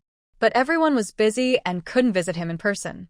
Fortunately, Mushi's appearance changed everything for the better. In recent months, Old Zhou's transformation was very noticeable. He would occasionally call. Even they couldn't escape it. Sometimes it was truly helpless. They were not idle people. They were busy all day long. Who had time for casual chats? But everyone was happy for Old Zhou. Speaking of which, Old Zhou's granddaughter is quite remarkable. I wonder where she learned her skills. Do you think there's a chance? We could ask Old Zhou about it, but we mustn't pressure him. Even though we have a good relationship with him, he just recently recognized his granddaughter, so we shouldn't put him in a difficult position. That's true. Let's ask Old Zhou first. When Old Zhou gave them the elixirs, they already understood the connections behind it. As leaders of China, they had met with the cultivation community during the early days of the nation. The main focus was on regulating the practitioners. After all, they possess extraordinary powers, and without regulations, it could lead to disaster for the common people. At that time, China was still weak, but the practitioners were reasonable, or at least their leaders were. They all shared the same ancestry, were born on the same land, and learned the same ways of dealing with others. Moreover, it was not easy for practitioners to cultivate in this era. They hardly had time for anything else. If they didn't focus on their training, they might not even reach the foundational stage before it was too late. So that meeting was quite successful. Afterward, the practitioners and China kept to their own affairs. However, there were still concerns for China, because practitioners were not under state control. If one day they suddenly lost their senses and turned against the people, China would have no way to restrain them, which posed a significant risk for the leaders. Fortunately, in 1964, China had a trump card. Practitioners were powerful, but it was uncertain how they compared to other forces. That's a good question. Without practical experience, they couldn't speak on it. But this trump card allowed both leaders to sleep well in the following days. Now, they might have a chance to get involved in cultivation. Even if they only selected a small team, it would be a strong asset for China. Who would complain about having more resources? It's clear that their focus was solely on strengthening China. They were not seeking personal gain for themselves or their families. With such dedicated leaders, it's no wonder that later generations saw China rise to the top of the world and become a global powerhouse. Their thoughts aligned perfectly with Mushi's. But for now, neither side was aware of this. On Mushi's side, after staying with Muyu for 2 days, she said her goodbyes and returned to Ling City. There's no place like home. She wasn't used to living and eating with so many people. Although the young people at the youth station were all obedient to Muyu, Mushi still missed her little home. Muyu was reluctant to let her go, but Mushi had made up her mind, and Muyu could only send her off with a sad expression. It was the first time the others had seen the usually fierce Muyu show such a look, which surprised them, but no one dared to say anything for fear of facing her wrath later. After several days of travel, Mushi finally returned to Ling City.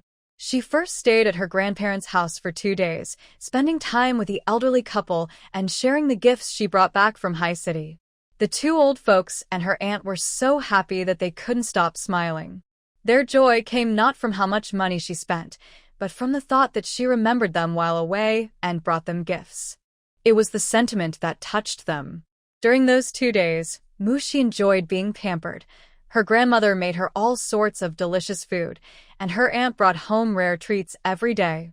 Even her grandfather was busy bringing back many imported items. Mushi felt a bit guilty. Previously, her grandparents and aunt had no spiritual roots and didn't want to practice martial arts, so she had gone along with their wishes. She had visited them every other day and hadn't thought to give them storage bags. This time, she also didn't consider it.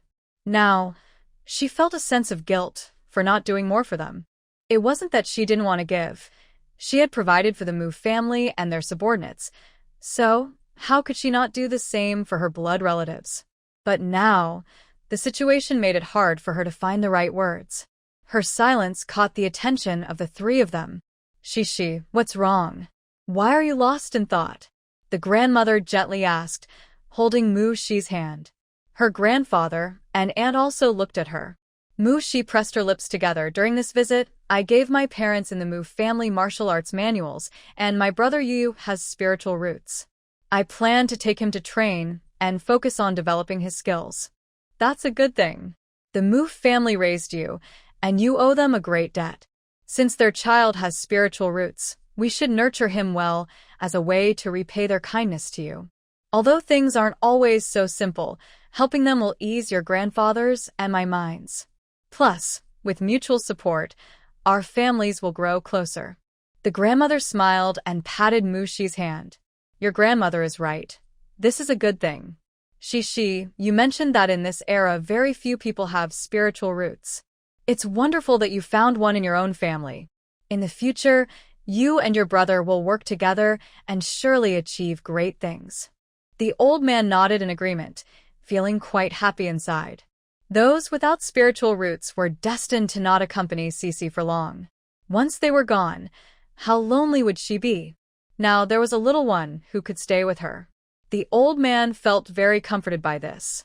Then I gave each of them a storage bag. Mushi continued to share. Storage bag? The three of them looked puzzled at the name. It's a space to hold things, like our family heirloom, but smaller, and you can't put living things inside, Mushi explained. I see. Is there any requirement to use a storage bag? Auntie asked directly. Yes, to use a storage bag, you must have spiritual awareness, and then you need to recognize it with your blood. Spiritual awareness? Auntie asked, confused. I have a method for cultivating spiritual awareness. Grandpa, Grandma, and Auntie, you should all practice it. Once you get the hang of it, you can use the storage bags. Ah? We have to practice? The old lady's voice raised a bit, her face showing a wry smile and helplessness, as if saying, it seems we can't escape this training after all. She and the old man had just sighed in relief about not having to practice. After all, at their age, sitting in one position for a whole night was quite torturous to think about. Unexpectedly, they still couldn't avoid it. Mushi chuckled, Grandma, this is for cultivating spiritual awareness, and you can do it while lying down. She almost laughed when she heard her grandmother's reason for not wanting to practice. It was just too adorable. If others had the chance to practice, they wouldn't mind sitting still, and some might even brave any challenge. But her grandmother just gave up and seemed secretly pleased. Oh, that sounds good, the old lady said, feeling that lying down to practice might be worth a try. It wasn't that she was lazy. When she was younger, she fought alongside the team. Now that she was older, she wanted to take it easy and follow her heart, avoiding things she didn't like. The old man was indifferent. Annie was more interested in the storage bags. She thought that if she had one, she could directly collect any rare items from the market and bring them home without bothering her niece to make a trip. Mushi taught them the mind cultivation technique and gave each person a storage bag, all with a capacity of 100 cubic units. After all, this ancestral inheritance belongs to the Zhou family. The storage bags for her grandparents and aunt naturally couldn't be the same as those for others. Make sure to practice well. Once you master it, you'll be able to use the storage bags sooner. They are very useful for keeping personal items and even secret money safe from others. When she mentioned secret money, Mushi glanced knowingly at her grandfather, a smile in her eyes. Previously, her grandfather had cleverly tried to hide some money to buy wine from her grandmother. Fortunately, Mushi often brought wine over, which calmed him down. Her grandfather sensed her meaning and felt a rare sense of embarrassment. He looked at his wife, his expression showing a mix of guilt and a desire to please. Humph. The grandmother didn't even look at him. If I start practicing now, how long will it take for me to get the hang of it? That varies from person to person. Some have strong mental power and can master quickly, while others may need to practice more to focus. The mind cultivation technique is a basic method for developing one's consciousness, mainly aimed at expanding the mind's sea. Therefore, anyone can practice it. Unlike other cultivation methods that require a spiritual root, the mind cultivation technique can be learned by anyone with a brain. However, the level of mastery depends on the individual, with a significant gap between the highest and lowest potential. Those with a broader mind can even pursue soul cultivation without a spiritual root, as soul attacks can be more lethal than spell attacks. However, soul cultivation techniques are hard to come by. Even in Mushi's space, there is only one book on it. After spending 2 days at her grandparents' house, Mushi returned to the Red Star Brigade. Before leaving, her grandmother held her back for guidance since she had just started practicing and had questions for her eldest granddaughter. Mushi was shocked. In just 1 day, her grandmother had opened her mind's sea. What a remarkable talent! While others typically open their mind's sea with a radius of 10 meters, her grandmother achieved 20 meters. Mushi thought to herself, a powerful person is right beside me. If this were the apocalypse, her grandmother would definitely be a strong psychic ability user. After all, psychic powers are the top-tier abilities in such a scenario. I really didn't expect this. Mushi praised the old lady so much that the old lady couldn't stop smiling before she left gracefully. Meanwhile, the old man, feeling down, quietly went back to his room to practice. Why is it that even though we practiced together, you just took off? He was not satisfied. Mushi was unaware of her grandfather's little thoughts. When she returned home and saw that the small courtyard looked the same as when she left, she smiled happily. The roof was clean, and there was no snow in the yard. Clearly, Aunt Ho-Hot had taken good care of it. Feeling grateful, Mushi put down her things and immediately took out gifts she had prepared for Aunt Ho-Hot and the captain, ready to deliver them. However, before she could step out of the door, Aunt Ho-Hot hurried over. Mu Jiqing, is that you back? Yes. Aunt, it's me. Mushi quickly stepped out to welcome Aunt Ho-Hot inside. I just heard someone say you were back, so I rushed over to see you. Your house hasn't been lived in for a long time and feels chilly. Why don't you come to my house for a while? I'll have someone warm up the Kong for you, and when it's warm, you can come back. Aunt Ho-Hot spoke quickly and offered warmly. No need, it's not that much trouble. I can warm it myself, Mushi smiled and declined. She wasn't afraid of the cold, and sitting by the stove would keep her warm anyway. All right then. How was your visit home? Everything goes smoothly? Aunt Ho-Hot asked as she sat down, showing her concern. Mushi nodded. Yes, it went quite well. Everyone at home is fine, and the journey was uneventful, just a bit tiring with the long bus rides. She decided not to mention anything about catching spies to avoid worrying Aunt Ho-Hot. Aunt Ho-Hot slapped her thigh. Of course it's tiring. It takes at least 2 or 3 days to get from Haishi to here. If there are any delays along the way, it could take 4 or 5 days. Trains in this era were not like those in the future. There were too many uncontrollable factors, and delays were common. For example, giving way to military transport lines, medical rescue lines, and emergency situations. In short, unexpected or pre-planned events should not be too numerous. Compared to special lines carrying significant matters, passenger lines naturally had to yield. Additionally, natural occurrences like heavy snow, storms, and fog could also force trains to stop. At that time, Trains lacked the advanced technology of the future and could only be helpless in such situations. So, train delays were quite normal. For those who often take the train, it's quite routine. After chatting for a while, Mushi got up to fetch the gift from the room. "Aunt Ho-Hot, thank you for taking care of my house during this time. This is a gift I brought back from Haishi for you. I hope you like it." Shun Ho-Hot was surprised that Mushi had brought her a gift and immediately waved her hands in disagreement. No, we are neighbors. You just helped me watch the house. There's no need for gifts. Mu Jiqing had helped the team so much. Watching a house was nothing.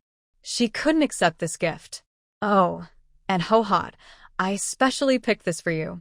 Please accept it," Mushi said playfully, pushing the gift into her arms. "This." "Aunt Ho-Hot, this is the trendiest silk scarf from Haishi. Just imagine how envious everyone will be when you wear it out." Mushi's words really touched Shun Ho-Hot's heart. Thinking about the envious looks from her old friends made her smile. "All right then, I won't be polite. I'll accept your gift, but don't do this again in the future." There are also some cigarettes and alcohol for the team leader, all brought back from Haishi. "Oh, and some little things for your grandchildren." When Shun Ho-Hot heard this, she was taken aback. "You brought so much? We can't accept all this. Really, we can't. Just for watching a house, how could she take so many things from Mu Jiqing? That wouldn't be right." As she spoke, Shun Ho-Hot tried to return the items. But Mushi turned her around and gently pushed her out of the living room, saying, "All right, Aunt Ho-Hot, you should head back. I just got home and need to tidy up. I'll treat you another day." She walked Shun Ho-Hot to the courtyard and closed the gate behind her. Left outside, Shun Ho-Hot was a bit flustered.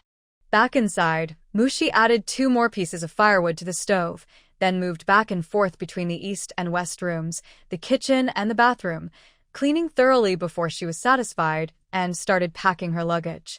She organized the items she brought back, washed her clothes, and took the blankets outside to air them out. After a busy time, she finally sat down, holding a plate of fruit, and flew up to the rooftop, bringing a lounge chair with her to enjoy the beautiful sunset. She really enjoyed her time alone. But, "Master, can I have a little bit of the fruit you are eating too?" "Master, what is the name of this fruit? It tastes so good." "Wow. Master, I feel so comfortable." Master. The little chatterbox kept talking in her ear, making Mushi sigh helplessly. The nearby willow tree swayed gently without wind, and the rustling leaves gave Mushi, who had her eyes closed, a pleasant feeling of a soft breeze. Before long, Mushi actually fell asleep. If she were an ordinary person, sleeping outside in the winter would surely lead to a cold or fever. But Mushi was a cultivator, and her spiritual energy created a protective barrier while she slept, keeping her warm and allowing her to sleep soundly. She didn't wake up until the sun set and the sky darkened. Feeling a bit dazed, she stretched and stood up, folding the lounge chair and flying off the rooftop. It was dark, time for dinner. In the kitchen, Mushi busily and efficiently prepared a meal of 4 dishes and a soup. As a cultivator, she had a big appetite, and since she usually couldn't find food with spiritual energy outside, she often ate very little. Cooking for herself, she used ingredients from her space, which she trusted, and the taste was excellent. She finished all 4 dishes and even had some fruit for dessert. After dinner, Mushi began her training. She was currently at the 3rd level of foundation building. Although she had been visiting family lately, she never neglected her practice. However, the energy required to advance from foundation building to the next stage was several times greater than that needed for chi refining, so her progress had slowed down. This was normal. Even though Mushi had plenty of spirit stones at her space, absorbing the energy from them took time. Training shouldn't just focus on speed. To improve quickly, one could take pills, but Mushi wouldn't do that, as it would be like harming her own foundation. A night passed in the blink of an eye, and Mushi opened her eyes as the sun rose. Today, she planned to go to the mountains. She hadn't been there since it started snowing, so she decided to catch some small animals and send a message home, along with some wild game. After the new year, the meat at home had mostly run out, and she wanted to replenish their supplies. With her mind made up, Mushi prepared herself a breakfast of meat buns, century egg and lean meat porridge, and some side dishes. After finishing her simple meal, she packed her basket and tools and headed up the mountain. In the past few days, it hasn't snowed again, but the snow is still very deep. Mushi is wearing her leather snow boots and even put a waterproof sticker on them, which makes it quite comfortable as she walks through the deep snow. The path up the mountain has the deepest snow. The mountain itself is not too bad because the tree canopy blocks some of the snow from falling, but when the wind blows, it still snows lightly. However, since Mushi is wearing a hat, it doesn't affect her much. Along the way, there are very few wild animals. After all, it is winter, and while some animals have fur to keep warm, they prefer to stay in their burrows rather than wander around unless there is no food. But Mushi has a keen sense and can easily find their nests. Catching them would be even easier. There are rabbits, wild chickens, even silly roe deer and sika deer. The most impressive one is a northeast tiger. However, this tiger seems a bit unusual. Mushi quietly locks eyes with it and sees various emotions reflected in its gaze. Has it gained wisdom? Animals gaining wisdom is rare. Much like plants becoming spiritual, it usually happens due to a special opportunity. Such occurrences are extremely uncommon, especially in this age of decline. Mushi initially planned to hunt the tiger, but she has changed her mind. For beings with great opportunities, whether human or animal, it's best not to provoke them. Who knows what kind of support they might have behind them? After all, how did they come across an opportunity that others did not? While she can't kill it, she can tame it as a mount or a guardian, which would be quite nice. After all, in this age of decline, wise animals are hard to come by. Since she has the chance to encounter one, she shouldn't let it go. Thinking this, Mushi picked a spiritual fruit from her space tree. The moment she held it, the big cat suddenly looked up at her, specifically at the fruit in her hand. Animals have sharp senses. She had barely taken it out before it was noticed. But since she intended to entice the big cat, it didn't matter if it noticed. Mushi tossed the spiritual fruit over, and the big cat leaped up to catch it. As soon as the fruit entered its mouth, a fragrant aroma filled its senses, leaving the tiger stunned. As it chewed, the rich spiritual energy spread throughout its body, making it want to roar with joy. The tiger felt proud. It was finally enjoying something so special. It couldn't quite understand what was happening, but it sensed that it had become stronger. Looking up at Mushi with bright eyes, it seemed to realize the connection to the fruit. It seemed to ask, "Is that all? Can you give me a few more?" Mushi raised an eyebrow. "You want more? What can you give me in return? I can't just let you eat my food for free." The other party clearly didn't understand Mushi's meaning and looked at her with a silly expression. Mushi sighed. Right, this little one just gained awareness and has been living in the mountains, so it can't understand human language. It really was a challenge for the big cat. Not everyone is as lucky as Wei Wei, who has a knowledgeable elder by her side. She shook her head and tossed a few more spirit fruits to it. Forget it, since they couldn't communicate, Mushi didn't want to waste time. She planned to cross the mountain today to check out the bigger mountain behind it. She had already explored this mountain, but the larger one was actually a small mountain range called Yunin Mountain. When Mushi first learned the name, she couldn't help but think it sounded intriguing. She started walking, and the big cat followed closely behind her. Mushi stopped. "Why are you following me?" She had initially thought about keeping it, but since they couldn't communicate, what was the point? As for a contract, how could she discuss that without communication? Forcing a contract would surely lead to a fight. Mushi wasn't idle, so she decided to let it be free. However, even after she chose to let it go, the creature stuck to her like a big cat, obediently following behind. "You're a tiger, not a cat." The tiger just thought that this two-legged creature gave it tasty fruits, so it must be a good creature. Following her meant more delicious fruits. It felt warm and even clearer-headed now. Seeing the two-legged creature stop, it nudged her leg gently with its big tiger head. The fierce look in its eyes was gone, replaced by a gentle demeanor. 뭐 jeden aşçı? "Do you want to follow me?" If so, she wouldn't hesitate to accept it. Just don't regret it later. Noticing the big cat had no reaction, Mushi sighed and rubbed her forehead. Fine, let's try a contract. After that, we can communicate. With that, Mushi began to perform the contract technique, which she learned from her space. There are several types of contracts. The simpler one is a blood contract, where both parties take a drop of blood to form a master-servant bond. It has almost no barriers. Besides blood contracts, there are soul contracts, but soul contracts require many things to assist with the agreement, which most people cannot manage. What Mushi needs to do is a blood contract. It's simple and quick. With a wave of her hand, she took a drop of blood from the big tiger and mixed it with her own drop of blood. After separating them again, they became 2 drops and merged into the center of each of their foreheads. The tiger felt something in its mind, trying to control it.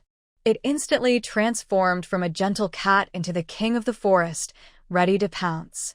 Its sharp eyes scanned the surroundings. Its back legs pushed against the ground, ready to leap at a target. It's okay, it's okay. It will be fine soon, Mushi reassured it. She needed to calm the big guy down. The contract would be completed quickly. The tiger turned to look at her, confusion flashing in its eyes. Did this 2-legged creature do something to it? But she had just given it delicious fruit, so how could she mean it harm? The young tiger, inexperienced in the ways of the world, didn't understand the dangers of human nature. It thought that since she had given it tasty fruit, she must be a good creature who wouldn't hurt it. Just a bit naive. As the tiger hesitated, the contract was completed. Mushi didn't expect it to go so smoothly. She wasn't sure if the northeast tiger was just a bit silly, or if the magical fruit had a strong effect. Either way, she had successfully formed the bond. Little one, let's go. From now on, you are my tiger. Suddenly, the words that the tiger couldn't understand before became clear. It looked up at Mushi, bewildered, as if asking, "How can I understand?" It seemed to be saying, "I can actually understand what this 2-legged creature is saying?" Or perhaps it was shocked. "When did I become your tiger? I am my own." Its expression was quite complex. Ha ha ha. Mushi couldn't help but laugh. But the tiger was even more confused. However, it felt that this 2-legged creature seemed friendlier than before. It wanted to get closer. Her scent was so pleasant.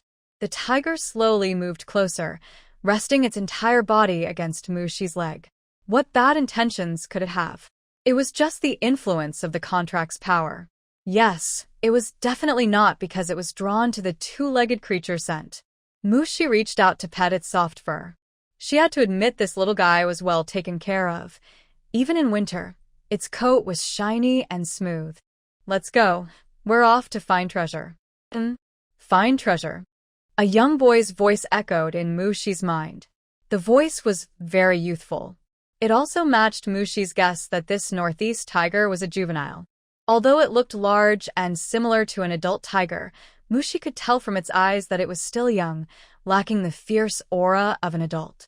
Its size might be related to its unique circumstances. Right, treasure hunter, do you know where the treasure is in this mountain? Mushi asked, patting its big head with a smile. She didn't really expect an answer. After all, she had already decided to explore Yunin Mountain. But sometimes, unexpected things happen. The tiger suddenly stood up and said, "I know. Follow me, and I'll take you to the treasure." Since this 2-legged creature gave it tasty fruits, it should return the favor. Perhaps it could even get a few more fruits in return. The little tiger was excited and ran ahead to lead Mushi. It occasionally looked back at her, as if urging her to keep up.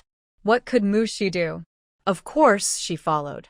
Her newly acquired spirit pet was so eager to help her find treasure, she had to see what was out there. Although she had wandered around this mountain before, she couldn't guarantee that there weren't any hidden treasures. After all, this world once thrived on cultivation, and it was very possible that some formations were left behind. Sure enough, Mushi followed the big cat to a cave. As they went deeper, she watched the big cat pass through a wall, disappearing completely. This. She walked over and looked around, discovering that this was a hidden formation. However, in this current age of decline, the lack of sufficient spiritual energy caused the formation to become visible. Mushi lowered her gaze, thinking that the northeast tiger must have gained some fortune from here. Just as she was pondering, the impatient tiger reappeared, its eyes looking at Mushi, urging, "Hurry, there are treasures inside." Snapping back to reality, Mushi smiled, coming. This time, both the girl and the tiger entered the formation together. In an instant, everything changed. No longer was it a dark cave, but a bright chamber filled with luminous night pearls, making it quite bright. Mushi looked around, and her gaze landed on a table. There was a letter there. Were these powerful beings always so simple and unadorned when leaving fortunes behind? She silently complained in her heart, but still picked up the letter to read. As expected, the letter simply introduced the origins of this chamber, or rather, the origins of its owner. This is a secret chamber set up by a powerful elder who has successfully ascended, specifically left as a legacy for this world. Next to a letter, there is a jade slip. Inside the slip is a top-tier cultivation technique that can lead to ascension. Mushi raised her eyebrows. A technique that allows for ascension is a rare treasure. Even in her space, a family's legacy usually consists of only 2 or 3 books, while the Ji family was a prominent clan during the Shang and Zhou dynasties. Although they cannot compare to those divine beings, they still possess considerable resources. Yet, they only left behind 2 or 3 books. One can imagine how precious the technique left by this elder is. However, this elder clearly did not anticipate that this world would enter an age of decline.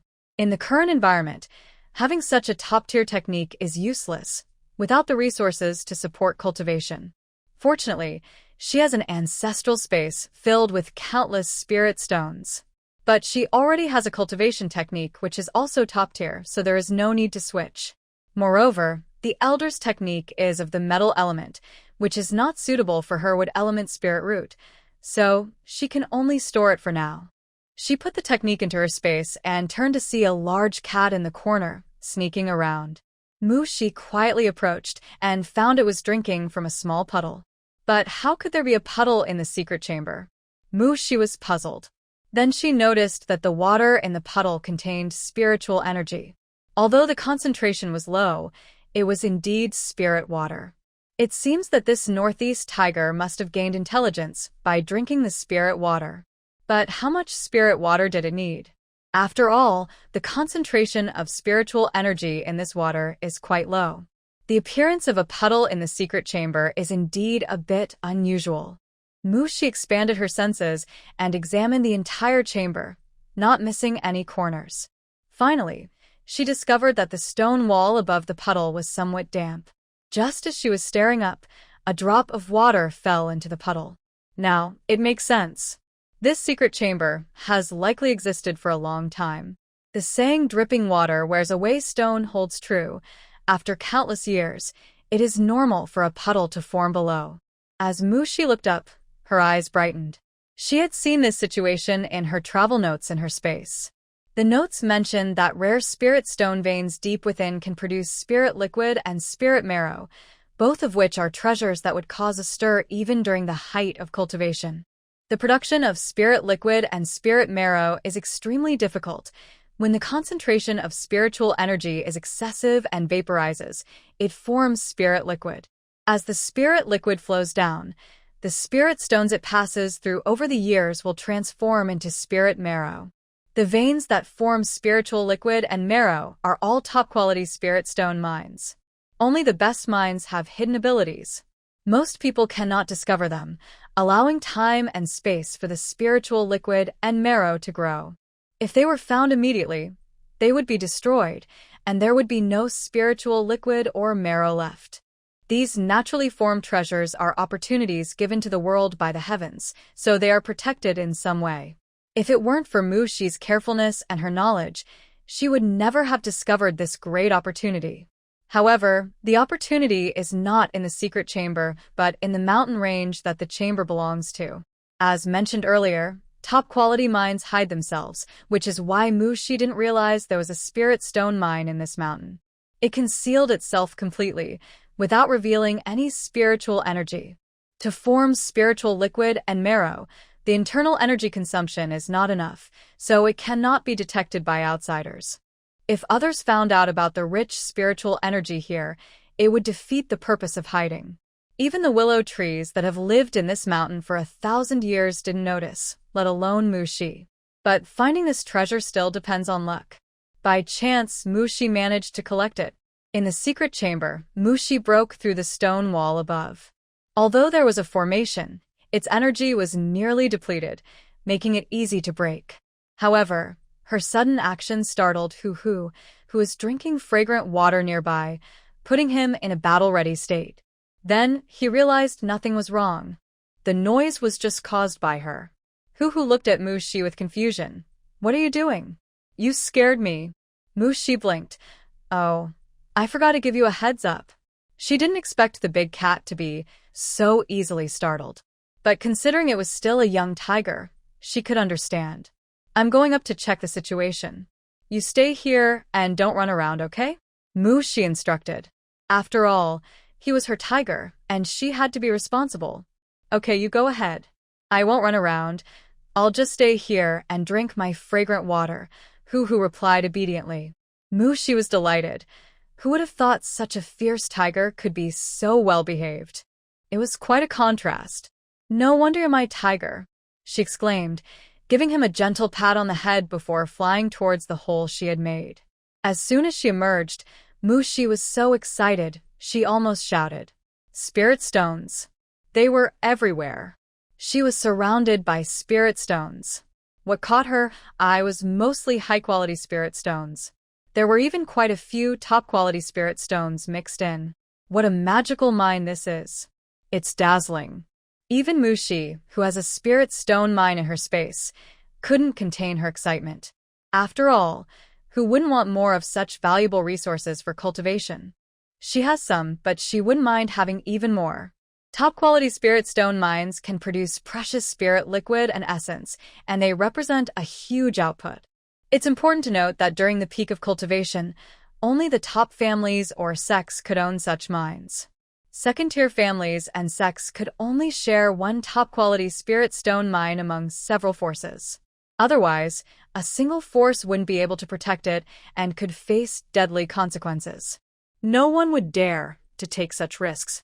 This shows just how precious top-quality spirit stone mines are. Looking at the spirit stones before her, Mushi realized she had struck it rich, but her expression turned a bit strange. Surely the world's spiritual energy isn't all gathered here? After all, it takes an enormous amount of spiritual energy to create a top-quality spirit stone mine. Such occurrences are extremely rare, especially in this age of decline. Though it could be attributed to thousands of years of accumulation, it's still quite incredible. However, the facts are right in front of her, and overthinking won't help. It's more important to think about how to secure this top-quality spirit stone mine. If news of this mine leaks, the remaining cultivators in China would likely fight fiercely over the resources. For the sake of everyone's peace, it seems she should keep this mine for herself. But now there's another important matter: spirit liquid and essence. These are even rarer treasures than spirit stones, and Mushi was filled with anticipation since she didn't have these in her space. With a clear goal, she realized that reaching the center of the mine would require digging, which posed a challenge. She was currently at the edge of a mine cave, and since no one had mined it for thousands of years, the spirit stone content was still quite impressive. They were exposed on the surface, looking like crystals. If Mushi weren't a cultivator, she might think these were expensive gemstones. As ordinary people couldn't sense the spiritual energy, they would only feel comfortable being near them. Mining was clearly something she couldn't do alone. However, if she sent people to mine, she didn't want to expose the existence of the mine, even to those from Dawn. After all, this top-quality spirit stone mine was of great importance. Finally, Mushi thought for a while and decided to put it aside for now. However, she could first measure the area of the mine and set up the formation. Although high-quality mines tend to hide themselves, Mushi felt it was necessary to add an extra layer of protection, just in case someone as lucky as her came along. Once she knew the mine existed, measuring the area became much easier. Before long, Mushi confirmed that the entire mountain was filled with spirit stone mines. Due to the properties of high-quality spirit stones, they kept the spiritual energy sealed underground, so there were no unusual changes on the surface. This also meant that even after a few months, Mushi had not discovered the existence of the spirit stone mine. The gifts of heaven are not easily obtained. With a sigh, Mushi took out a pile of materials from her space and began to set up the formation. She had learned quite a bit about formations during her free time. Although her talent wasn't exceptional, she could arrange various types of formations. In the once brilliant era of cultivation, she might have been considered a beginner, but in today's world, that was quite impressive. However, she had never interacted with other cultivators, so she wasn't very confident in her current formation skills. Therefore, she set up 3 layers inside and 3 layers outside, using different types of formations. She had plenty of materials in her space, so it was no problem. By the time she finished setting up the formations, it was already dark. Mushi clapped her hands, feeling satisfied as she looked at the spirit stone mine, ready to head down the mountain. But then she suddenly remembered her big cat and slapped her forehead. Oh no, she had forgotten about it while getting busy. Mushi hurried back the way she came, wondering if it had listened to her and waited patiently. However, a whole day had passed, so she figured that the cat might have run off, as it couldn't stay hungry forever. She thought a lot, but she didn't expect that Tiger, her cat, had been very obedient. It had waited all day without going anywhere and just drank some nice water when it got hungry. When it saw Mushi return, Tiger's eyes lit up with excitement, and it pounced toward her. Stop! Mushi quickly raised her hand to stop it. Goodness, if that big body pounced on her, her small frame would surely fall apart. Tiger, being called to stop, looked up at her with big, watery eyes as if asking, "Why can't I jump? Don't you like me?" Mushi felt overwhelmed. This cat acted just like a child. Oh, right, it was still a young tiger, so that was fine. Quickly, I patted the tiger's head to calm it down, then took out some fruits and tossed them into its mouth to distract it. It worked. The tiger happily shook its head while eating. It had so many fruits that it felt very happy. I'm going down the mountain. Are you coming with me, or staying here? I asked while petting the big tiger. As for whether going down would scare people, it wouldn't. My house is right at the foot of the mountain, so no one would really notice I was raising a tiger. Even if they did, it wouldn't matter. My place is far from others, so it wouldn't affect them. As long as the tiger doesn't wander into the village, people would probably just think I'm impressive. After all, everyone knows I'm skilled, and having a tiger fits with that. When the tiger heard this, it immediately said, "I'm going down with you." It was tired of being in the mountains. Plus, this 2-legged creature had tasty fruits, and it could only eat them by following her. The tiger was smart. All right, but let's agree on something first. You can come down with me, but you can't go into the village. You can only stay in my yard. Also, let me give you a name. How about calling you Big Yellow? The tiger huffed, not a good name. Even though it was just a young tiger and didn't understand much, it felt that the name didn't suit it. Hey, you're picky, I laughed. The tiger turned its back to me. Then, what do you want to be called? If it didn't like my suggestion, it could choose its own name. But that was tough for the tiger. How could it come up with a name? If it could, it wouldn't have waited this long. Looking at the tiger, I said, all right, let's think of a name while we walk. I promise to give you a grand name. A person and a tiger walked out of the mountain as the sun set. Along the way, I suggested several names for the tiger, but it rejected them all. Frustrated, I said, let's just call you Big Yellow. This time, the tiger looked shocked. How about we call it Mighty or Eastwind instead? Its expression showed how much it disliked the name Big Yellow. But I refused. No way, from now on you're Big Yellow. Now it wants other names? Too late. The tiger. Oh no, Big Yellow. When we got home, Wei Wei was the first to greet me. Master, you're back. The little one's lively voice was sweet and instantly lifted Mushi's mood. Yes, Wei Wei is much cuter than De Huang. Mushi thought to herself, but what she said was, Wei Wei, did you practice well today? Wei Wei. Let's not talk about practice. We're still good, master and pet. Wow, master, did you get another spirit pet? Wei Wei asked excitedly, noticing the big tiger behind Mushi. Yes, his name is De Huang. You two will be friends now, so please get along, okay?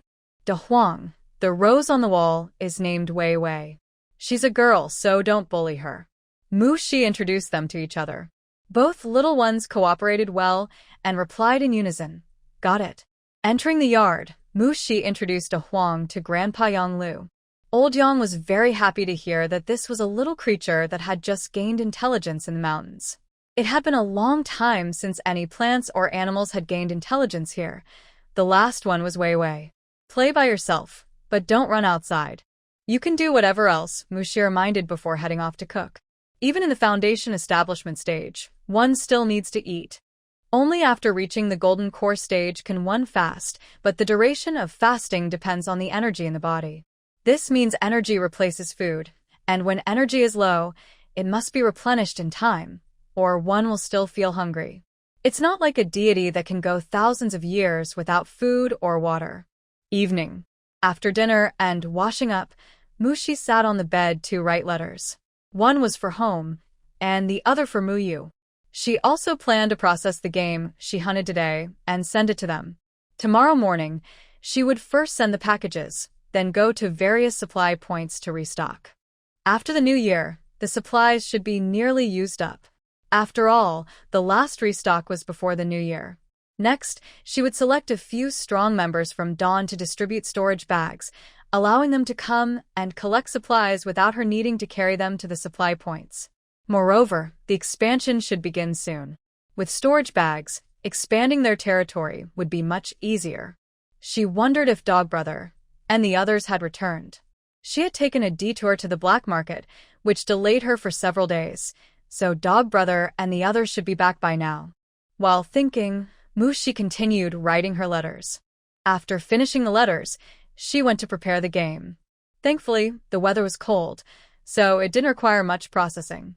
She simply handled it and then left it outside to freeze into ice chunks. Tomorrow I'll pack it up. This way, the family can enjoy fresh meat, which tastes better than dried options. After finishing everything, Mushi returned to the Kong to practice. Early the next morning, Mushi left with 2 packed bundles. Before leaving, she reminded De Huang again not to leave the yard or go to the village, and left some food for it to avoid hunger.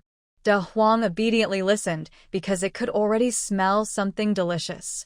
Wei Wei nearby waved a branch, indicating she would keep an eye on De Huang. Mushi left feeling reassured. Following the plan from last night, she first went to the post office, then visited the nearby supply points. The supplies inside were indeed much less, but they could last for another 3 or 4 days. Previously, Mushi had ordered that during the new year, members of the Dawn group would deliver items to the cattle shed almost every day to ensure the people there had a good holiday and kept their hopes alive. Mushi also received a lot of positive feedback. Because of Dawn's presence, many professors who had lost hope felt a renewed sense of optimism. They felt warmth and no longer just went through the motions. For Mushi, that was enough. As long as they still had hope, everything she did was worthwhile. After visiting all the supply points, she arrived at her grandparents' house around noon to share a meal. "Why are you coming at this time today?" her grandmother asked with concern. "Well, I had some things to take care of this morning." "You haven't eaten yet, right? I'll go make you something." "You all finished eating?" "I thought I could make it in time for meal," Mushi said playfully as she followed her grandmother into the kitchen. "In this cold weather, there's not much to do, so we ate early. Next time, remember to come earlier if you want to share a meal." The grandmother chuckled and tapped Mushi's nose. Got it. "I'll come early next time." The two of them worked together to prepare 2 dishes, and Mushi felt very satisfied. The family had finished all the New Year's dishes, and now they could enjoy freshly made food, making everyone feel revitalized. Especially the grandfather, who had been eating leftovers for days and was getting tired of it. As the saying goes, it's easy to go from frugality to luxury, but hard to go from luxury to frugality. The Zhou family's living standards were quite high, especially with Mushi occasionally bringing them good things. After struggling for half a lifetime, The grandfather now enjoyed a bit of culinary delight. As a result, he was given leftover food every day, reheated and eaten repeatedly, with the same dish lasting for several days. This made the old man feel wronged, and when Mushi arrived, he complained to her. The key was that he didn't dare to name the old lady directly. He just gave Mushi a look, hoping she would understand. Mushi felt overwhelmed, thinking they should solve their own issues without dragging her into it. By the way, I brought you oranges and apples. I'll go get them. After saying that, Mushi slipped away.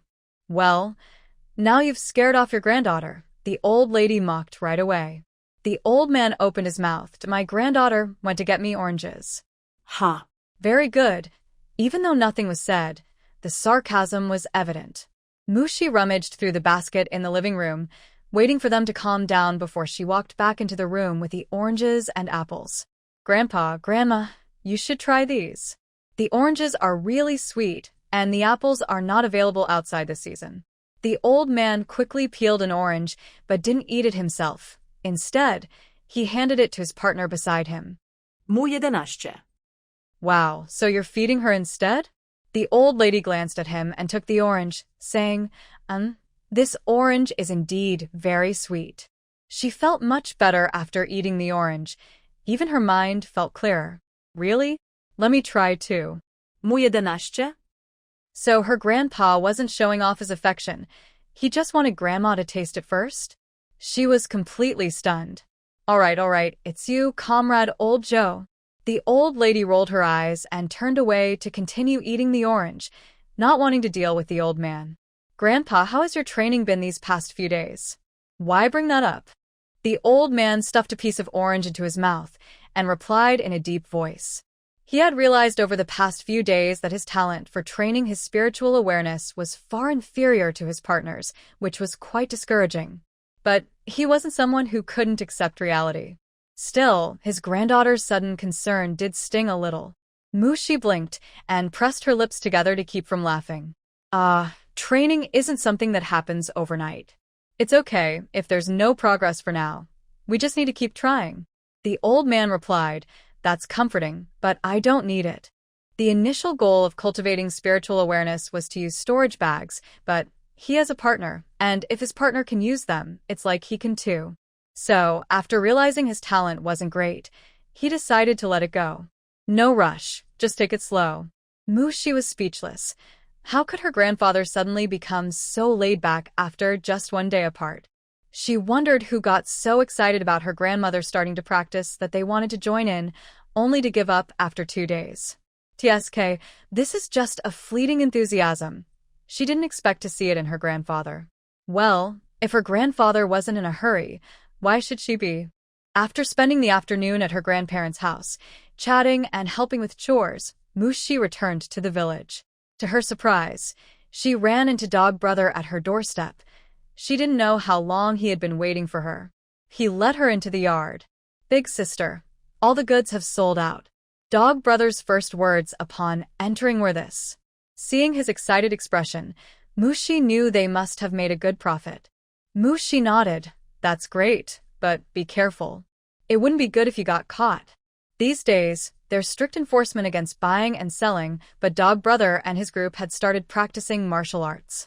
Although Dog Brother was still at the chi refining stage, he was definitely not someone an ordinary person could compare to. Not to mention fighting, just the speed of escape would be impossible for an ordinary person to match. The people working with Dog Brother were also skilled in martial arts, at least having the ability to protect themselves. To avoid delaying their training, they arranged shifts among themselves. With the existence of storage bags, moving goods back and forth was very convenient, so what seemed difficult for others posed almost no risk for Dog Brother and his team. Big sister, here's the profit from this time. Dog Brother nodded at Mushi's advice and pulled out a stack of colorful bills from his pocket. This was his reason for coming to find her. No need to give it to me. Consider it internal funding for Dawn. Just arrange for someone good with numbers to manage it. From now on, the salaries for Dawn members will come from this. Just show me the account records each month. Mushi waved her hand, brushing off the salary issue. Since her team could be self-sufficient, they could manage it themselves, which would save her some trouble. Being a hands-off manager was nice. By the way, Dawn has developed well in Ling City, so it's time to expand to other areas. Your next task is to spread out as much as possible and cover the whole country quickly, so more people in need can regain hope. After saying this, Mushi had a strange expression, feeling as if she were involved in some kind of pyramid scheme, and she was the so-called leader. Upon hearing this, Dog Brother's eyes lit up with excitement as he replied, "Yes, I'll immediately inform all the members when I get back. Just wait and see." Everyone in the Dawn group understood the leader's intentions and was always prepared. With just one command, countless members would rush to various places to complete the tasks assigned by the leader, achieving great things for Dawn. In the past 6 months, Dawn had developed very well in Ling City, with all the counties and towns fully covered, and the registered members had reached over 1,000. Among them were people like Dog Brother, who were playful but had never done anything harmful, as well as many rural individuals who had graduated from high school but were unwilling to do manual labor. This group was quite significant. After all, in a city, many families were willing to send their children to school, believing that education was the key to success. In the minds of most Chinese citizens, the idea that education is the only way to a better future is deeply ingrained. Even in these unusual times, many still felt it was important for their children to study, as no one could predict what the future would hold.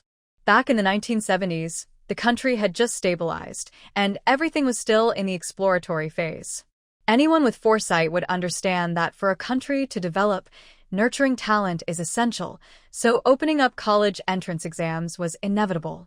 The only uncertainty was the timing. It could be a few years, a decade, or even several decades. Who knows when it would happen? Dog Brother and the others tried to recruit as many educated individuals as possible, of course excluding those with poor character. As a result, the overall educational level of Dawn significantly improved. After receiving guidance from Mushi, these individuals balanced their studies with their work, and eventually, they all got accepted into their dream universities. When they returned after completing their studies, they became senior management in Dawn, helping Mushi expand her business. But that was a story for another time. One day, Mushi received a letter. Upon seeing the sender's name, she paused slightly. If it weren't for this letter, she might have completely forgotten about this person. Perhaps she subconsciously wanted to forget. After all, that day was quite embarrassing, and it was her first kiss, even if it was just a brief touch that left no feeling. They say that no matter what, first experiences are always the most memorable. What was she reminiscing about? Just that one touch, and I didn't feel a single mosquito bite. If Qi Xingbai knew about Mushi's complaints, I wonder what his expression would be. It must be quite something. In Mushi's mind, that moment doesn't even compare to getting bitten by a mosquito. Haha. With a sigh, she opened the envelope. She wanted to see what this guy had written. The letter unfolded, starting with a greeting, then a self-introduction. Mushi was taken aback. It was truly the first time she had seen someone introduce themselves so formally, as if they wanted to share their entire family history. Then she read on. "I know the last incident was an accident, but these past few days, Mu Comrade has been on my mind constantly, making me realize that I might have feelings for Mu Comrade." Mushi. Ah.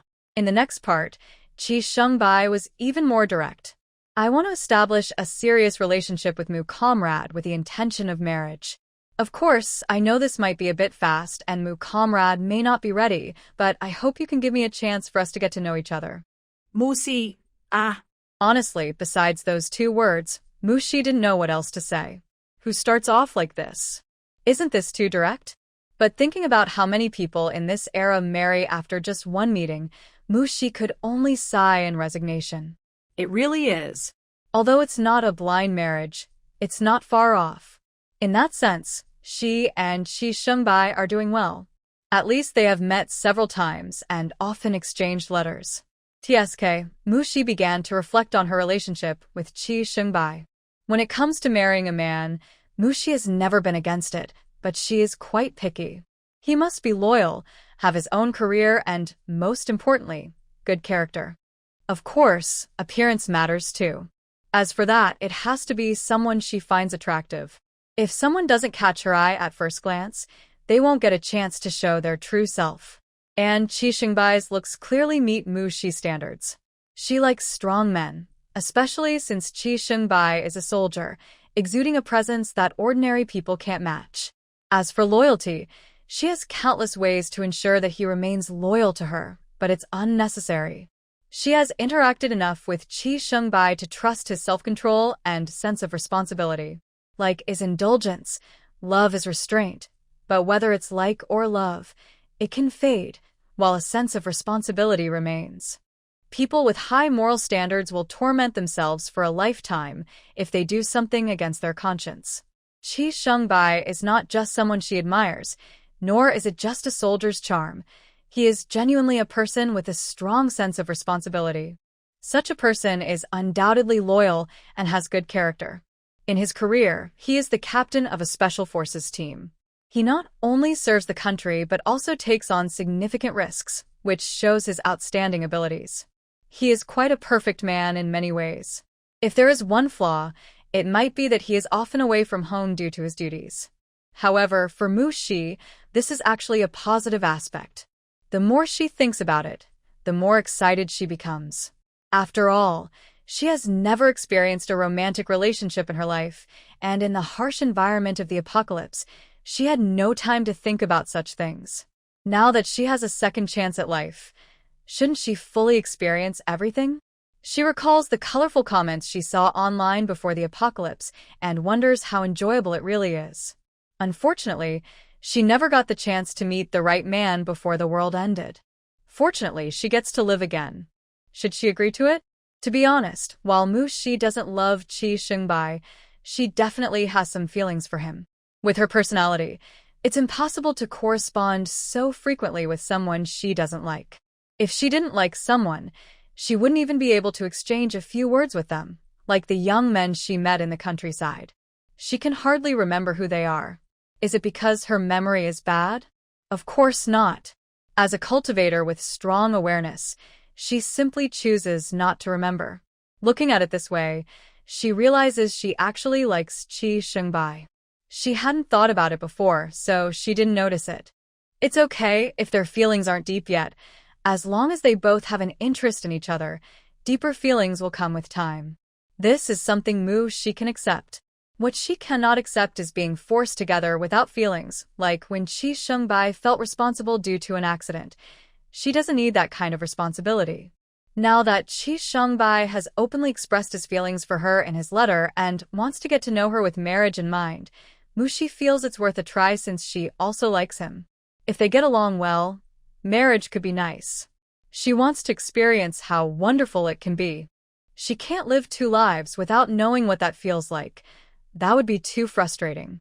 Having made up her mind, Mushi immediately wrote a letter back to Qi Xingbai, agreeing to get to know him better.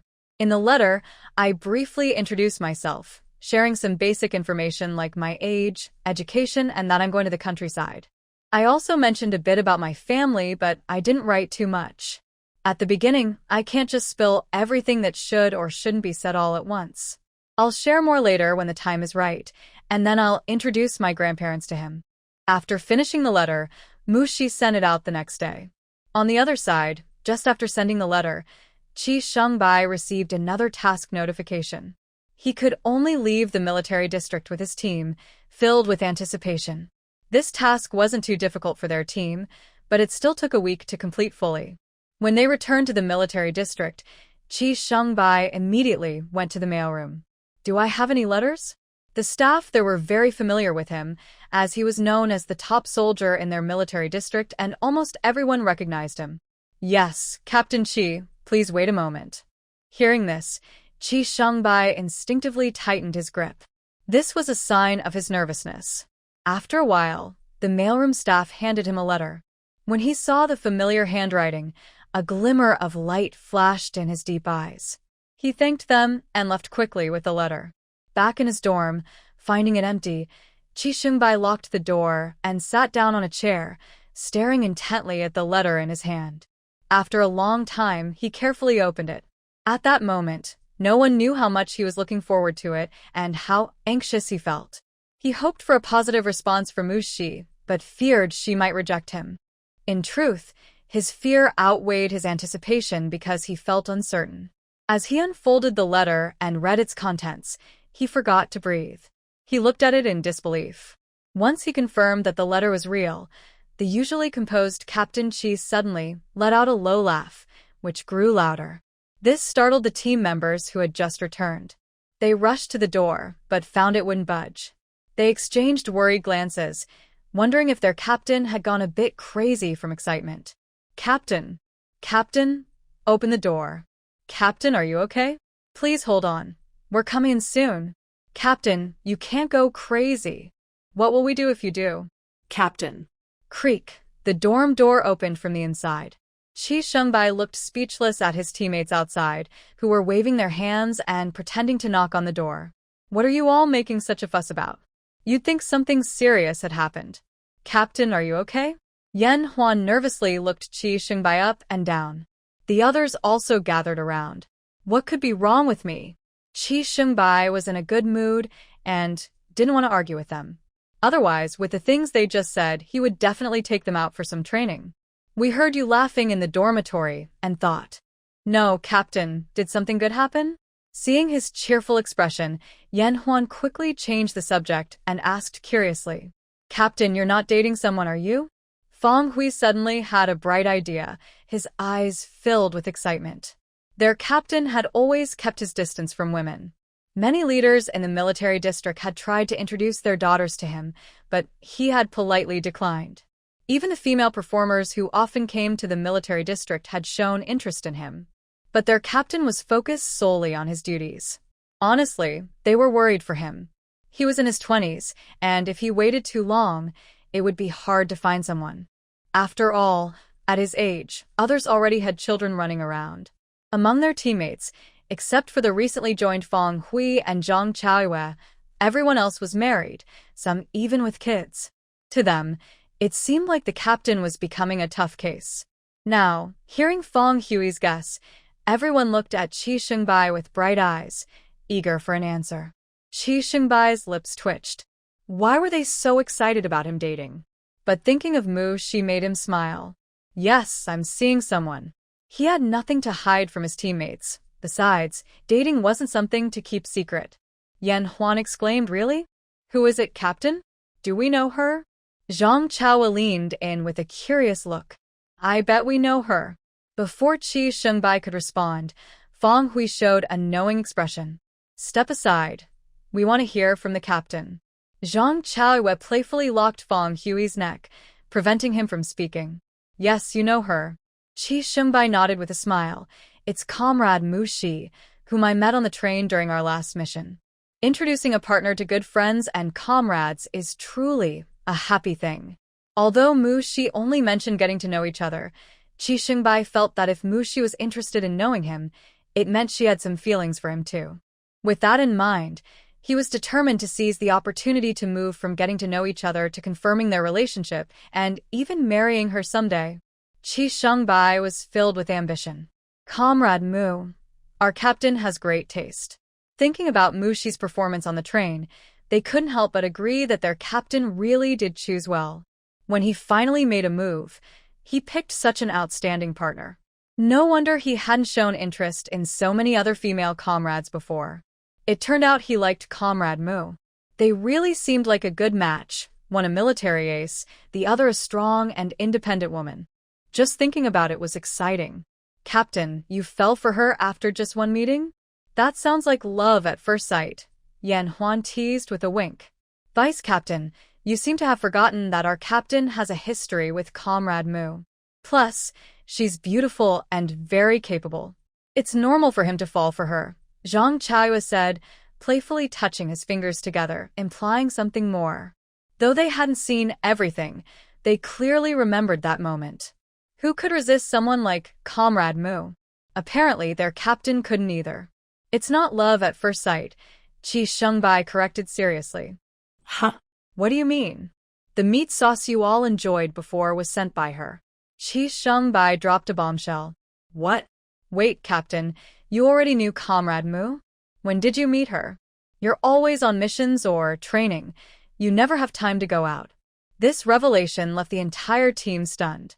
The last mission in Ling City was when she saved me. Without her, I might not have made it back. He had left out Mushi's involvement when writing the report at the time, so he hadn't mentioned it to anyone. He had been seriously injured, but after Mushi treated him, he recovered unusually quickly.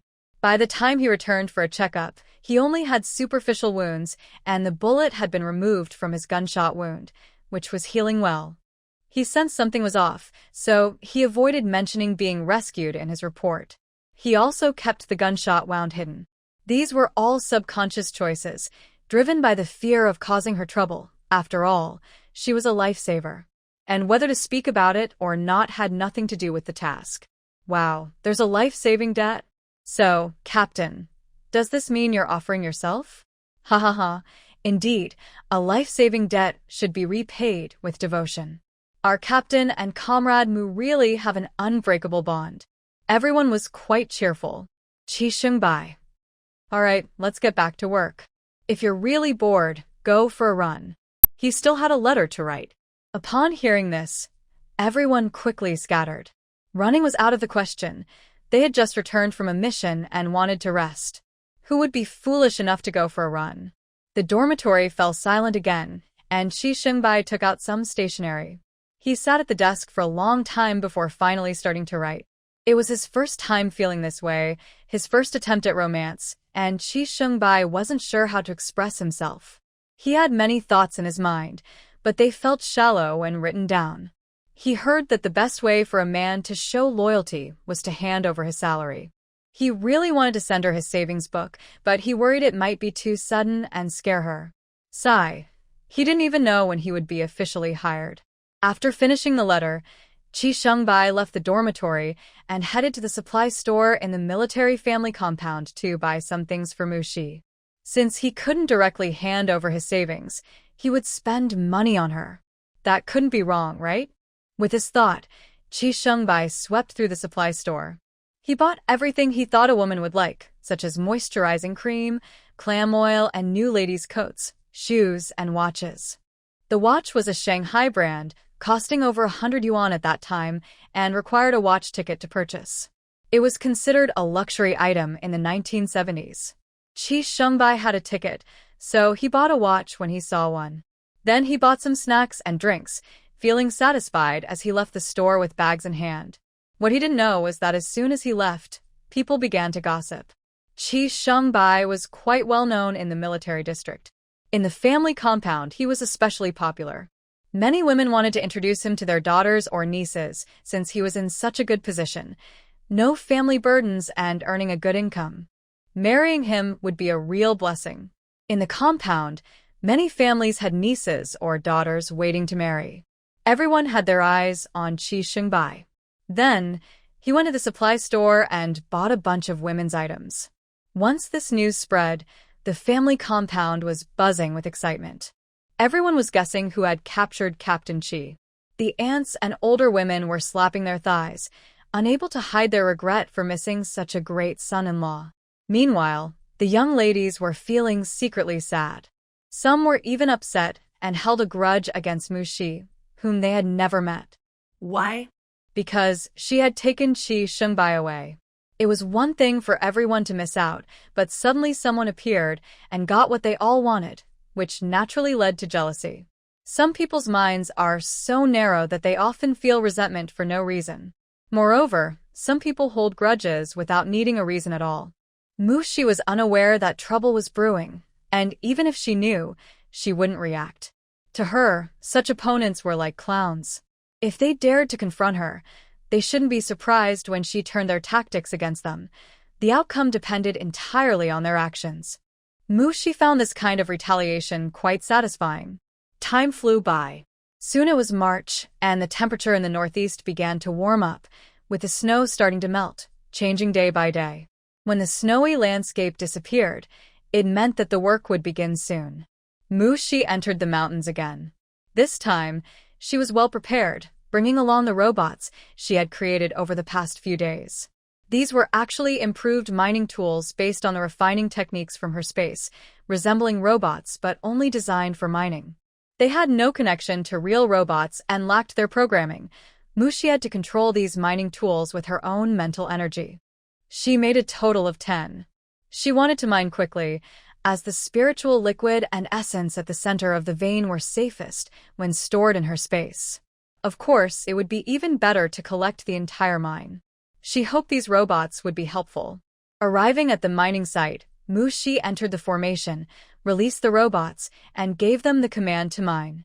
The 10 robots immediately sprang into action, swinging their mechanical arms and digging away. Spiritual stones fell from the walls, quickly covering the ground. Mushi could only quietly follow behind to collect the stones. To prioritize the extraction of spiritual liquid and essence, the robots headed straight for the center of the mine, planning to mine the other stones later. With a clear goal, their mining speed was incredibly fast. It took a whole day to reach the center. The robots were really helpful. If it were real people digging, it would probably take 5 or 6 days. Taking advantage of the night, Mushi quickly directed the robots to dig through to the sealed space at the center. When several large pieces of spiritual essence were unearthed, Mushi knew she had succeeded. When the robots created a gap wide enough for a person to pass through, Mushi stepped in without hesitation. She saw that in this roughly 5 square meter space, the entire floor was a large pool, and the liquid inside was clearly the rare spiritual liquid. Surrounding the pool, the walls made of spiritual stones were covered with layers of spiritual essence. Mushi leaned down to look at the pool. There was a good amount of spiritual liquid, considering this mine had existed for thousands of years. Now it was all hers. Without wasting any time, Mushi took out a prepared storage bottle and collected all the spiritual liquid from the pool, leaving not a single drop behind. Such valuable items are measured by the drop in the world of cultivation, and if she accidentally left even one drop, it would be painful for her. With her current cultivation level, just one drop of spiritual liquid could elevate her a small level, which shows how powerful it is and why people are so eager for it. Now she had countless drops in her hands, and she felt delighted. In a good mood, Mushi continued to collect spiritual essence.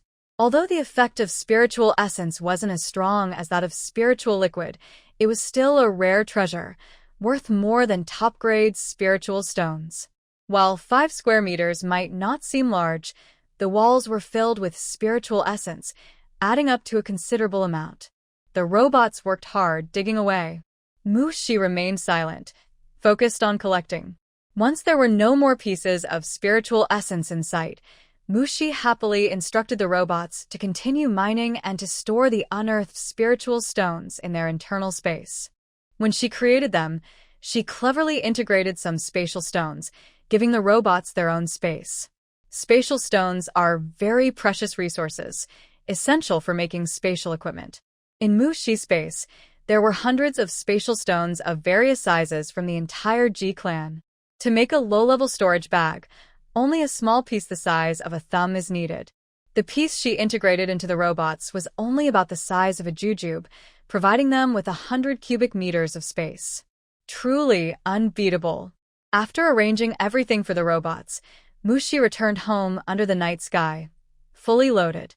Once home, she quickly ate a little and couldn't wait to test the effects of the spiritual liquid and essence. She sat cross-legged and took out a bottle to extract a drop of spiritual liquid. The clear and sparkling liquid, filled with rich spiritual energy, was as tempting as a grand feast. Mushi swallowed it in one gulp. She then felt a massive flow of spiritual energy coursing through her body. Quickly, she began to practice her technique, gradually absorbing the energy and transforming it into her own power. As time passed, her aura rose, and with a pop, her cultivation level jumped from the 3rd to the 4th layer of foundation establishment. This wasn't the end. She soon moved from the 4th to the 5th layer, as she was already close to a breakthrough.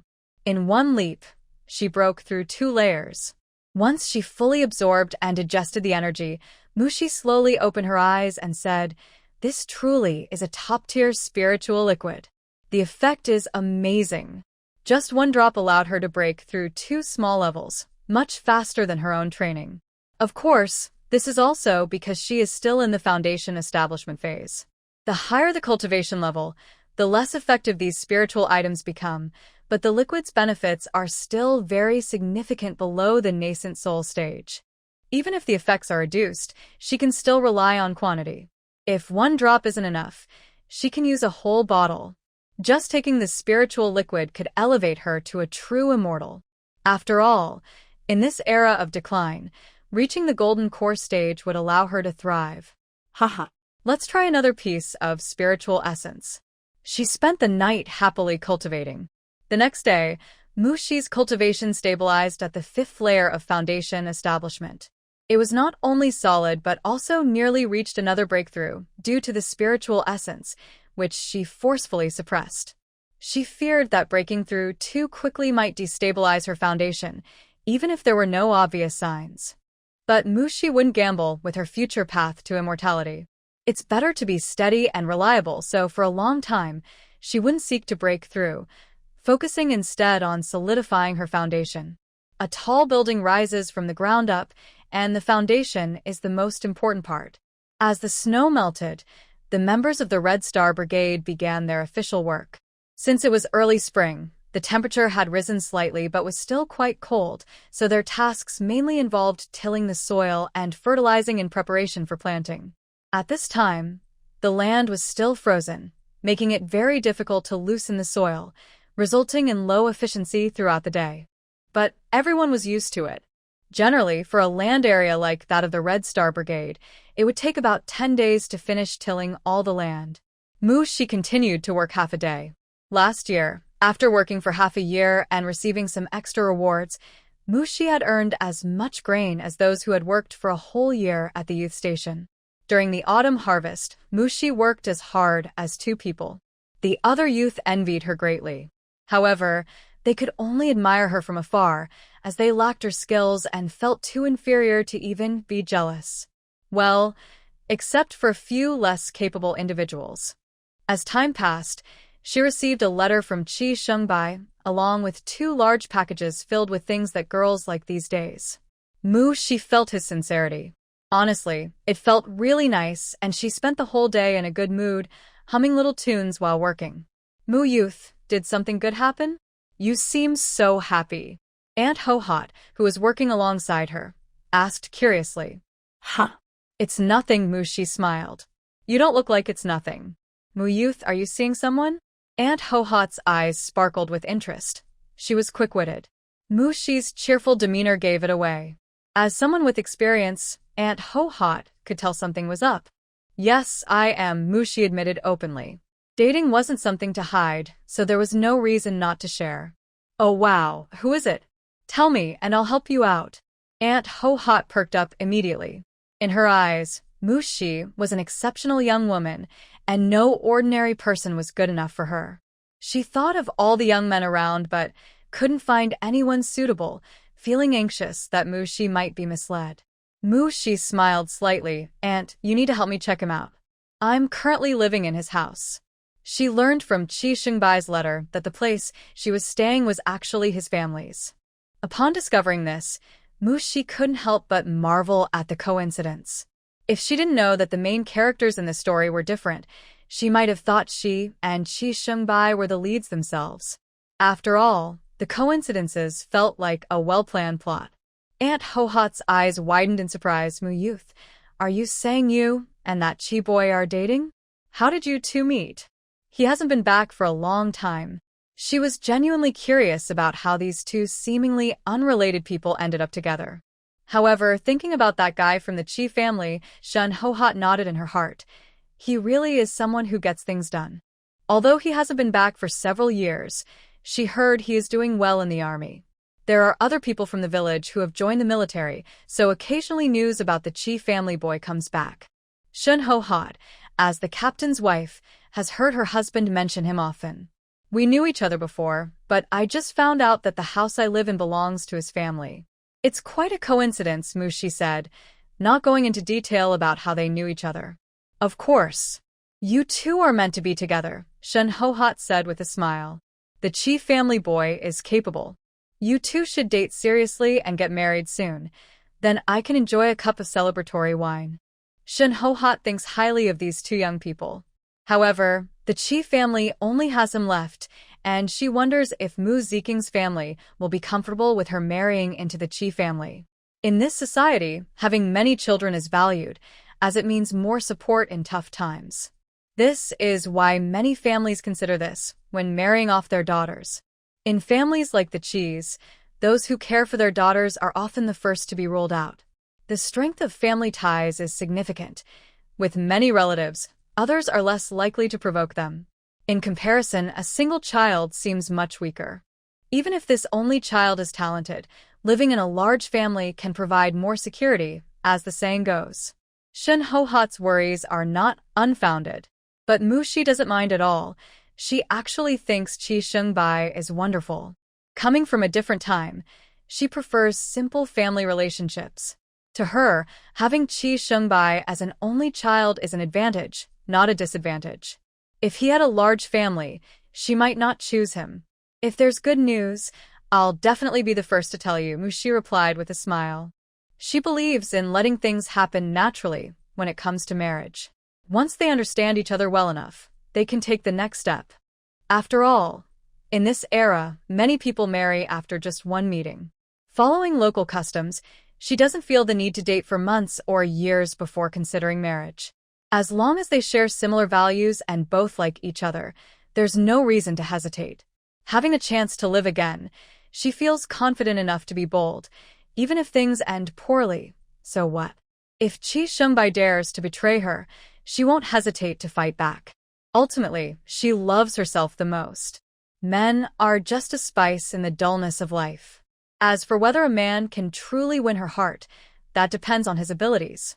Dating is fine, marriage is okay, but expecting her to give her all to a man is impossible.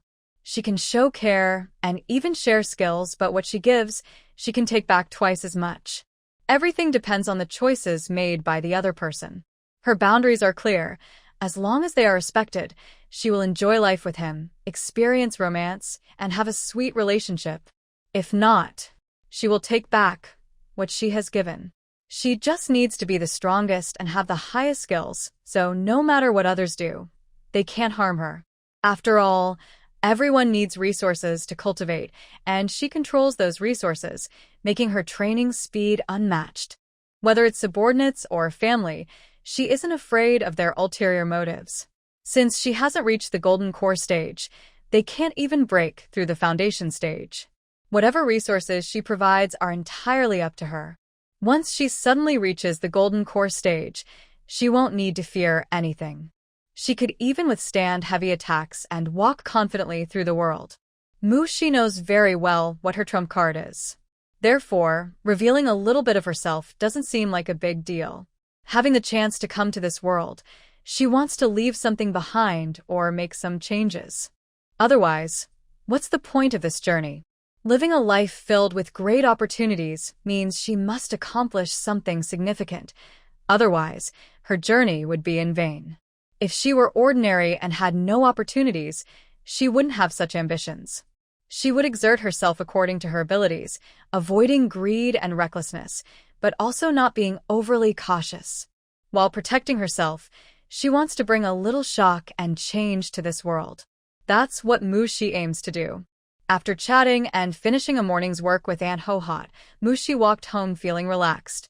On the way, passing a small forest outside the village, she suddenly heard rustling sounds followed by muffled sobs. It was clear what was happening. Someone was sneaking around. Mushi quickly left the area. She wasn't curious about who it was. Although she liked gossip, witnessing such a scene was too much for her. She feared it might lead to trouble. The people in the forest were clearly unaware that someone was outside. At this moment, she was completely lost in thought. 5 minutes later, the man, looking satisfied, pulled up his pants and casually touched the woman's face, saying, "I've left 2 bags of grain here. I'll come back for you next time." With that, he left the small grove first. The woman, feeling numb, started putting on her clothes one by one. Soon, Su Guanglin walked into the grove, found the woman, and saw the bag of grain on the side. He happily picked it up and eagerly opened it. "What? Why is it coarse grain? Didn't you say you wanted fine grain?"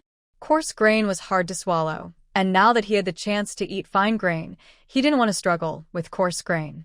The woman, Lin Weining, glanced at him and stood up, expressionless, walking out.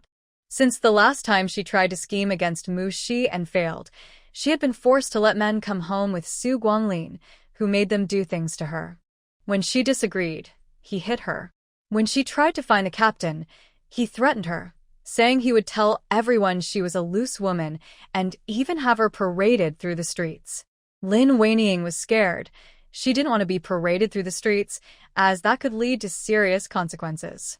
Out of fear, she was forced into a life she despised. But inside, she was filled with hatred.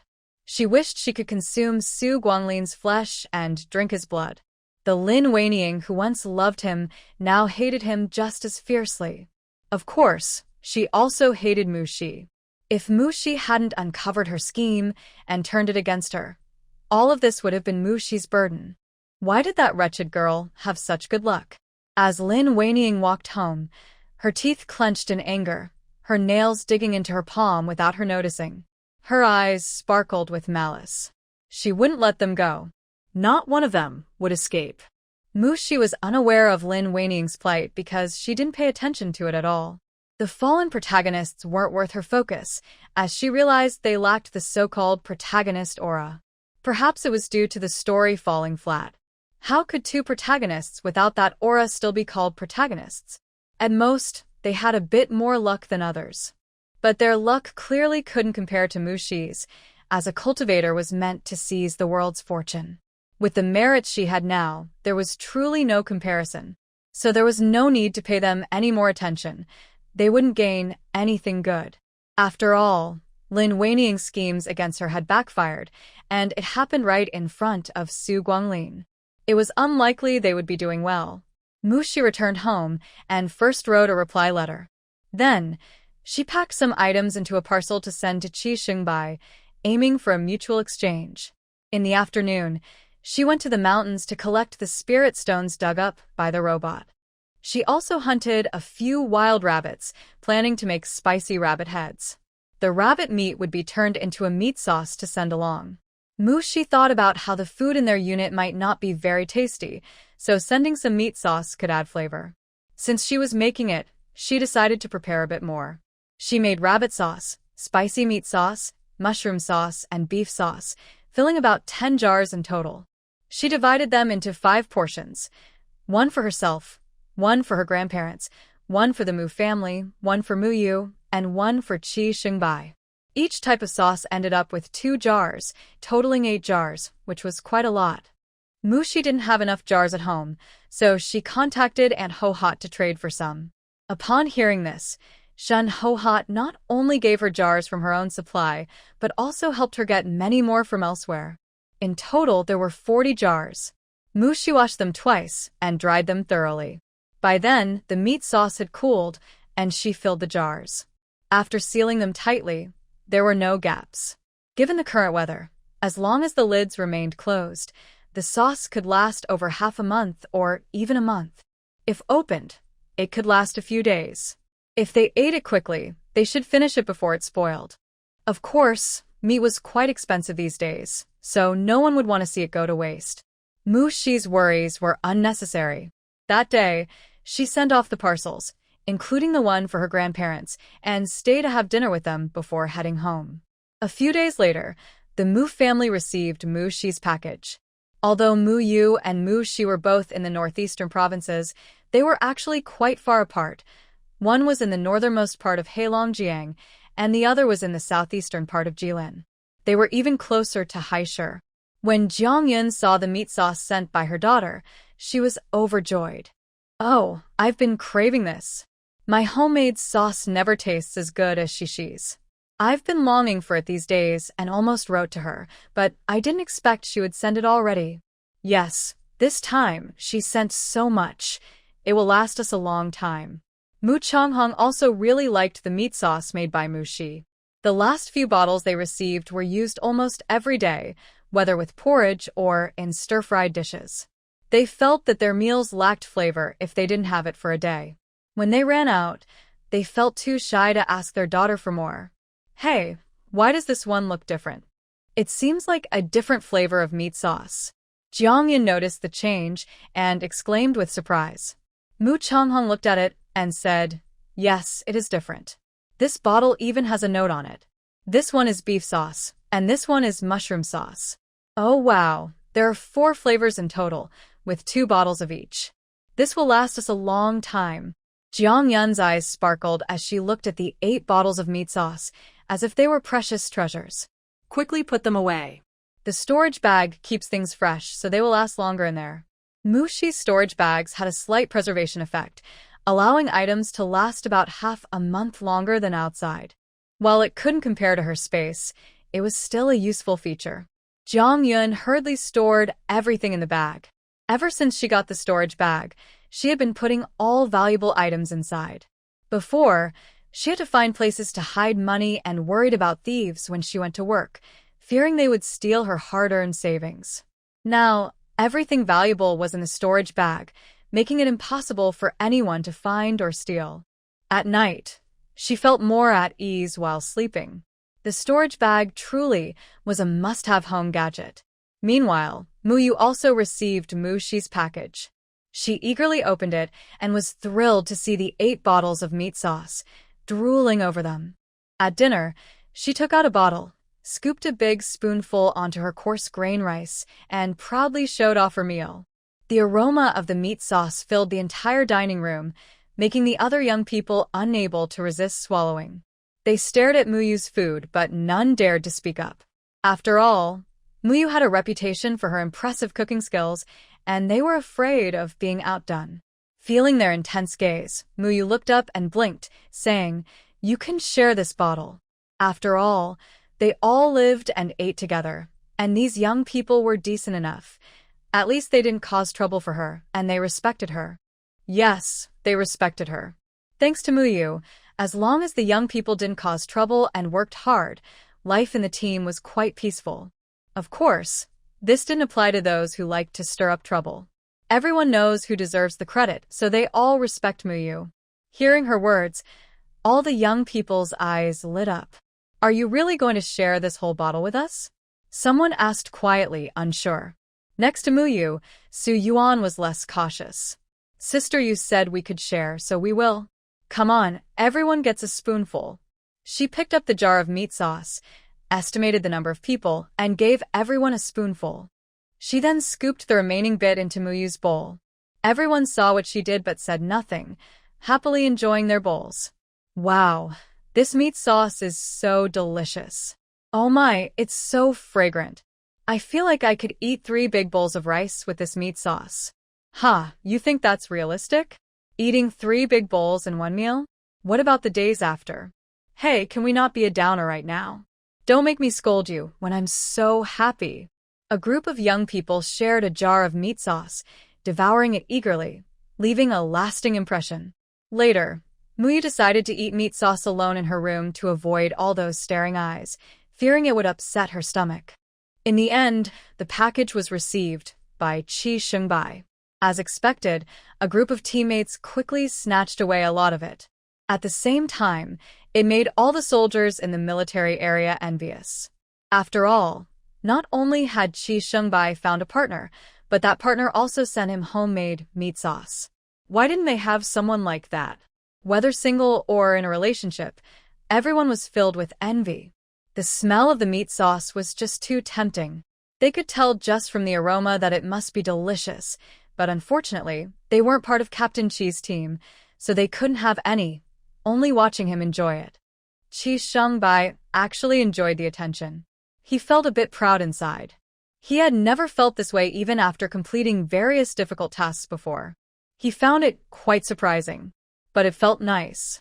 In a good mood, Qi Shengbai was on his way to the mailroom to send a letter when a woman suddenly blocked his path. He frowned, looking at the person inexplicably standing in front of him, and stepped aside to leave. However, the woman moved aside too. Qi Shengbai. "Excuse me, do you need something?" he asked coldly. "Don't you recognize me?" The woman looked quite disappointed. "I don't recognize you," Qi Shengbai replied firmly. He truly did not know her. "I don't remember ever seeing you before." You. The woman, heartbroken, placed her hand on her chest and took a deep breath. I am Yang Lele from the art troupe. I liked you from the first time I met Comrade Chi when I came to the military district for a visit. Can we date? She stared nervously at Chi Shengbai, not daring to blink. She had liked Chi Shengbai for a while, but her shyness made it hard to confess. Plus, she heard he wasn't planning to date anyone, so she thought she could take her time. But recently, she heard rumors that he bought many things that girls like from the supply store. Even today, she heard that his partner sent him some meat sauce. Yang Lele couldn't sit still anymore. She hurried over to express her feelings to Chi Shengbai. Maybe those were just rumors, and he wasn't actually dating anyone, or maybe he was. Either way, she wanted to take a chance for herself to avoid future regrets. What if she succeeded? However, things did not go as she hoped. I'm sorry, but I don't know you, and I'm not interested. I already have a partner. Chi Shengbai directly rejected her without changing his tone. He was a man with a partner now, and he wanted other girls to keep their distance. It was for his partner and for himself. After saying this, Chi Shengbai quickly left the area, moving as if something was chasing him. Behind him, Yang Lele lowered her head, tears streaming down her face. Her first crush ended just like that. 2 years of secretly admiring him, trying to find chances to be near him, and he didn't even know who she was. Not knowing her? How ridiculous, Yang Lele. If she had known, she would never have quietly stayed in the background. If she had known, she would have made sure he remembered her name. If she had known, she would never have done any secret admiration. If she had known, money can't buy foresight. When Yang Lele returned to the art troupe dormitory, her good friend Meng Sini noticed her distress and approached with concern. Lele, what's wrong? Did something happen? You look upset. With 3 questions in a kind and gentle tone, Yang Lele immediately broke down in tears. She had managed to hold herself together on the way back, but her friend's gentle inquiry made her defenses crumble again. Lele? What's wrong?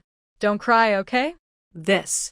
Meng Sini said hurriedly, her eyes flashing with a hint of darkness. Tell me what happened, so I can help you. Woo, Chi. Comrade Chi has a partner now, it's all true. Woo, I'm heartbroken. Yang Lele sobbed intermittently, her heart feeling as if it had sunk into bitter water. What? Comrade Chi really has a partner? Meng Sini's expression changed. She thought Yang Lele was just upset because her confession was rejected. She had heard that Comrade Chi bought things that many girls liked, but she assumed it was for his family. After all, Comrade Chi really wasn't interested in women. He spent all his time on missions or training and had never interacted with any girls. How could he suddenly have a partner? So Meng Sini didn't believe those rumors. Today, after hearing some news from the cafeteria, she started to doubt it and shared the information with Yang Lele to see if she could find out more. She didn't expect such a result. Seeing Yang Lele crying uncontrollably, Meng Sini felt frustrated. But she kept her expression calm and gently comforted her. All right, Lele, stop crying. If you keep crying, you'll look like a little kitten, and that won't be pretty. Yang Lele, who cared a lot about her looks, immediately stopped crying at her friend's words. Is my makeup really ruined? Yang Lele took out a small mirror and checked herself from all angles, finally forgetting to cry. Did you ask who Comrade Chi's partner is? Is she a soldier from our military district? Meng Sini was too focused on finding out who the partner was to worry about her makeup. She wanted to know how they met and why there had been no hints before they suddenly became a couple. Why did that woman get to be with him when the female soldiers in the same military district, had no chance? The more she thought about it, the angrier she became. Yes, she liked Chi Shengbai too.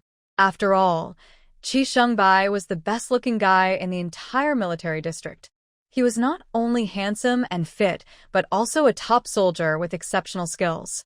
Now, he was the captain of a special forces team, earning the highest allowances and bonuses for missions. Plus, he was very disciplined and never flirted with anyone. Who wouldn't like such an outstanding guy? Meng Sini had never revealed her feelings to anyone. Instead, She secretly gathered information about Qi Shengbai while publicly stirring things up with Yang Lele. However, she wasn't trying to match Yang Lele with Qi Shengbai. She was using Yang Lele to test him. The whole military district knew that Qi Shengbai had no plans to date anyone in recent years, so Meng Sinny didn't act hastily. After all, they were in the same military district, and she could afford to wait. She never expected him to suddenly show up with a partner. Yang Lele shook her head sadly. I don't know, I didn't ask. She was too upset to think about asking who his partner was. Meng Sinny shot her a disdainful glance, thinking to herself, useless. All you do is cry. She couldn't just sit back and do nothing. They were still only in a dating relationship. If they got married, it would be too late. After all, interfering in a military marriage is against the law. She couldn't risk her own future challenging the law. Meng Sinny had entered the performing arts troupe entirely on her own merit, and she understood that this job was her foundation. Finding a man was just to give herself more confidence. If a man affected her work, she would have to give him up because her job was her priority. She was clear-headed and would plan carefully. But if her plans failed, she would let go without hesitation. Given the current situation, she still had a chance to act. Whether she could win Qi Shengbai's heart depended on this moment. Meng Sinny narrowed her eyes, a glint of determination passing through. Qi Shengbai was unaware that someone had their eyes on him. After sending a letter, he returned to his dorm and took out all the letters from Mushi to read them again. A smile appeared on his face, filled with thoughts of Mushi. Suddenly, he stood up, put the letters away, and left the dorm with purpose, heading straight for the commander's office.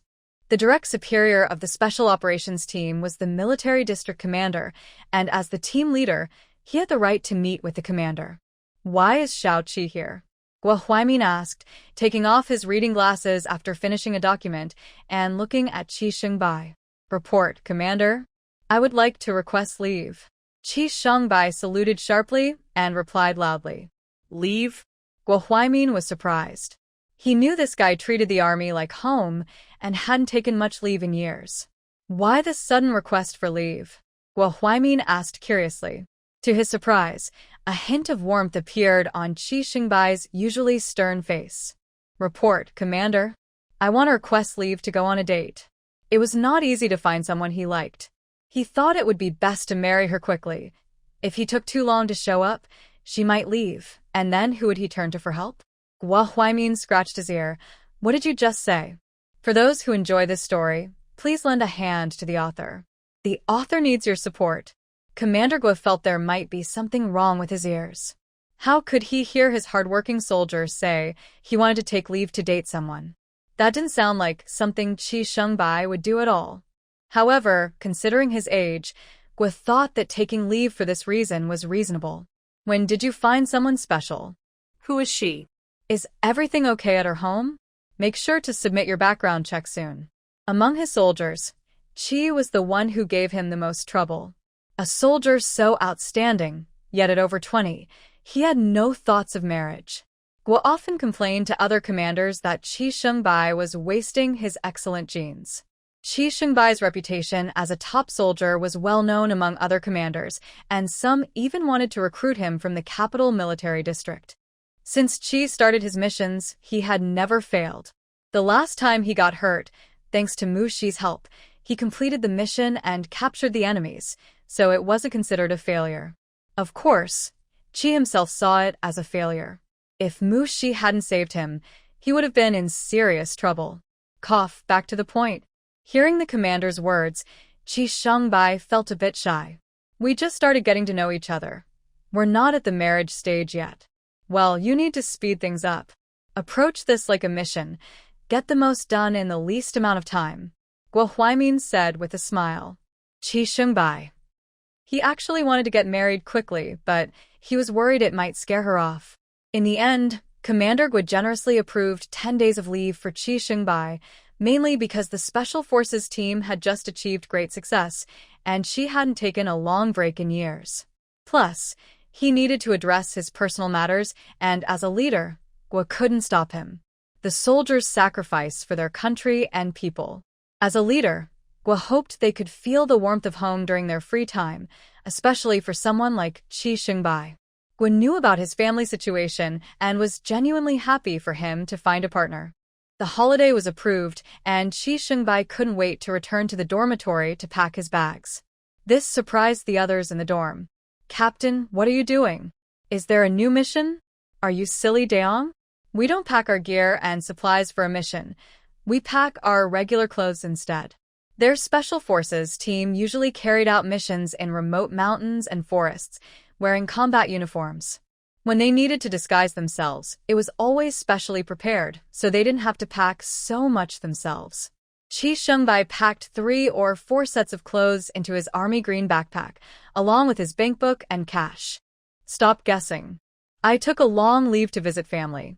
There shouldn't be any missions for a while, but you all need to keep training. If anyone falls behind, I'll make sure to deal with you when I return." As the team leader, it was his responsibility to keep his teammates on track. Their missions were always tough, and if someone lagged behind, it could cost lives. Chi Xingbai wouldn't allow that to happen. So when there were no missions, he trained them very strictly, leading by example. The others understood that the captain was looking out for them and promised not to slack off. "Captain, don't worry about us. I'll keep an eye on everyone," said Yan Huan, the vice captain, stepping up in the captain's absence. "We don't need supervision.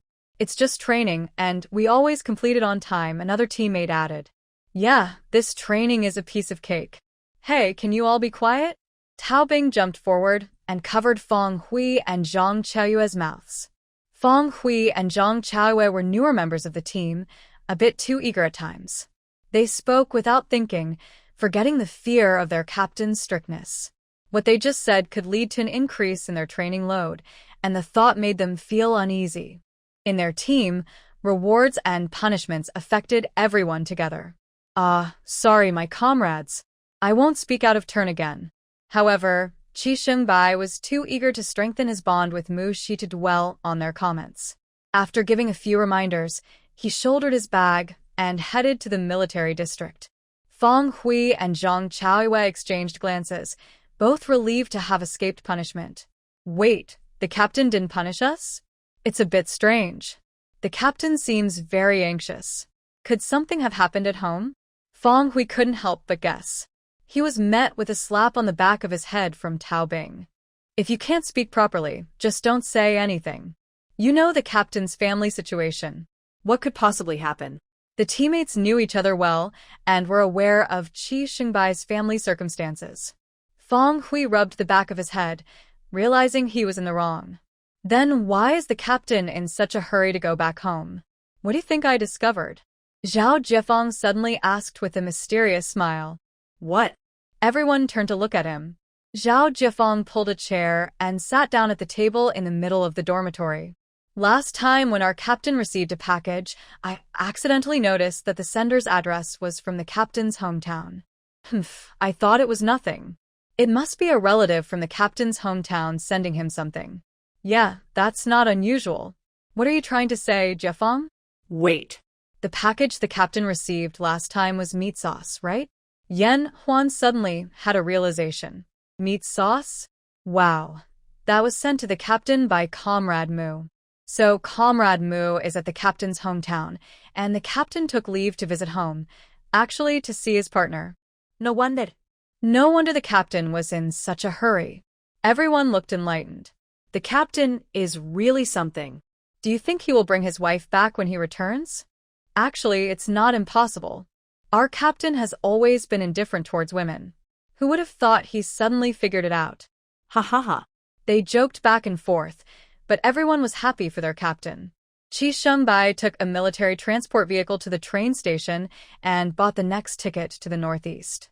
The journey from Kyoto to Ling City would take 3 to 4 days. He felt a mix of excitement and impatience. It seemed both fast and slow. Fast because his heart was already with Mushi before he even boarded the train.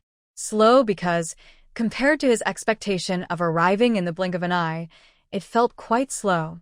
Mushi was unaware that someone was rushing towards her. She was at home enjoying the excitement. The small forest she passed by last time was putting on a big show. Instead of going to the scene, she chose to stay home, sipping tea and watching with her mind. The main characters in the show were Su Guanglin and two men. The director is Lin Weining. Because she uses her invisible awareness to observe, Mushi can see the truth more easily than others. After all, those causing trouble do not know that someone is watching them from the shadows. Lin Weining drugged them and then found ways to lure the members over, and many witnessed a shocking scene. Her goal was to target Su Guanglin. The two men were originally clients brought in by Su Guanglin, but Lin Weining, who had been betrayed by him countless times, decided to fight back. The outcome was very successful. After waiting for a while, Lin Weining went to bring the others over. So when the members arrived and saw the shocking scene, they couldn't help but express their dismay. Ugh. What a ridiculous situation. The world is really going downhill. Isn't this Su Jiqing? I never expected him to be into this. No wonder he looks so weak. He must like being dominated. Oh my eyes. Is this considered harassment? Shouldn't they be taken out for public shaming? Our Red Star team has really hit a low point, having these three around. Can we kick them out to avoid dragging us down? Stop looking, let's quickly take them back. They are all clueless. Leaving them here is not a good idea. As soon as this was said, the onlookers stepped back in unison. They didn't want to be associated with those three. They found them disgusting. After all, if they had to carry someone, it would have to be the men, and they were three who had just been in a fierce scuffle. The men present looked annoyed. The women had already run away, leaving only a few older ladies discussing from a distance. In the end, the families of the two men took them back. Meanwhile, Su Guanglin was in trouble. The members didn't want to get involved, and the youth center didn't want to manage it either, especially since Su Guanglin had already moved out. It was only when the team leader stepped in that two people were called to take him back. The team leader was quite worried. This incident would surely spread quickly, and soon the entire team would be embarrassed, especially since these three were from their Red Star team. Being a team leader is really tough. At this moment, Mushi shared the team leader's thoughts, both silently lamenting. Having watched the whole event and followed Lin Weining for a while, Mushi realized what Su Guanglin had done and couldn't help but think he deserved it. The original male and female leads in this story are truly something, each one more impressive than the last. They must be kept under close watch. However, soon Mushi heard about Lin Weining's dark thoughts, and she actually wanted to scheme against her. She really didn't know where Lin Weining got her confidence. After several attempts that backfired on herself, didn't she ever think about why? Surely she couldn't believe it was all just coincidence. Mushi was speechless. But no matter what schemes there were, she would face them head-on. She just didn't know if this time the opponent could handle the backlash. The game should be over. The luck of the original male and female leads could no longer support their roles, so even if they were eliminated now, it wouldn't affect the world at all. Unlike in some smaller worlds, where the protagonist carries the fate of the entire world, and if the protagonist dies, the whole world collapses, dragging everyone down with it. That's simply insane. Here, Mushi was not affected. After all, the world in this book had already fallen apart. When Mushi arrived, the world had completely transformed into a real small world, no longer just characters stuck in a repeating plot. So if Lin Weining dared to show up in front of her again, she shouldn't blame Mushi for taking drastic measures. In the days that followed, every move Lin Weining made was under Mushi's watch. She saw Lin Weining trying to charm men to help her with her plans. But others were not fools. When they heard she wanted to deal with Mushi, they were scared off. Compared to that, their lives were much more important. Who was Mushi? She had fought off 2 wild boars and won, sharing the meat with everyone. During the harvest, she was as productive as 2 adult workers. She had also battled a pack of wolves. All these events had turned Mushi into a legendary figure in everyone's minds. They all clearly understood they couldn't provoke her. Lin Weining didn't expect that just wanting to deal with Mushi would lead to so many obstacles. Those useless people were terrified at the mere mention of Mushi's name. It was hard to understand what they were afraid of. She only wanted them to hide some banned books at Mushi's house, not confront her directly. They couldn't even handle such a small task, and it was a huge loss for her to try to charm those men into helping her. When Mushi learned of Lin Weining's plan, she could only say that if you don't seek trouble, trouble won't find you. In her yard, not only were there Weiwei and the willow tree, but also the newly added watchdog, Big Yellow. With them around, it wouldn't be an exaggeration to say that not even a fly could enter her yard. Her 3 little friends might still be inexperienced, except for the willow tree. Weiwei and Dahuang are still children, but their fighting skills are impressive. The entire yard is surrounded by Weiwei's vines, making it impossible for Lin Weining to put the forbidden book here. It's just a foolish dream. There's no way she can get past Weiwei. And then there's Dahuang, the king of the forest, whose roar can intimidate a crowd of people and beasts. Does she really think she can frame Mushi right under its nose? Just because a tiger doesn't roar doesn't mean it's a sick cat. In fact, the hardest to deal with in Mushi's yard is the willow tree. After all, it has lived for over 1,000 years, so it has plenty of knowledge and tricks. Its roots are deeply embedded in the ground, forming a strong defense to protect the entire yard. Each root can also gather information, bringing back a lot of news, including gossip from the village. Whether useful or not, it enjoys listening. The willow tree rarely shows itself, but if someone tries to cause trouble in the courtyard, it will definitely show them its strength. That's why Mushi says that if you don't seek trouble, you won't find it. To deliberately kick against a hard surface is truly foolish. After all this time, Lin Weining could only come up with such a crude and useless plan, which is quite sad. However, Lin Weining doesn't know any of this. She is still looking for every opportunity to find someone to help her with her scheme, even secretly gritting her teeth, willing to do anything to complete her plan. After all, she has already gone this far. How much worse could it get? At this moment, Mushi suddenly remembers that those who commit crimes are sent to work the farm, where conditions are very harsh, and there is endless work to do. It's much tougher than being sent to the countryside as a youth. Perhaps she could send the original male and female leads to the farm and let them fight it out there to see who would end up harming the other first. Mushi thought with a twisted sense of humor. For her, getting rid of these 2 would be easy. She has plenty of ways to do it without getting into trouble. But making it too easy for them feels like a gift they don't deserve. Not to mention how they used the original character in the book and then pushed her into despair. Since Mushi arrived, Lin Weining has been scheming against her constantly. No matter how you look at it, Mushi would not easily let them go, nor would she allow them to escape too easily. Watching this couple, who should be loving and happy in the story, turn against each other, scheme, and even fight, living the rest of their lives in poverty is far more interesting than just ending them outright. Of course, all of this depends on Mushi having enough power to control their fates. Once she had this idea, when Lin Weining finally found someone willing to help her and slipped 2 forbidden books into the corner of Mushi's courtyard wall, Mushi quietly took them. Then, when the committee members arrived with great fanfare, claiming they had received a tip-off to conduct a search, Mushi noticed Lin Weining, who was excitedly trembling at the back of the crowd, and casually slipped the 2 forbidden books into her arms. Lin Weining was caught off guard, and the books unexpectedly fell to the ground.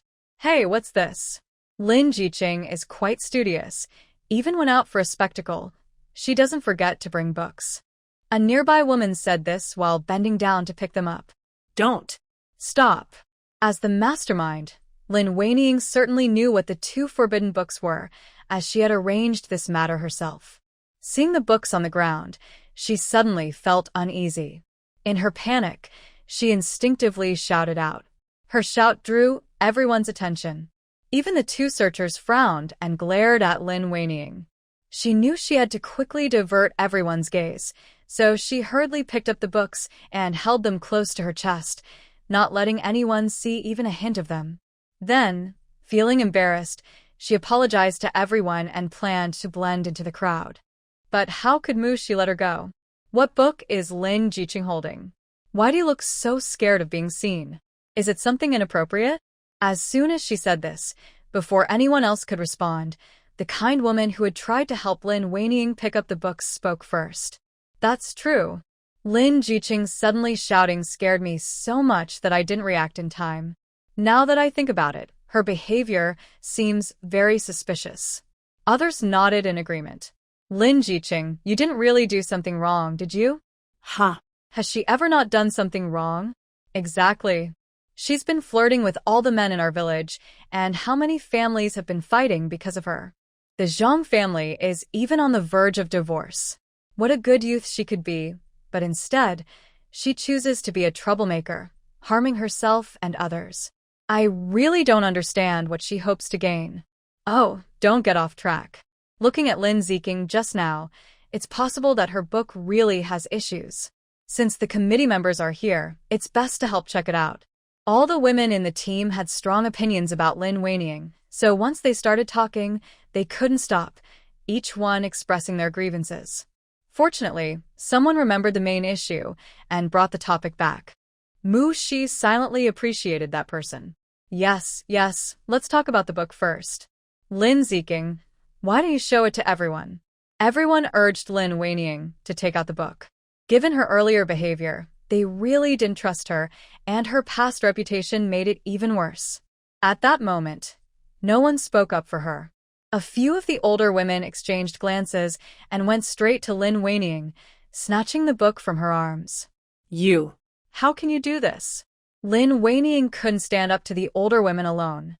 Even though she held the book tightly, it was of no use. Oh, what is this writing? It doesn't look like our Chinese characters at all. Really, what is this? It's all twisted. Could this be a foreign language? Although the older women weren't very literate, they had seen Chinese characters before. Plus, there were literacy classes in the village, so they recognized some simple characters. They knew that Chinese characters didn't look like this. As soon as they spoke, the whole place fell silent. In those days, hiding foreign books was a serious crime. It could even lead to the death penalty. Everyone moved away from Lin Weiniang. The two committee members didn't expect to find foreign books before even searching based on the report. But since they had found them, they would take them back. Just then, the team leader arrived. The two members asked the leader to find some people to keep an eye on Lin Weiniang, since they were there to investigate based on a report. The leader didn't hesitate. Matters involving banned books were not something he could interfere with. He immediately arranged for a few members to take Lin Weiniang to the team office. Comrade Mu, someone reported that there are banned items here. We are ordered to search, so we hope you can cooperate. Although the two spoke politely, their attitude was very firm. The leader and the members looked worried. Mushi had been in the countryside for 6 months. While they didn't know her very well, they at least understood her character. They didn't believe that Mu Ziqing would do anything illegal. However, everyone knows that the searches and destruction by the Revolutionary Committee are not much different. After they search, I can't imagine what they would do to Mu Jiqing's home. Unlike everyone else's worries, Mushi showed no signs of concern. Is it true that your Revolutionary Committee can search just based on a report? Don't you investigate first? What if it's a malicious report? Have you considered that? Her 3 questions made the 2 members of the Revolutionary Committee's faces turn red. We, the Revolutionary Committee, do not allow you to question our actions. Oh, you have quite the authority. In today's democratic society, your attitude makes it seem like we are still in a feudal society, openly taking away the legal rights of ordinary citizens. Mushi was unreserved in her criticism. Although the Revolutionary Committee held significant power, they would not dare to oppose national policies. Ultimately, they were just using their authority to intimidate others. To ordinary people, they seemed untouchable, but to Mushi, they were nothing.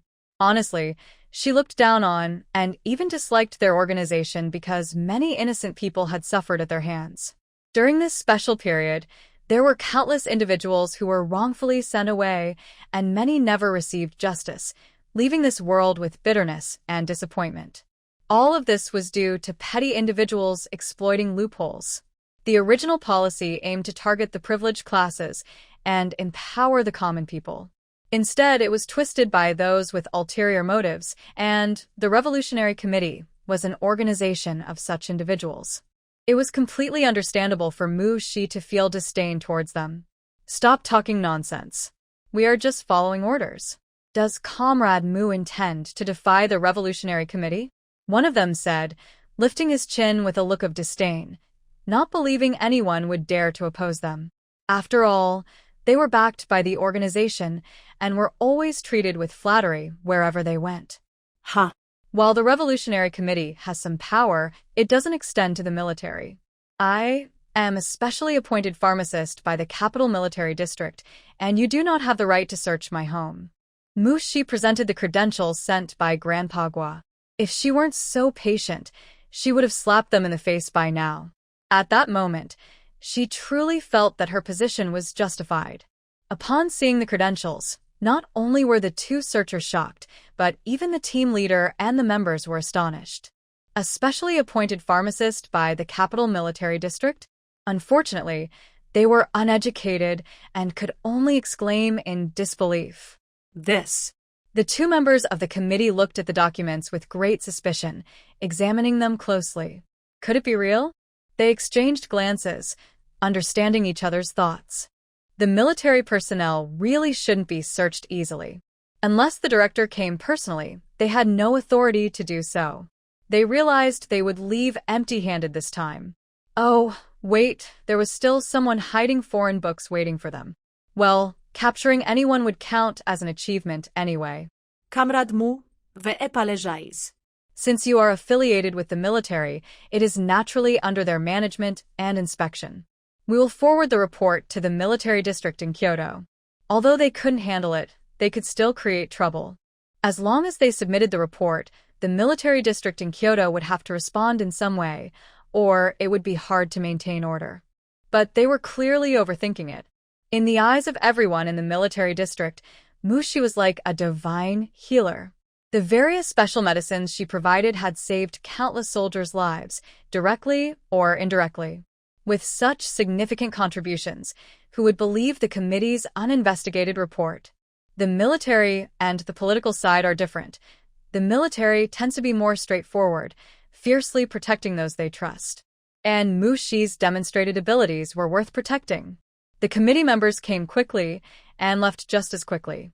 Although their plan failed, they accidentally brought back Lin Weining. One could say life is full of surprises. Lin Weining probably never expected that reporting someone would lead to her own predicament. As for the person who helped Lin Weining smuggle in banned books, he was a bachelor from the neighboring village who had heard about her business and came over for some fun with his few belongings. Not knowing Mushi well, he easily agreed to help Lin Weining.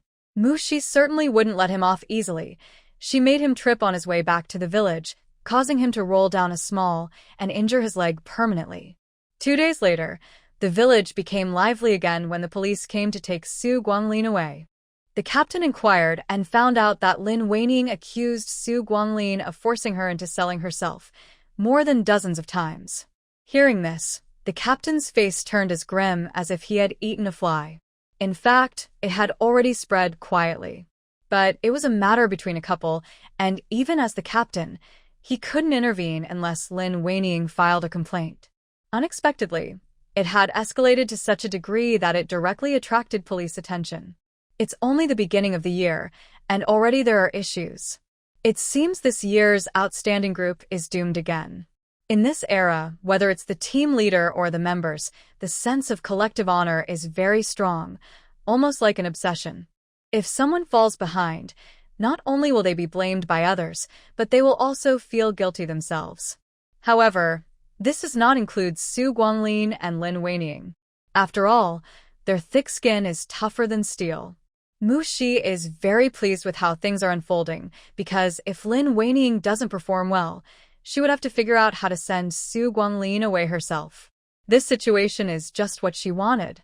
The outcome for these two seems almost certain. Let's go to the farm together. But before the final decision is made for those two, an unexpected guest arrives at Mushi's home. Qi Shengbai has finally arrived. Seeing him, Mushi raised an eyebrow. Why did you suddenly come back? Is there a new mission? No, I specifically came back to visit family, Qi Shengbai replied, shaking his head. Since he saw Mushi, His gaze hasn't left her, and she can clearly see the brightness in his eyes. Visit family? As far as she knows, he doesn't have many relatives left. Yes, Comrade Mushi, I came back to see you. I think being apart is not good for developing our relationship, so I took leave to establish our connection as soon as possible. Mushi. Are all soldiers this direct? But it suits her just fine. Being straightforward saves a lot of trouble. Then, Let's work hard together? Mushi smiled slightly. Since she decided to give it a try with him, she wouldn't hesitate or drag her feet. That's not her style. Qi Shengbai smiled down at her. By the way, this is the money we've saved over the years. All of it is here. I'm giving it to you to manage. Spend it however you want, and if it's not enough, I'll work harder to earn more. He handed her the savings book he had kept with him. Isn't this a bit too fast? They just talked about building a relationship, and now he's handing over his savings? The topic changed too quickly for her to keep up. It's not too fast. If I could, I would want to get our marriage certificate right now. Qi Shengbai said seriously, looking deeply into her eyes. Mushi, you really have some bold ideas. She rolled her eyes. Of course, as a frontline soldier, if I don't dare to think big and take risks, how can I win battles? Soldiers are meant to be decisive. This quality shows in many aspects of their lives. For example, now that he has set his heart on Mushi, Qi Shengbai immediately launched a strong pursuit without any hesitation. Mushi looked at him, both amused and helpless. Am I complimenting you? You've really become proud, huh? But she had to admit, this man was incredibly handsome. His looks and figure could easily make him a top male model in the future. No, even better than a model. What she liked most was his personality. They seemed to get along well. Mushi didn't refuse and took the savings book. Wow, you've saved up so much money? She really didn't expect Qi Shengbai to have over 10,000 yuan in savings. How old was he? Even after serving in the military for several years, it didn't seem possible for him to have that much money. Most of it is from mission bonuses. I don't really have any expenses, so I've saved it all. Their special forces team faced many dangerous missions, so the extra allowances for each mission were high. Plus, being single meant he had no personal expenses since the military covered his basic needs. Before he knew it, he had saved so much. Qi Shengbai understood that this amount of money was quite significant, but he still handed it all over to Mushi. This was his sincerity. The moment he realized his feelings and Mushi agreed to give it a try, he had already considered her as his partner for life. Given that, it felt right to share everything he had. Besides, maybe this gesture would bring them closer together sooner. That's impressive, Mushi genuinely praised him. It truly was impressive. Having over 10,000 yuan saved up at his age, earned through hard work, put him ahead of 99.99999% of people in the country. Qi Shengbai smiled, but tried to suppress it. Stay grounded. Don't get carried away. It's just a compliment, right? But who wouldn't feel happy being praised by someone they care about? By the way, since you suddenly came back, have you eaten lunch? It was already past 1 in the afternoon, and Mushi had already eaten. It took about an hour to travel from Ling City to the county, and another hour from the county to the Hongxing Brigade. So, in total, it would take 2 hours. That meant the latest train would arrive by 11, right at lunchtime, which is why Mushi asked. As it turned out, she was right to ask. I haven't eaten. I was in such a hurry to get back that I forgot. It's okay. Sometimes on missions, I go without meals for several days. Qi Shengbai spoke honestly. They often couldn't eat while on missions. Even if they had snacks, there was no chance to eat, and he was used to it. But he didn't expect Mushi to glare at him. Wait, I'll get you something to eat. It's unavoidable not to eat on a mission, but there's no need to suffer now, she said, getting up to go to the kitchen. Seeing this, Qi Shengbai followed closely behind. When he saw the ingredients Mushi took out, he instinctively began to prepare them. People who have been in the military are very efficient in everything they do. He worked quickly yet methodically, neatly arranging the prepared ingredients next to Mushi for her to use as needed. Can you cook? Mushi asked curiously, watching his quick and skilled movements. Qi Shengbai replied, Yes, I can cook. But just to a level that is edible. After all, as a Special Forces team, they had learned a little about many things besides their professional skills. They could encounter any situation during missions. They couldn't just wait to starve if they got stuck in the mountains, right? Mushi understood his point and smiled. It's great that you can cook. If we get married, do you think cooking and cleaning are things only women should do? She casually asked. She didn't want to find someone to serve her. Although she didn't mind doing these tasks, she wanted it to be a shared responsibility. Of course not. Qi Shengbai looked at her seriously.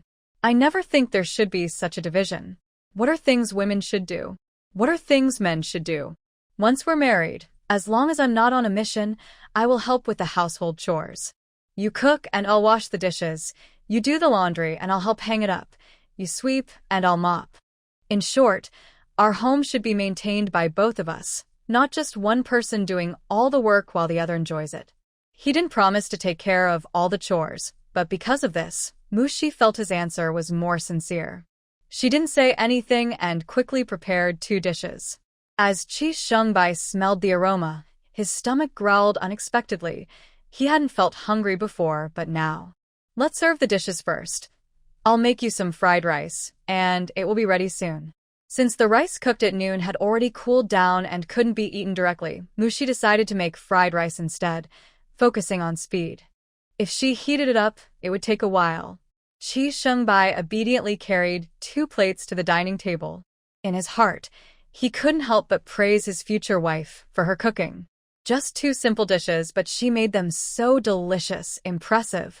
If Mushi knew, she would definitely stop him from overpraising her. Before long, the fried rice was ready. He wasn't sure how much he could eat, but he made as much as possible. A big bowl of steaming fried rice was placed in front of Qi Shengbai. Go ahead and eat, she said. Qi Shengbai felt strangely, like he was being fed like a pig. But if that was the case, so be it. After all, it was made by his future wife, so he would eat every last bit. Do you want some more? Qi Shengbai asked as he served himself a bowl of fried rice. No, you eat it, Mushi replied. All right then, I'll dig in. Qi Shengbai picked up some stir-fried cabbage with meat. It was a simple home-cooked dish, but it was incredibly tasty. This was the best stir-fried cabbage with meat he had ever had. The other dish was spicy and sour shredded potatoes, another quick home-cooked meal. Mushi's version had just the right amount of spice, making it very appetizing. Qi Shengbai enjoyed his meal so much that anyone watching might think he was at a grand feast. Seeing him devour bowl after bowl of fried rice, Mushi couldn't help but smile. Oh no, he wouldn't eat it all, would he? She had made extra, not expecting him to finish everything. Hey, if you can't eat anymore, just stop. That big bowl of fried rice can last for at least 3 meals, she said. Qi Shengbai. Actually, that bowl of rice wasn't too much for him.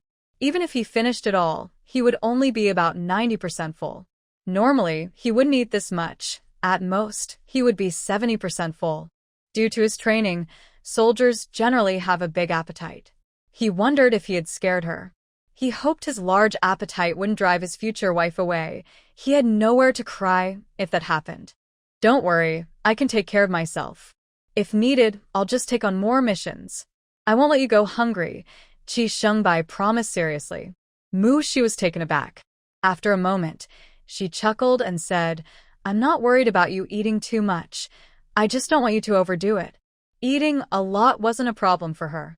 She had plenty of food stored and could grow more anytime, so he could eat as much as he liked without worrying about running out. That won't happen. I can finish it all, Qi Shengbai said, relieved. As long as she didn't mind his appetite, he was happy. In the following time, Mushi also realized his eating habits. But that wasn't a big deal. Looking at the person who cleaned the table and went to wash the dishes, Mushi suddenly thought of a serious question. How many days can you stay, and where will you live during that time? She was currently staying in his house.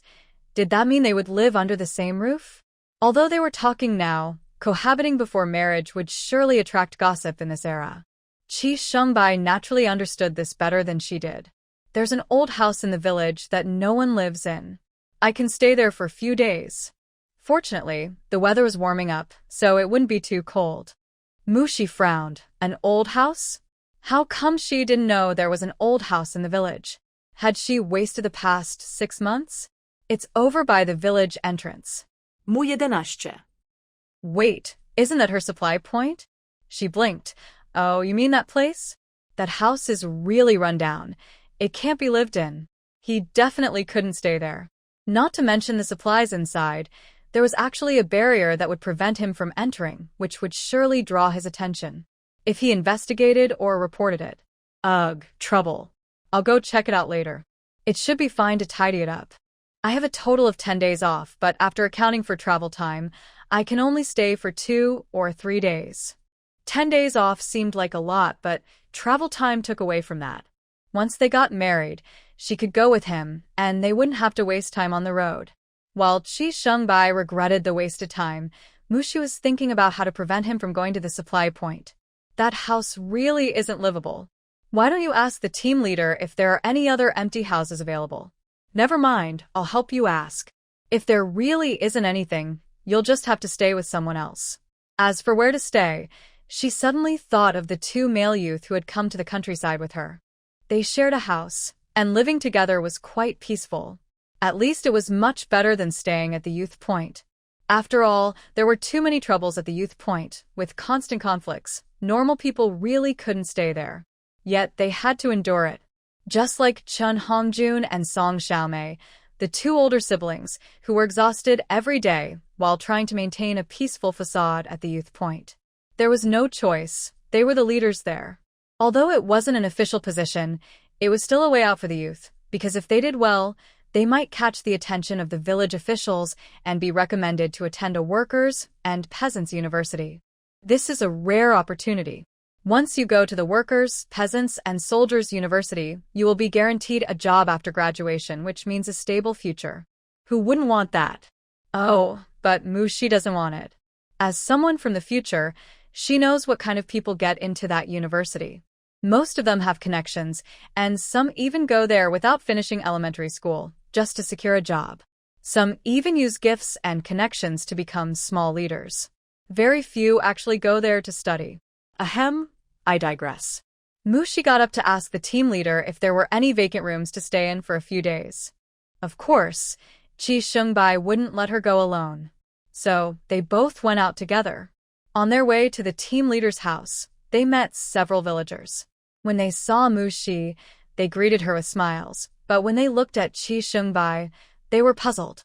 Mu, is this your relative visiting? Why does he look a bit familiar? Yeah, I think this young man looks familiar too, but I can't remember where I've seen him. Where could we have seen him? Just look at his presence. He doesn't seem like someone we common folks would meet easily. True, he does look familiar. Listening to the villagers' chatter, Mushi and Chi Shengbai didn't reveal his identity, just smiled and nodded as a greeting before heading to the team leader's house. In the yard, Shun Ho-Hot was working in the vegetable garden and spotted Mushi coming with a tall young man. She quickly stood up, her gaze fixed on the tall guy. Remembering that Mushi had mentioned she was dating a boy from the Chi family, Shun Ho-Hot felt more certain. That must be him. Hey, come out. Mushi and the Chi boy are here. Shun Ho-Hot called out to the main room. She knew Mushi brought the Chi boy, and it was probably not to see her, but to talk to her husband about something. Who's here? The team leader rushed out without even putting on his shoes. Look over there, isn't that the Chi boy? Shun Ho-Hot pointed toward Mushi. Oh, it really is. The team leader exclaimed, slapping his thigh.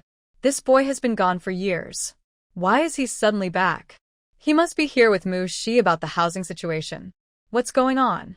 He didn't give us a heads up. That house is already rented to Mushi. He can't just take it back. The team leader was worried. Beside him, Shun Ho-Hot smiled sheepishly. Didn't I tell you? What are you talking about? The captain instinctively replied. Oh, it's about Mu Jiqing and the Chi family boy. They are dating now. Wait, what? The captain, who hadn't thought much of it, suddenly turned to look at his wife. It's just those two, they're dating. Having said it, it felt easier to repeat. She thought she had already mentioned it to her husband, but then realized she hadn't, which made her feel a bit uneasy.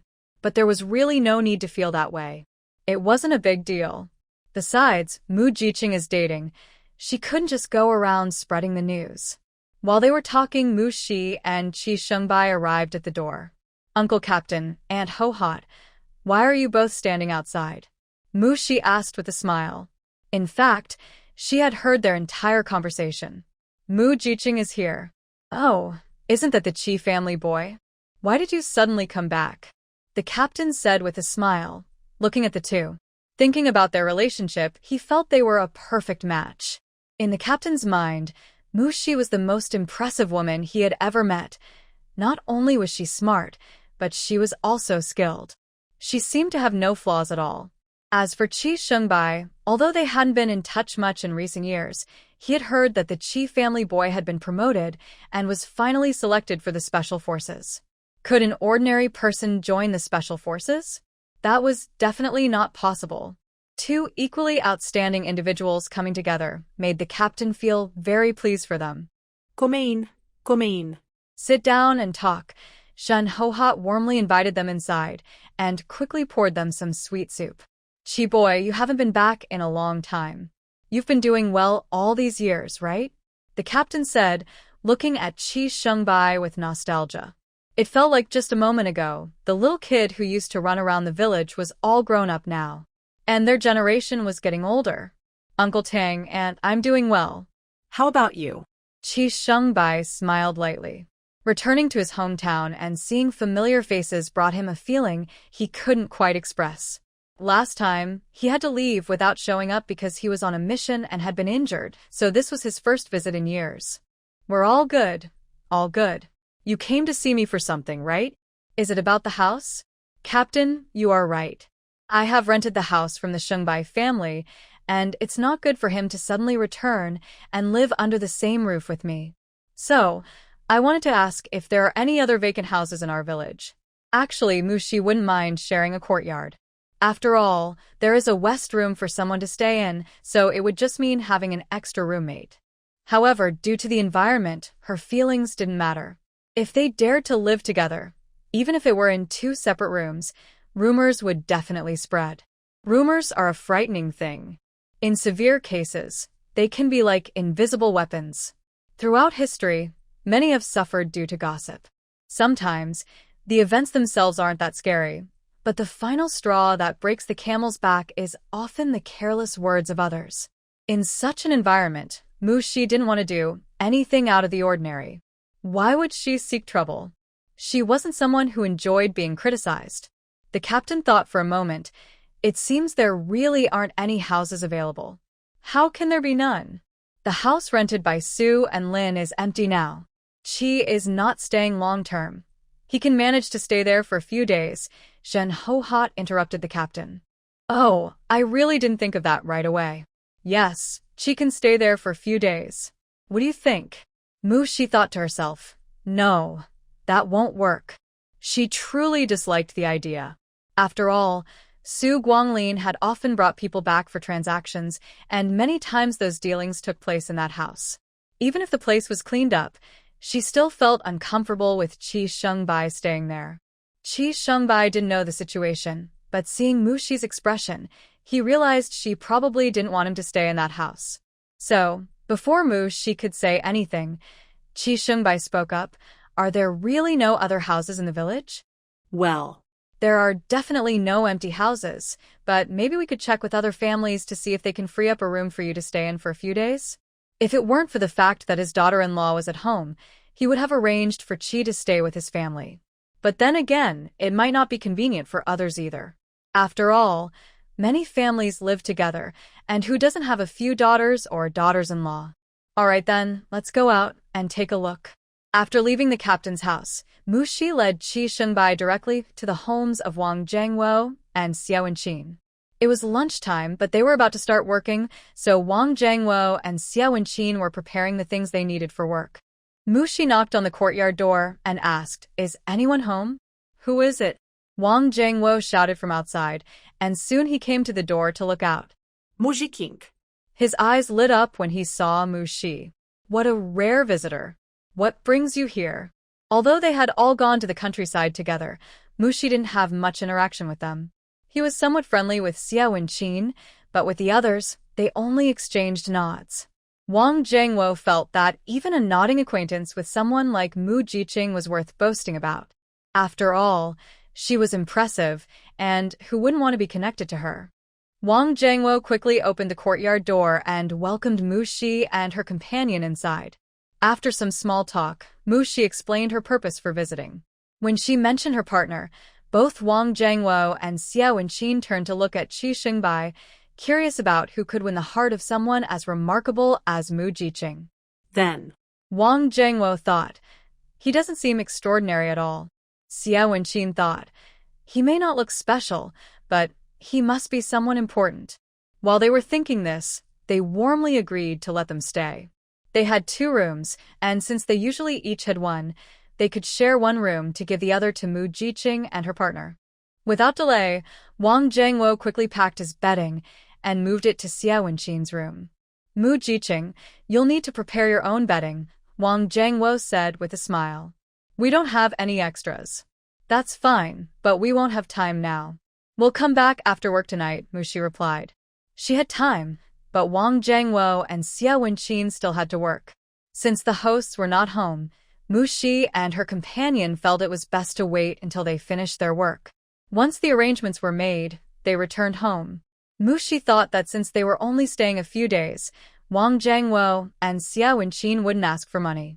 After all, they weren't short on cash. So, she decided to make some food to bring to them later that evening. They would surely appreciate a ready meal after a long day of work. Wang Zhengwo would be so touched he might even cry.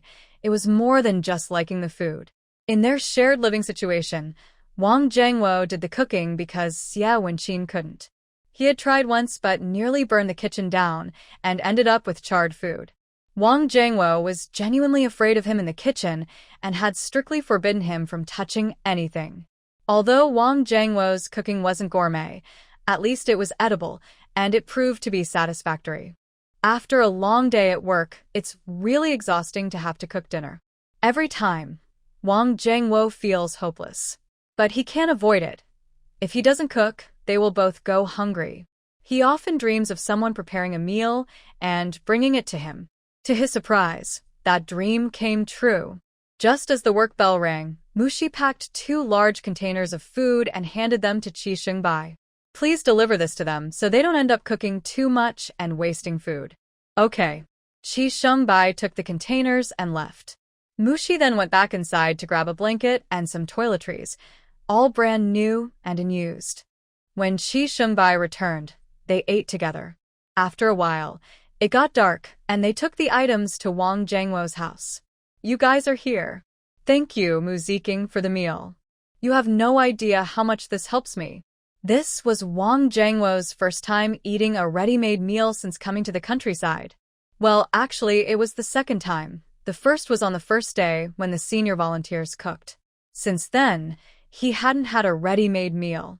He had to cook every day. Cook, cook, cook. But if he had to move back to the volunteer point, he wouldn't want to, as he was tired of conflicts. He heard that there were small arguments every 3 days and big ones every 5 days, making it quite exciting. Although he was friendly and liked making friends, he preferred to avoid certain types of people. It's just a meal. How can it be such a big help? Mushi was curious about his reaction. You don't know how I've been living for the past 6 months. I wish I could just come home after a long day and lie down, but I still have to cook. Thanks to you today, I finally didn't have to cook. This meal made me so happy. I can't imagine how wonderful it would be if someone cooked for me every day. Mushi replied, you can always dream about it. Wang Zhengwo thought, don't think I don't know your next words, won't be anything nice. Mushi said, well, it's just a thought. Making it happen is still very difficult. After a brief chat, Qi Xingbai had already set up the bedding. Then you 2 rest. I'll head back now. I'll walk you back. Qi Xingbai was naturally worried about her going alone. Wang Zhengwo's expression was quite interesting. He knew that Qi Xingbai was worried about Mu Jiqing, but his concern was unnecessary. With Mu Jiqing's skills and strength, no one in the whole team dared to bother her. If they ever crossed paths, there was no doubt that Mu Jiqing would win. No one was paying attention to Wang Jiangwo. Qi Shengbai followed Mushi home. Do you have to work tomorrow? He suddenly asked quietly in the calm atmosphere. Yes, I have to work in the morning. Just in the morning? What will you do in the afternoon? Qi Shengbai asked curiously. She didn't work this afternoon, but the other members were busy in the fields. She must have some support from her family to be in such a special situation. The work schedule for young people was relatively flexible. They could choose how much to work based on their circumstances. Some young people received support from their families, allowing them to work less. Qi Shengbai thought Mushi was likely the same. Her family must care for her very much. So, working only half a day meant she didn't have to worry about food. He thought to himself, in the future, half a day could be enough. His salary could support her without her needing to work at all. Hearing this, Mushi said, I have to go into the mountains, make medicine, cook, do housework, and go to town. There's a lot to do. She also needed to help with the dawn tasks, so she was quite busy. Into the mountains? Don't tell me you're going deep into the forest? Qi Shengbai had a strange feeling that he was right. Yes, there are many good things in the deep mountains. There was no need to hide this. It would eventually be discovered anyway. Lying now would only lead to embarrassment later. You're really brave, Qi Shengbai remarked, not saying anything else. He understood that anyone willing to go into the deep mountains alone was either foolish or confident in their abilities. Clearly, Mushi was not foolish. So, she must have the confidence to enter and exit the deep mountains safely. Since that was the case, he wouldn't try to persuade or stop her. That wouldn't be helping her, but rather doubting her. He wouldn't do something so self-righteous. We've arrived. You should hurry home. You must be tired after sitting on the train for several days. Get some rest. As they walked and talked, they soon reached home. Qi Shengbai stood at the gate. Yes, you should rest early too. Go inside, and remember to lock the door. Okay. Mushi waved her hand. You should go back too. I'll close the door now. After saying this, she closed the gate and locked it. Only after hearing her go inside did Qi Shengbai turn to leave. Unexpectedly, when he returned to Wang Jiangwo's side, he was pulled into a conversation that lasted until midnight. Mainly, Wang Jiangwo was telling him about Mushi's heroic deeds. That night, he learned a lot about his future wife. Things like hunting wild boars, fighting wolf packs, and finishing a day's work in half a day. So that's how it is. In the end, Wang Jiangwo said with a smirk, Mu Jiqing's fighting skills are top-notch. You better not make her angry, or you'll be in trouble. Don't say I didn't warn you. To be honest, he might have had some thoughts when he first met Mushi, but after everything that happened, those thoughts disappeared. They knew that someone like Mu Jiqing was not easy to impress. Let's hope this Qi brother is not just an ordinary person. However, Qi Shengbai showed no signs of backing down. In fact, after learning more about Mushi, he liked her even more. He didn't expect her to hold back on the train. Hunting wild boars and fighting wolf packs seemed much more exciting than catching spies, especially since she managed to gather so much information without much effort. I won't make her angry, Qi Shengbai said firmly. He needed to keep her happy, not upset her. If she got angry because of him, he would have to slap himself. Wow, buddy, you're not one of those who are controlled by their wives, are you? Wang Jiangwo exclaimed. Honestly, that trait of yours matches well with Mu Jiqing. Xia Wenqin, who was listening nearby, suddenly spoke up. Being controlled by your wife and Mu Jiqing? Are you saying Mu Jiqing is a fierce woman? Hey? Xia Fonglian, how can you betray your friend like that? When did I say Mu Jiqing is fierce? Wang Jiangwo widened his eyes, looking shocked and pointing at Xia Wenqin in protest. Xia Wenqin replied, Oh, just pretend you didn't say it. What do you mean pretend I didn't say it? You need to explain. Wang Jiangwo was flustered, especially since they were in front of Mu Jiqing's partner. If she found out, he would be in trouble. He wasn't ready to face that. Pretending you didn't say it means you didn't say it. How else do you want me to explain? If you know, you explain it first, Qi Shengbai said. watching their childish banter. He couldn't help but think,